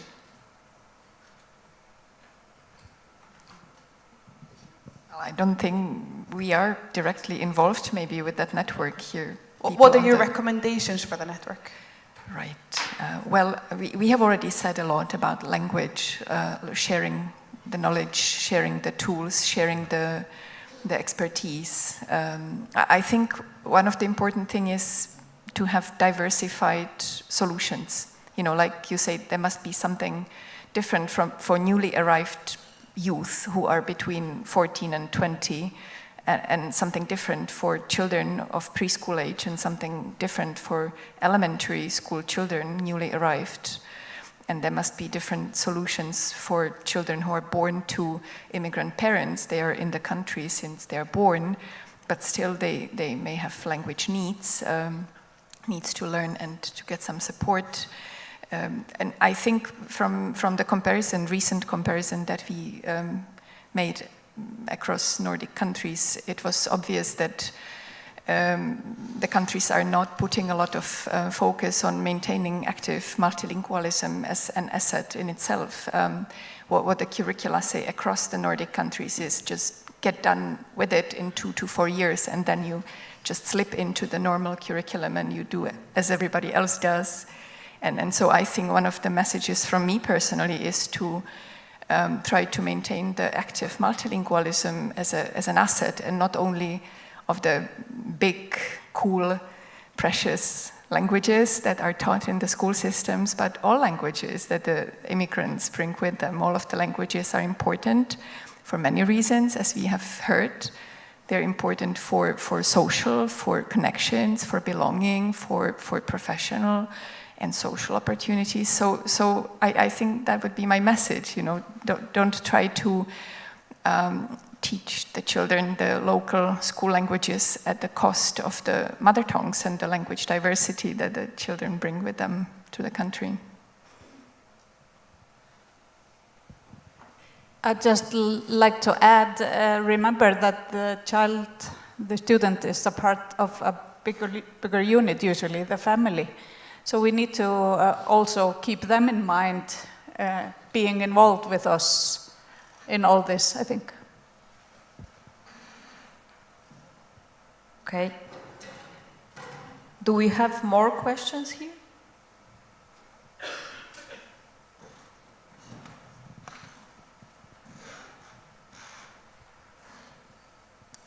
Thank you. Very interesting lectures regarding language and how people communicate and understand each other.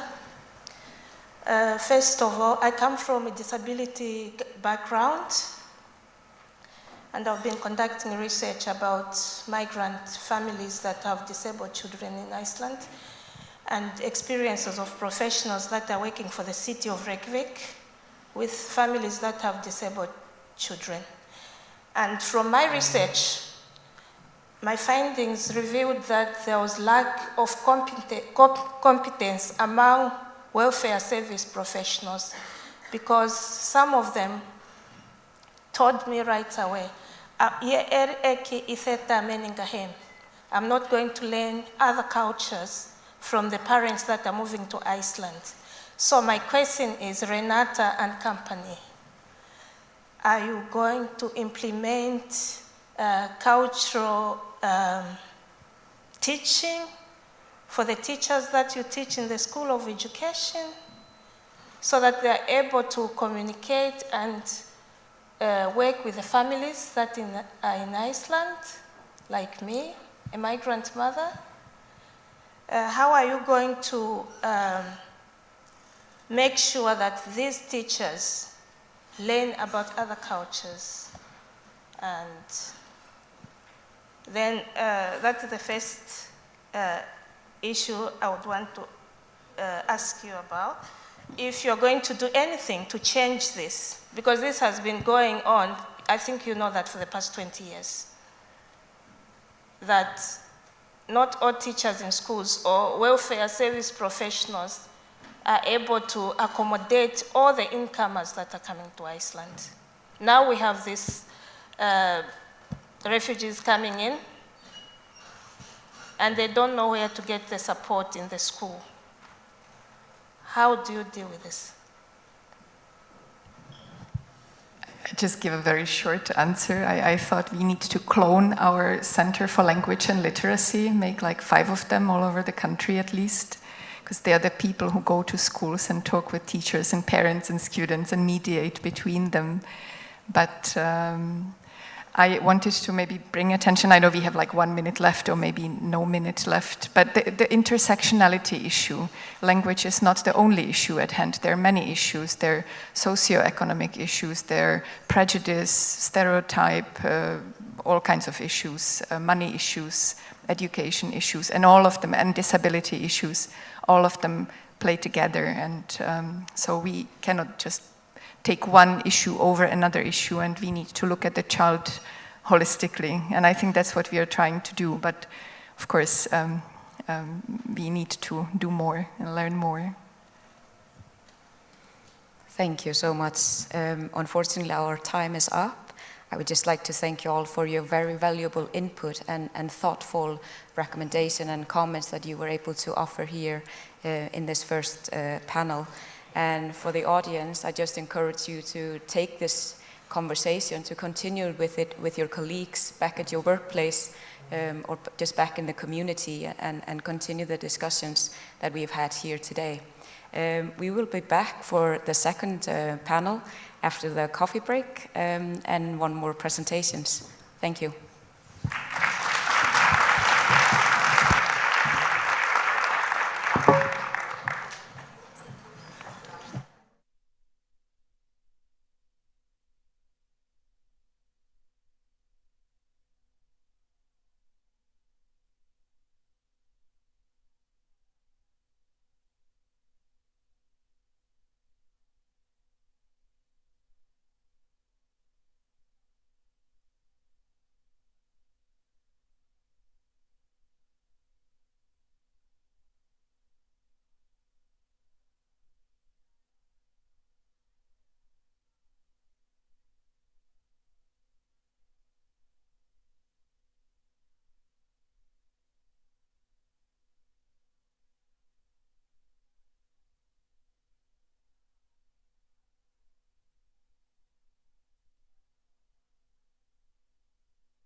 We'll continue with our schedule, if people could find themselves a seat.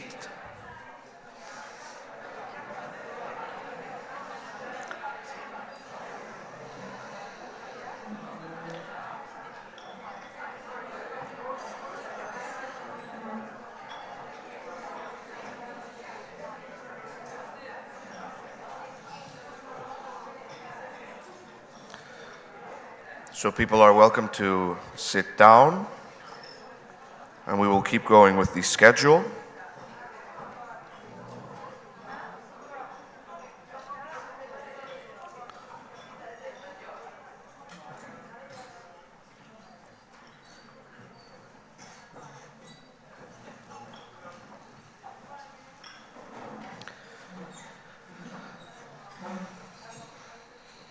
I would like to invite the youth representatives from Iceland, who will be showing their findings from the Nordic Youth Month, which talks about what does youth with migrant background want Nordic policymakers to know.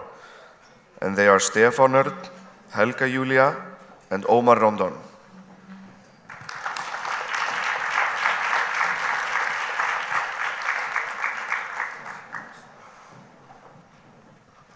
Hello, my name is Stefan. I'm a student and I'm in the Youth Council for Samfés. And I'm going to tell you a little bit about what the Youth Summit was. So a little bit more than a week ago, we had the summit. Almost 200 people from the Nordic and Baltic countries came here and gathered in Harpan to focus on what youth want, to have our voices heard. It was part of, because Iceland's presidency in the Nordic Council of Ministers. So we're going to review the results from that. We had a democratic process and made an action plan out of that. But first, we're going to show you a quick video.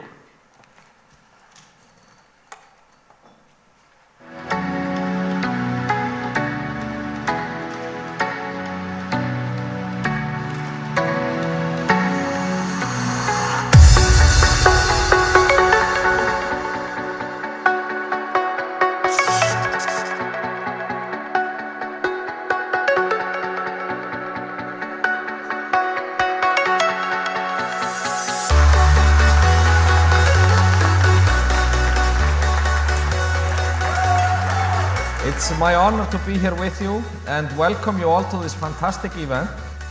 From the start of our presidency in the Nordic Council, it was clear that active youth participation was the key of our presidency.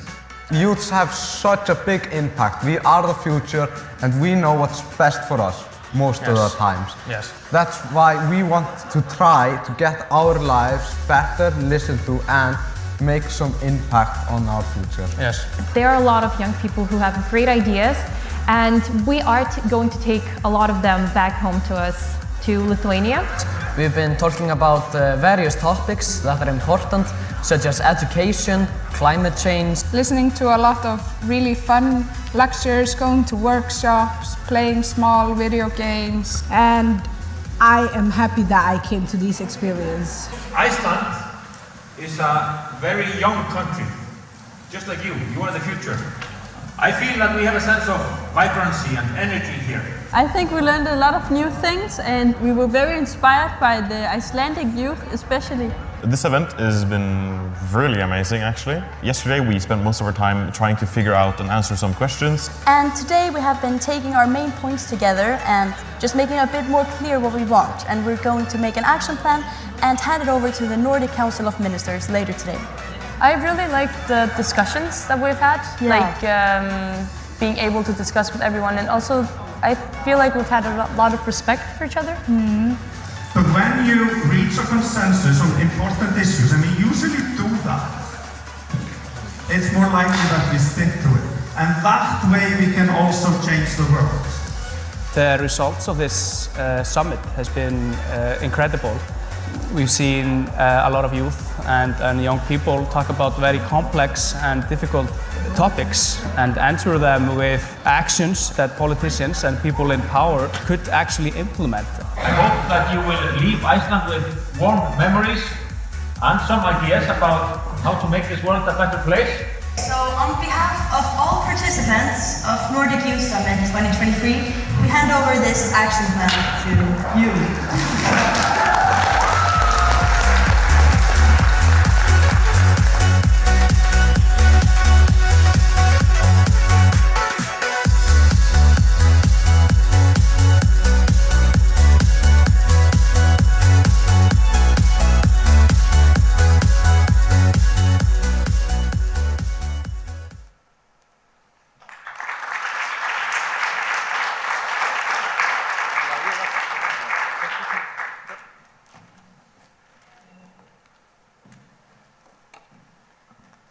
Hi, my name is Omar Rondon. I'm very involved in the youth work here in Iceland, especially doing videos and pictures on these kind of events. But when I'm not behind the camera, I'm also a youth worker myself in the social center of Reykjanesbær. For those who don't know where Reykjanesbær is the municipality where is the airport where many of you arrived. So considering we had kids from all the Nordic countries and the Baltic countries as well, we saw that it's different problems and different insights depending from the country. While in Sweden or Denmark it's clear that racism, xenophobia and discrimination are creating a lack of opportunities. And those from these countries, you know how it's getting so tight, this theme of immigration and the problem with the segregated societies. In countries like Iceland or Finland, the debate is that governments are not doing enough with the resources they have, and that sometimes the resources could be better oriented.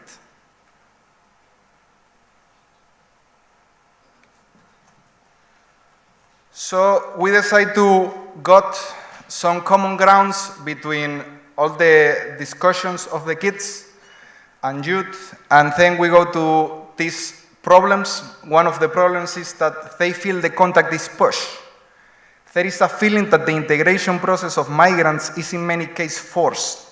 It's expected that all the migrants adapt to a new culture, language and diet, but there is not enough being done to educate the locals about the traditions of the newcomers, pushing a barrier that won't break until one adapts to the other.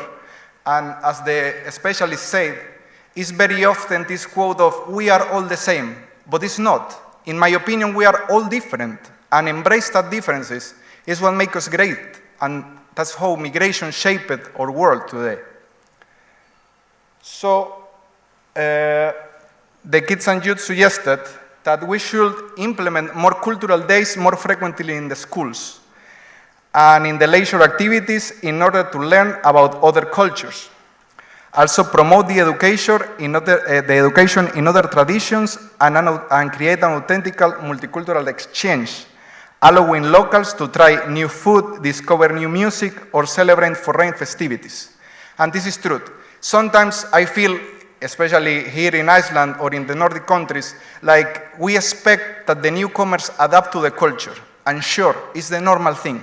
But I think that if we make our society more interested in what they are accustomed to, in their food, in their traditions, then we can start to create this common ground in a different approach. And then maybe find that their celebrations are good, that their food is good.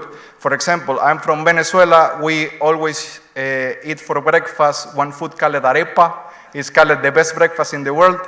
My fiance that is Icelandic, she loves them. She today in the day makes better arepas than me. She makes them like my grandma arepas. So if you get interested into this, I have never ever, I have made arepas for hundreds of persons here, and everybody loves them. So just with this common ground, they start to get interested in, okay, what is going on in Venezuela? What happened in Venezuela? What is this like this? And then we create this common ground.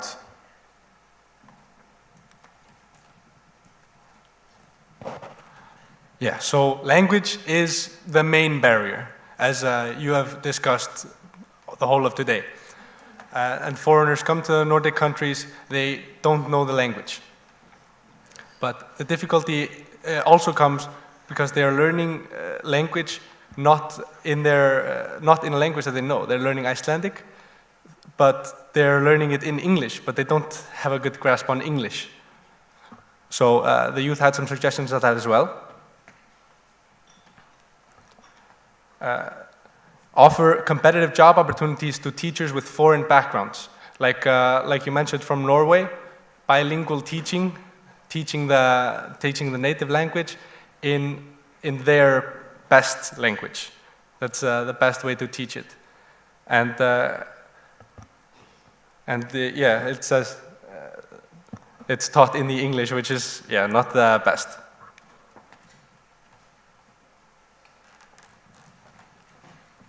Yeah, so my name is Helga, and I am a student and a member of the Youth Council of Samfés. We talked about youth work and sports.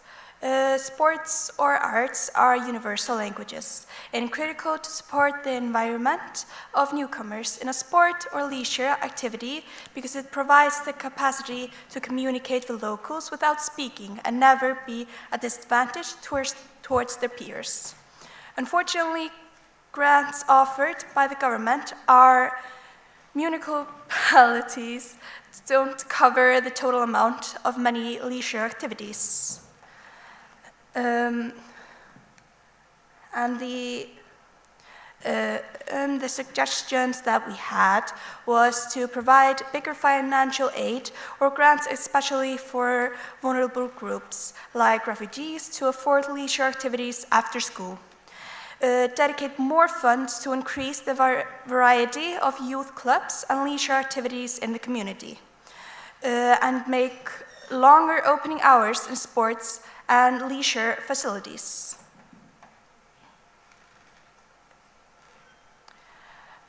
Inclusion for all. Many activities, facilities, and resources dedicated to the well-being of migrants exclude the locals, promoting segregation instead of providing real help, which will carry major problems in the long run. And the suggestion that we had for that is it makes no sense to support foreigners by creating leisure activities or clubs for foreigners.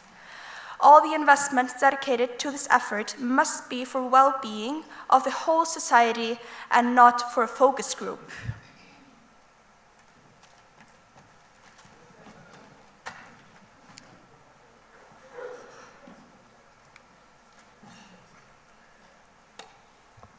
I think the last, but probably the most important, is about family life education. And is that the integration of the whole family core is crucial for a better adoption of the kids and youth. There is not enough effort dedicated to the integration and family education into the local culture and language. Many activities available might collide with working hours or school, making adults the first ones who can't achieve proper integration with locals, when they are the ones who are educating and raising the kids and youth.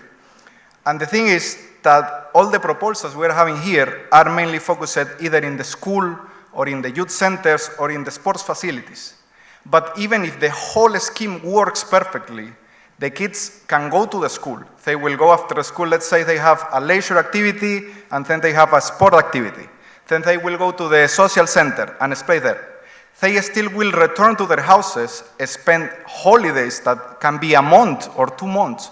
They will spend every weekend in a family that if it's not doing their best to get integrated, they will keep feeling this feeling of not belonging. And the problem is that I feel, especially in the Nordic countries, towards the families, is like this pursuit of the state of the well-being.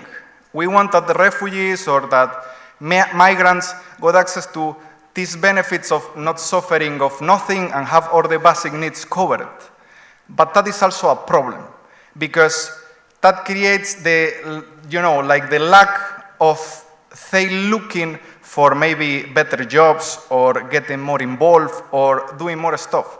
So for example, if you are a kid that even if you're part of the whole system, you go back to a house where maybe your parents are unemployed or your parents hate their job because they have awful jobs because they are underqualified.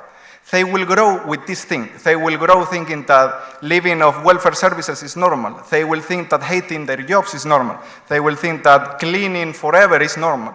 So we need to support the families because the family is the center of everything. So if you want more information about thank you. If you want more information about the results of the Youth Month, you can visit nordicyouthmonth.com. There is like different panels showing what happened, showing what was the schedule, and showing the action plan that the youths decided. You can also visit Samfies.is. Samfies is like the organization of all the youth work in Iceland and the organization we are representing right now.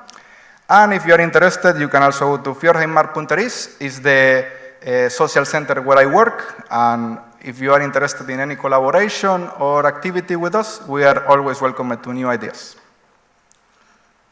Thank you.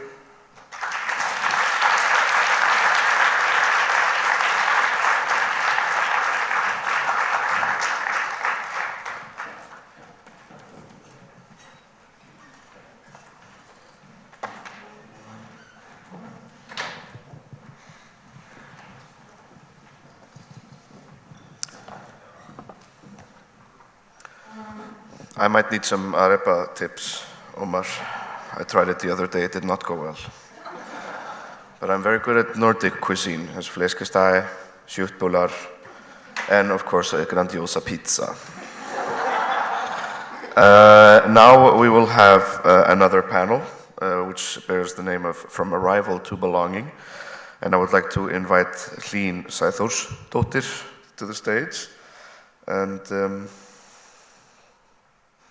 the rest of the people and practitioners, youth and practitioners, yes.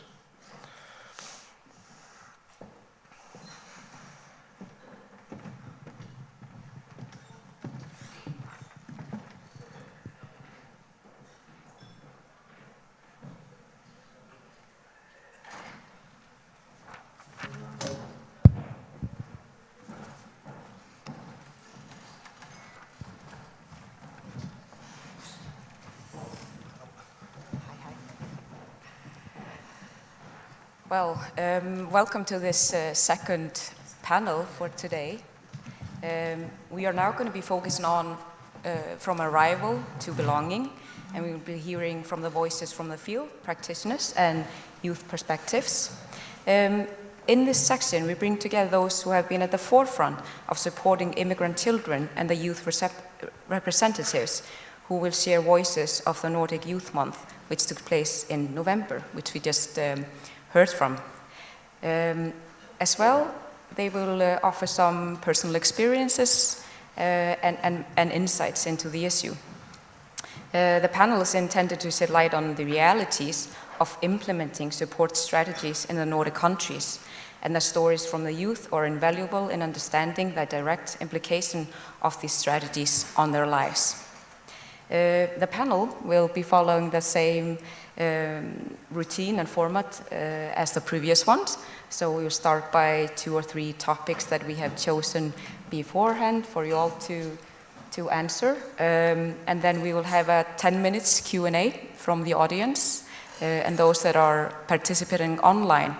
And for those that are participating online, I would like to encourage you to send in some questions if you have questions for the panelists. And as before, you are all welcome to provide answer for any question. And if there's any question you don't feel like asking, that's also completely fine. I would like to ask you all to just briefly say your name and your role, where you're at, and then we can start with the first topic. Thank you.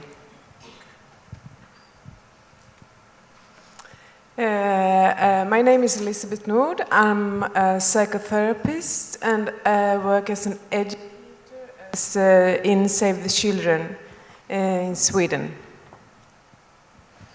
Hello everybody, and my name is Mohammed Omar from Sweden as well, and I'm a youth worker and an advocate for inclusion.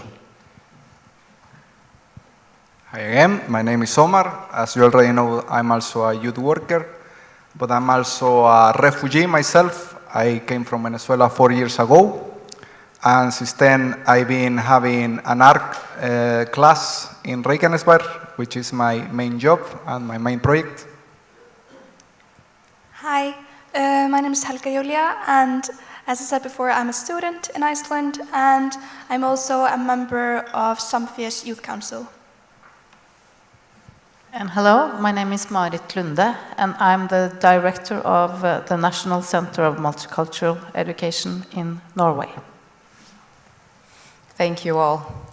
So in your personal opinion, what do you consider to be the main takeaways for the audience when it comes to including the voices of immigrant children and their families?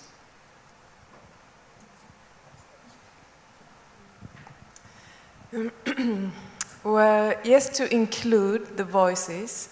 I think what is so important to bring with us is to listen to the children.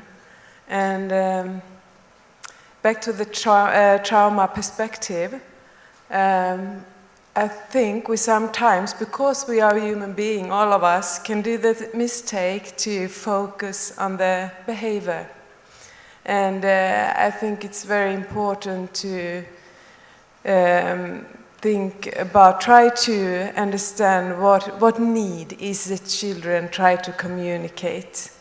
And there we can also help the children to regulate, related to the school situation. So, yeah, the trauma perspective.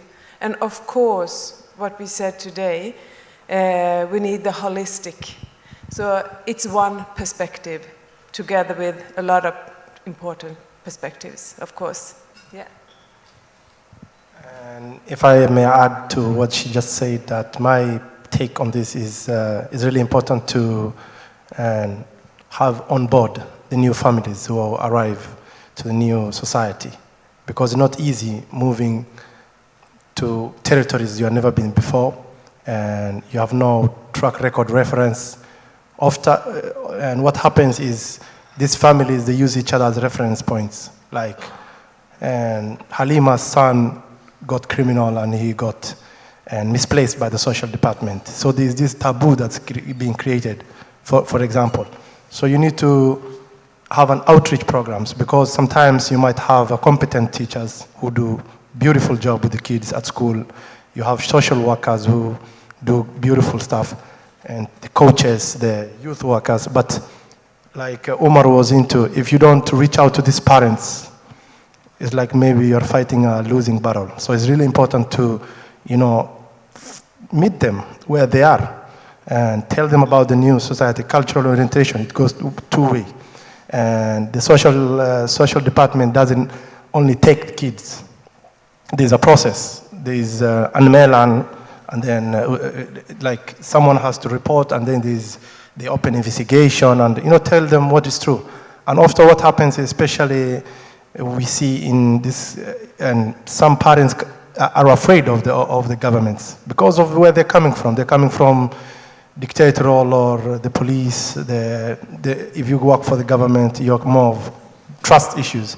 So sometimes they see their kids start using drugs. Instead of reporting, they kind of take them to their home countries. And you wonder, where did that kid go? Because you don't understand what's going on. You need to understand the way of thinking for you to create a community-based solutions. Let the parents come with their issues and, be part of it. If the language barrier, bring translators over, because it's dangerous if you use the kids as a translator. They kind of manipulate, and they integrate much faster. So the parents are like, if you don't buy me an iPhone 15, I'll report you to the social services. Okay, So there's a lot of stuff that do happen that we realize. So it's important. The parents needs to be on board too. Thank you. I think I take mainly this fact that the language is the major problem and the major barrier towards integration. And I think that's why most of the presentations were focused in the language. So I think all we work with foreign kids, we need to try to think in how to improve the language. I think this idea that is being developed in Norway of having the bilingual teachers is great. I would like to see that more here in Iceland, because as the kids say, like, it's very hard for example, someone coming from Venezuela. We talk Spanish, we don't have a good English level. So we come here to learn Icelandic, and they can explain Icelandic to us in English. So how are we supposed to understand? It's like very hard. Also, I think this idea of having like more staff in the schools or in the youth facilities that are foreigners themselves or with foreign backgrounds is also very helpful. Like, for example, I see it in my work that most of the kids that are foreigners, especially Reykjanesbær, the municipality where I live, host most of the refugees coming from Venezuela right now. That is the major country where people is coming right now. And like, they of course like to go there because they know I am there and they can feel related. They can ask questions in their own language. They can feel more comfortable. And that's also a big part of the project. And beyond all this, I think it's also very important to take home that, as Mo say, like, this is not a problem that can be solved just like with one thing. Like, we need to work all together with all the members of the family, and then we can achieve something better. Yeah. So what I have seen in a lot of schools, especially in Iceland, is that people from other countries are often separated in classes from other students with separate teachers in almost all of their classes, which is not helpful. Yeah, really, it's helpful sometimes. It depends on what class it is, but it's really important for them to be included in schoolwork as well, so they can adapt better and they can learn from one another. It's really cool that people from foreign countries and speak foreign languages to teach other people who, like in Iceland, we usually just speak Icelandic or English, and some of us speak Great Danish. But it's really cool to learn a foreign language, and you maybe don't get the opportunity later in life. Okay. Immigrant children and their families are a heterogenic group with different needs.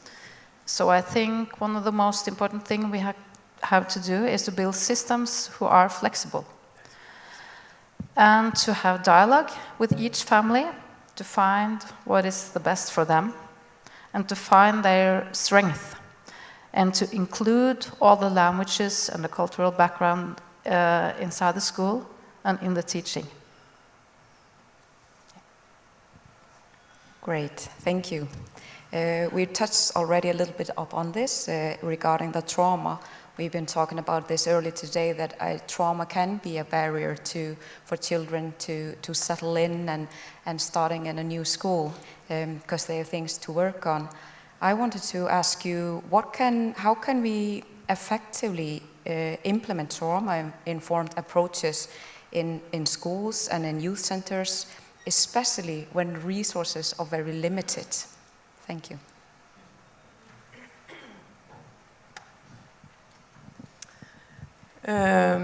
Yeah, but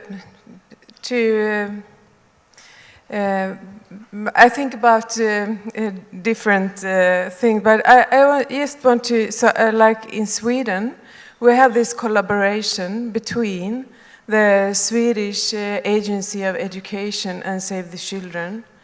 So, because the purpose, or the main purpose for Save the Children and us together is to reach the most vulnerable children and families, of course. As you say, it's so important to just reach the whole families. So vulnerable children and families, and often in vulnerable areas. So the schools there can apply to the Swedish agency for this training we give.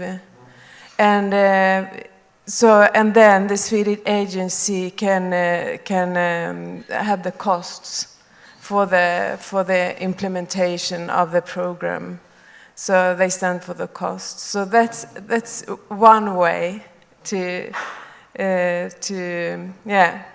try to make that. Yes. Mm. Somebody else want to? I think I will talk in a position as a refugee myself, not as a youth worker. And it's like, I think it's important to do this work that is doing, for example, the Nordic cooperation of having like a committee of foreign specialists and stuff. I didn't know this exists. Because we know what is best for us most of the times, as in the video.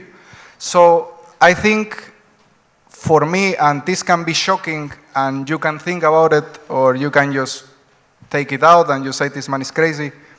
But for me, it's important to actually avoid the trauma as much as possible. Because we don't want to come here and that people feel sorry for us and that they just give us everything because, oh, poor people, you are hungry, you have no light, you have no water. Like, no. The way to face trauma is just try to avoid it as much as possible. We don't want to remember all the time how miserable is our country or how miserable were our lives. We just want to grow. We just want to have opportunities. So the best way to do this is working towards opportunities. And for example, again, as I was saying, to this state of the well-being in Nordic countries, I think sometimes we are too focused into this, that we are just focused in giving everything for free, instead of giving the foreigners opportunities to grow and to pursue their own dreams. And this comes from since they are kids until they are grown-ups. We want to have the opportunity to do this, and that is the best way to avoid trauma, because if we feel we can succeed, we will forget all these things. Yeah, so I feel like that teachers and youth workers should be obligated to take a yearly course to be better informed how to handle these situations and make them feel safer, so they can adapt better and, as Omar said, to just have better and new opportunities to get away from this, that the weight that is holding them back.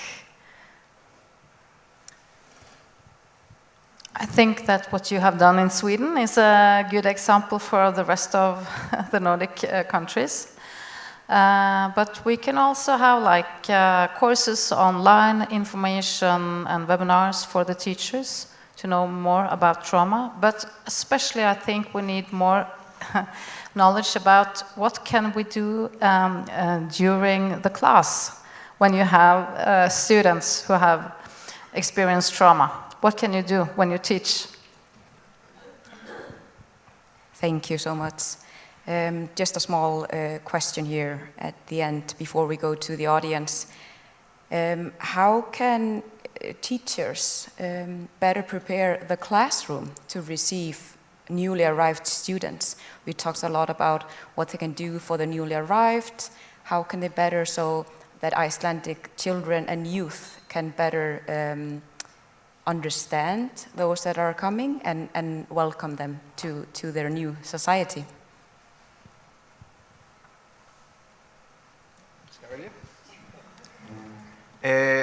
I think, for example, something we experiment in the social center, and I think can be used in the schools as well, is that, for example, now we have this big community of Venezuelans in Regensburg, but also is, for example, a huge Polish community in Regensburg as well in all Iceland. So, for example, like the employees, they try to learn a little bit of Polish, and then like they try to greet the kids in Polish or greet the kids in Spanish, and then something clicks immediately. And then like I think their perception towards the teachers immediately change, because they feel they are getting a little bit interested into them, or that they feel that they are doing something towards, I don't know, be more involved, you know. And I think that as a kid is very important. and I'm into the Norwegian bilingual. Representation is really important. When I see a person looking like me, talking like me, acting like me, in a position of power, it brings representations like it can be done, you know? And I really emphasize too on the importance of having regulated classes, you know? And sorry to say, I'm using Sweden as an example, and some classes in these so-called million program areas, like 40 kids with one teacher. And it's really a big group to manage. And another thing that happens I'm really, really critical about is challenging kids. Trauma, like she said, Ali. And in some schools in those areas, it's easier to put them in a special class. So what you do is you bring all the tough guys and all the traumatically challenged kids in a special class that's 10 kids. And maybe the teacher is not qualified and to handle. So, and it's always to the policymakers, it's a matter of budget. But what you see on the long run, those kids ended up being gangsters and end up in juvenile, even the juvenile centers, there's something called CSM. They bring, once again, the tough guys in one place. And so there's not a follow-up. So it's like the school department, they are not our problem no more. They give it to the social department. Social department push it to the jail department. And it becomes more of a societal thing. While this thing can be done from a prevention measure from the beginning. If the right people were in the right places and the right skills and stuff were done on a preventive levels, maybe 10 years down the line, things will be different. So there is a lot of stuff that can be done on the early ages that can prevent some consequences that will not be good for society in general. So I'll say invest right and think right from the beginning. Thank you. Thank you for this insight. I think we have now time for some questions from the audience. Okay, so we will start here. Are there any questions? Don't be shy. Would you? Yeah, don't be shy. Would somebody like to ask a question? We have a question online. While we wait for you guys to think what you want to ask, we have a question from an online participant, which is, do you think countries should provide subsidies to make original free content on websites where maybe the English language is too prevalent? For example, YouTube.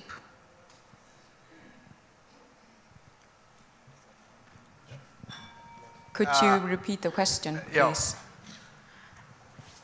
Should countries provide subsidies or money, funding, to make original free content, presumably in the local language, on websites where English language is too prevalent, such as YouTube? So, should countries fund Icelandic content on YouTube because the content on YouTube is mostly in English?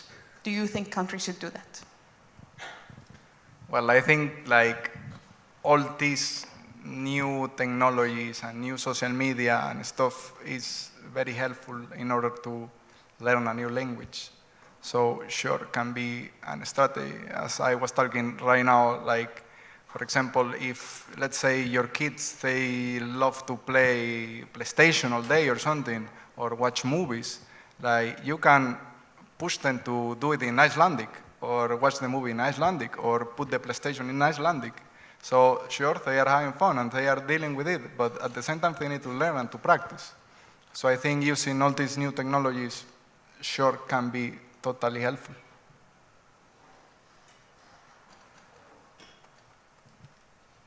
And yeah, I will add on what just Omar said, and it's important to languages to be, and for you to understand your new language, the research says that you need to know better. When you know your mother language better, it's easier for you to, so it's both ways. You need to strengthen the home language, at the same time encourage the new languages. So for instance, in Sweden, the government, like the government office, it has like, you just click and there's and Surmani, Arabic or Somali. So it's important to keep that in mind too, because it's not all everybody who, adapts, young kid adapt to the new language. But it's not everybody, the parents and the migrants in general. So I would say you need to have a balance in that. Okay, we have a question here.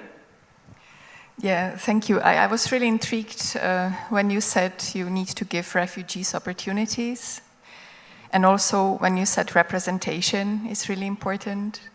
So I would like you just to elaborate a little bit more on these two concepts, like what kind of opportunities you think that the refugees need to get so that they can envision a good future in the new country, and what kind of representation is important? What would be an encouraging kind of representation that you would like to see? Thank you.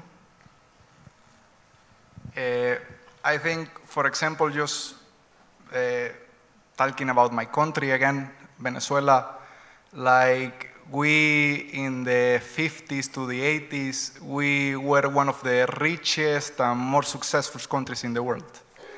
And the reason why Venezuela turned like this, beyond that because we have oil or gold or etc., is because we have a mass migration from Europe after the war. So for example, Venezuela was built by Italians. Italians were all the they were not engineering those days, they were just like building crafters or house makers, whatever. The bakeries were all from Portuguese people.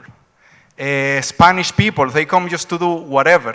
Italian people also do shoes.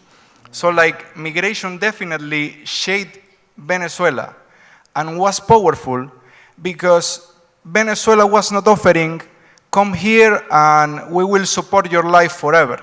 Venezuela was supporting like, hey, we need qualified people. We need people that wants to work. We need people that wants to make their lives better.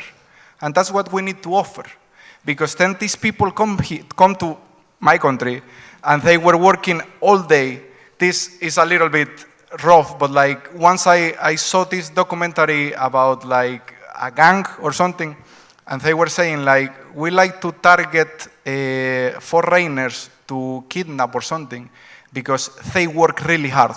And if they don't have the money, they will do more to get the money. And for me, it will be easy to think that is because Spanish, that is our language, is pretty close with Portuguese, is pretty close to Italian, or is the same time Spanish, of course. But also, we had a big community of Syrians and Lebanese people coming, and they adapted really fast. But it's because they wanted to work, and they wanted to do stuff, and we just give them the tools. And back on the time, they all were like very good lawyers, very good doctors, and like they were actually running the country, basically. So I think it's basically that, like not looking this state of the well-being, looking people that wants to come and achieve their dreams or their vision or whatever they want to do. That's what we need to pursue to get a great society based in migration, because again, migration shaped the world. And I'll build on what just Omar said, and about representation, and it's really important to accommodate the demography of the country. For instance, Sweden is 30% almost now migrant, but when you see the police department, it's almost 90% ethnic white.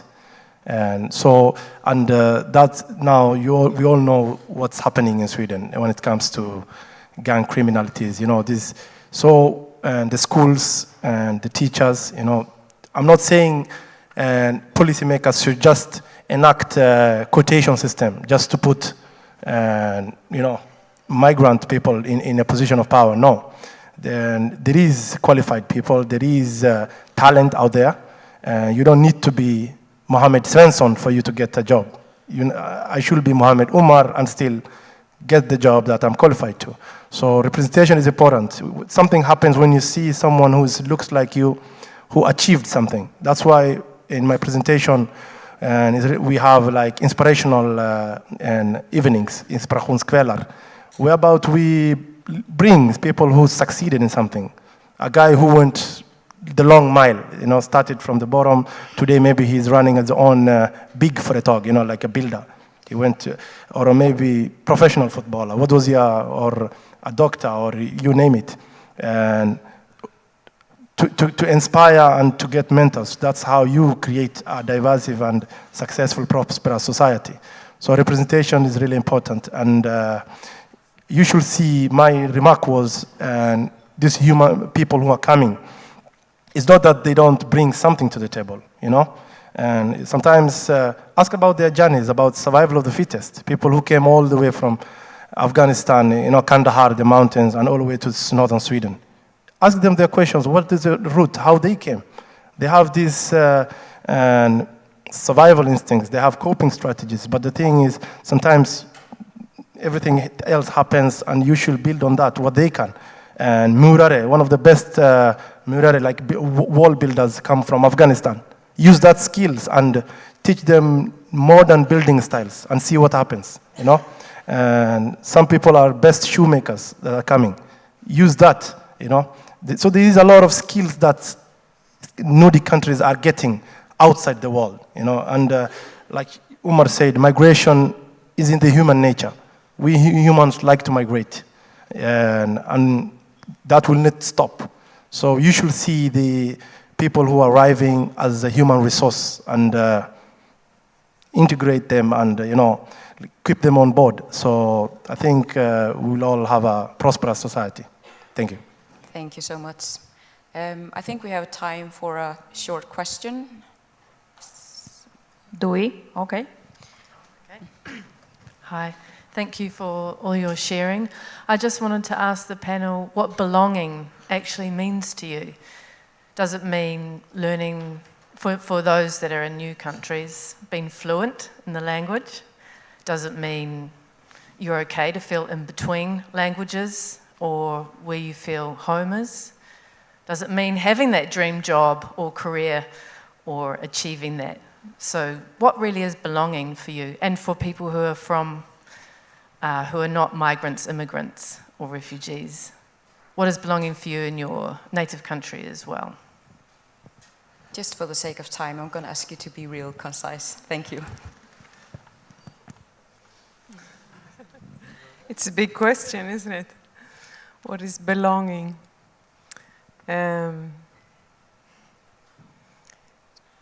To be, we need to be known and know somebody, I think. That's very important for, and about what you talking about, for use, if we can use our skills and do that together sometimes. It can be so much. It's also about maybe, our dear ones, of course, I think. Yes, to be able to have contact with people who means a lot for us. Something like that. I think it's also like maybe a very, very personal perspective. So it's a wide question with wide answers.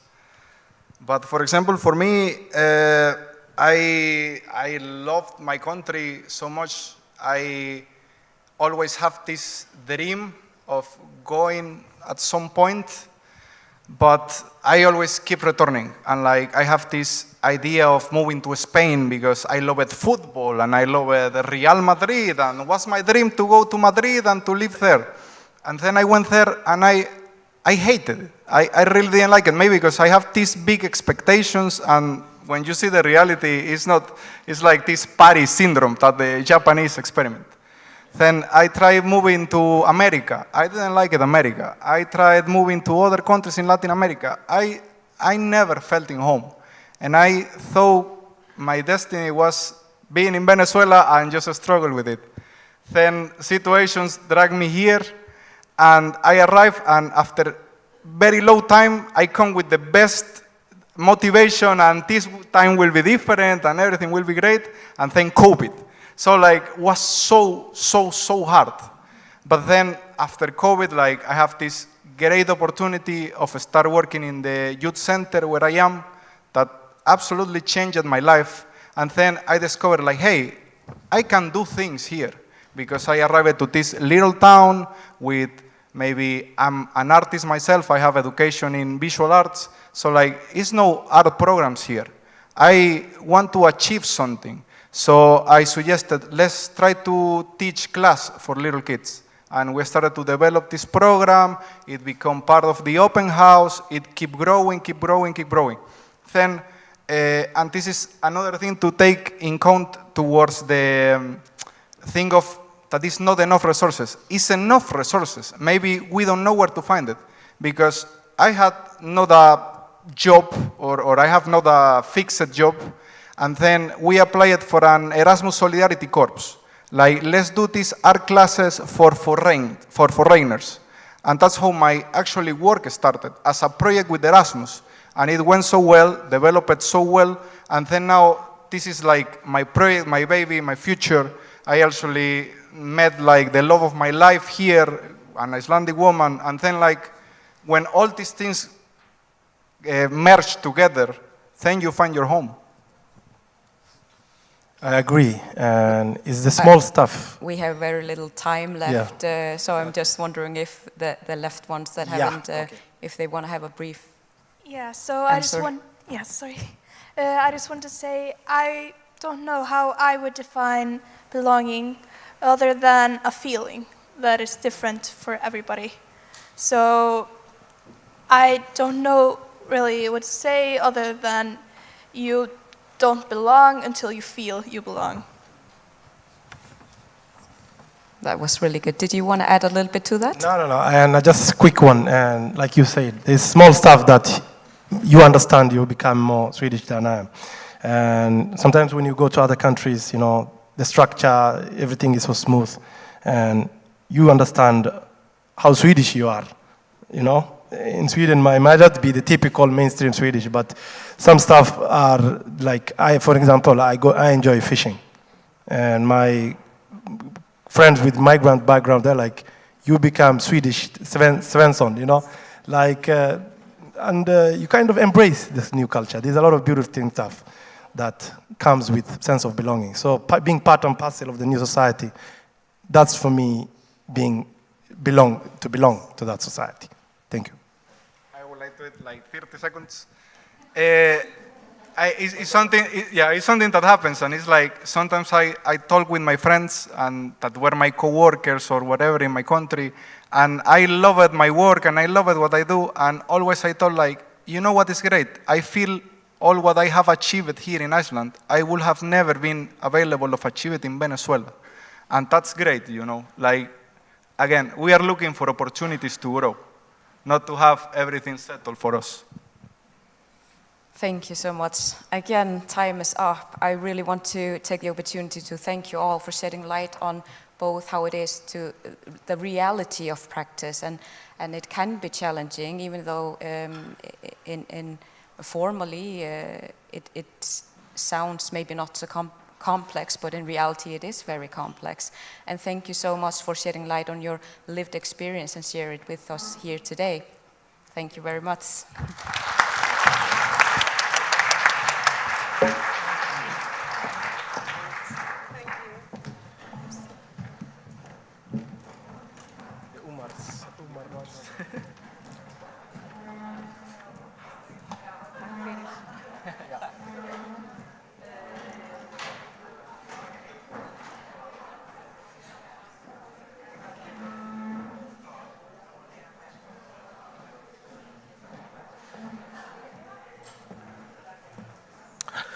We will now go into group discussions on the reception of new students in northern countries. So people in tables with less than 6 people should find another table, and Donata will be out there to help with the organizing of it. Yes, I'm going to take over of this place. This place is mine now. So if you are less than 6 at the table, please look around and find another table there.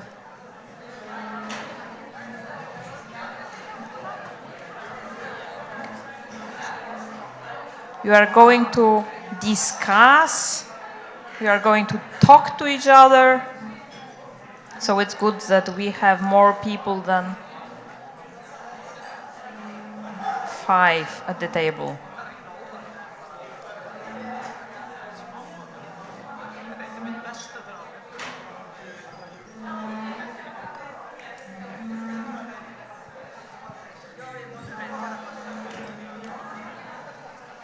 Are you ready? Is there a table manager at each board, at each table? I can see that some tables are 2, so the stronger wins.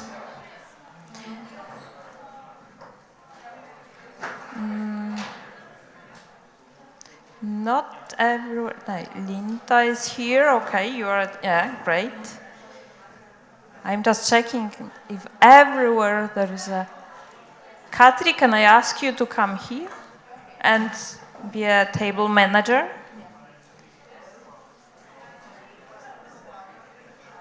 We have table manager here.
So, it looks like, it looks like we've come to the end of the day. I know I'm interrupting you mid-sentence. I hope you've had a fruitful discussion. I would like to thank you all for helping to make this conference a success today. I'd like to thank the speakers for their insightful presentations, the Nordic Network of Newly Arrived Students and other organizers, to our colleagues at the Ministry of Education and Children in Iceland, and last but not least, thanks to all of you who took the time to be here today, also to those who were with us online. There's a lot of things that I have learned today. Obviously, one of them being I need to ask my colleagues to proofread the names of the presenters before I give them to the conference host. My apologies to those who were affected. Another thing that I will take away with me today is the power of one person. If each one of us today can be a contributing factor to only 5 newly arrived children finding their chosen path, that's 500 children. Well, it was earlier today, before the Icelanders disappeared to go pick up their children from after-school programs. That would have been true. So if also those who disappeared would do that, we would, that's 500 children who can realize their potential. And another thing that I'm taking away with me today is that while Nordic cooperation is about learning, it's also about making new friends. Our minister likes to ask people, when you face a problem in your work, who do you call? Well, in that spirit, I hope you have not only learned things today, I hope you've also made new friends, and I hope the next time you face a challenge in your work, that you know who to call for advice. And our discussions have been centered on the exchange of good case practices and lessons, with the overarching goal of creating systems where immigrant children can truly thrive on their own terms. If we are successful when we walk out of here, we will see the fruit of our work in a few years when these children grow up to be teachers, police officers, doctors, and policymakers, meaning they will be represented in a room like the one we sit in today. On that note, as I know I interrupted you mid-sentence, you can take a minute to finish your conversations, but you can also go upstairs. There is a bar called the Peterson Suite. It's quite nice. They have a happy hour between 5 and 7 p.m. And then there were 7 of you who wanted to join with Sunna for dinner at Solon, which is just up the street. And I think, well, I don't know if there's still a chance to join if anyone has changed their mind. You can talk to Sunna. She's sitting right here. So thank you all, and safe travels.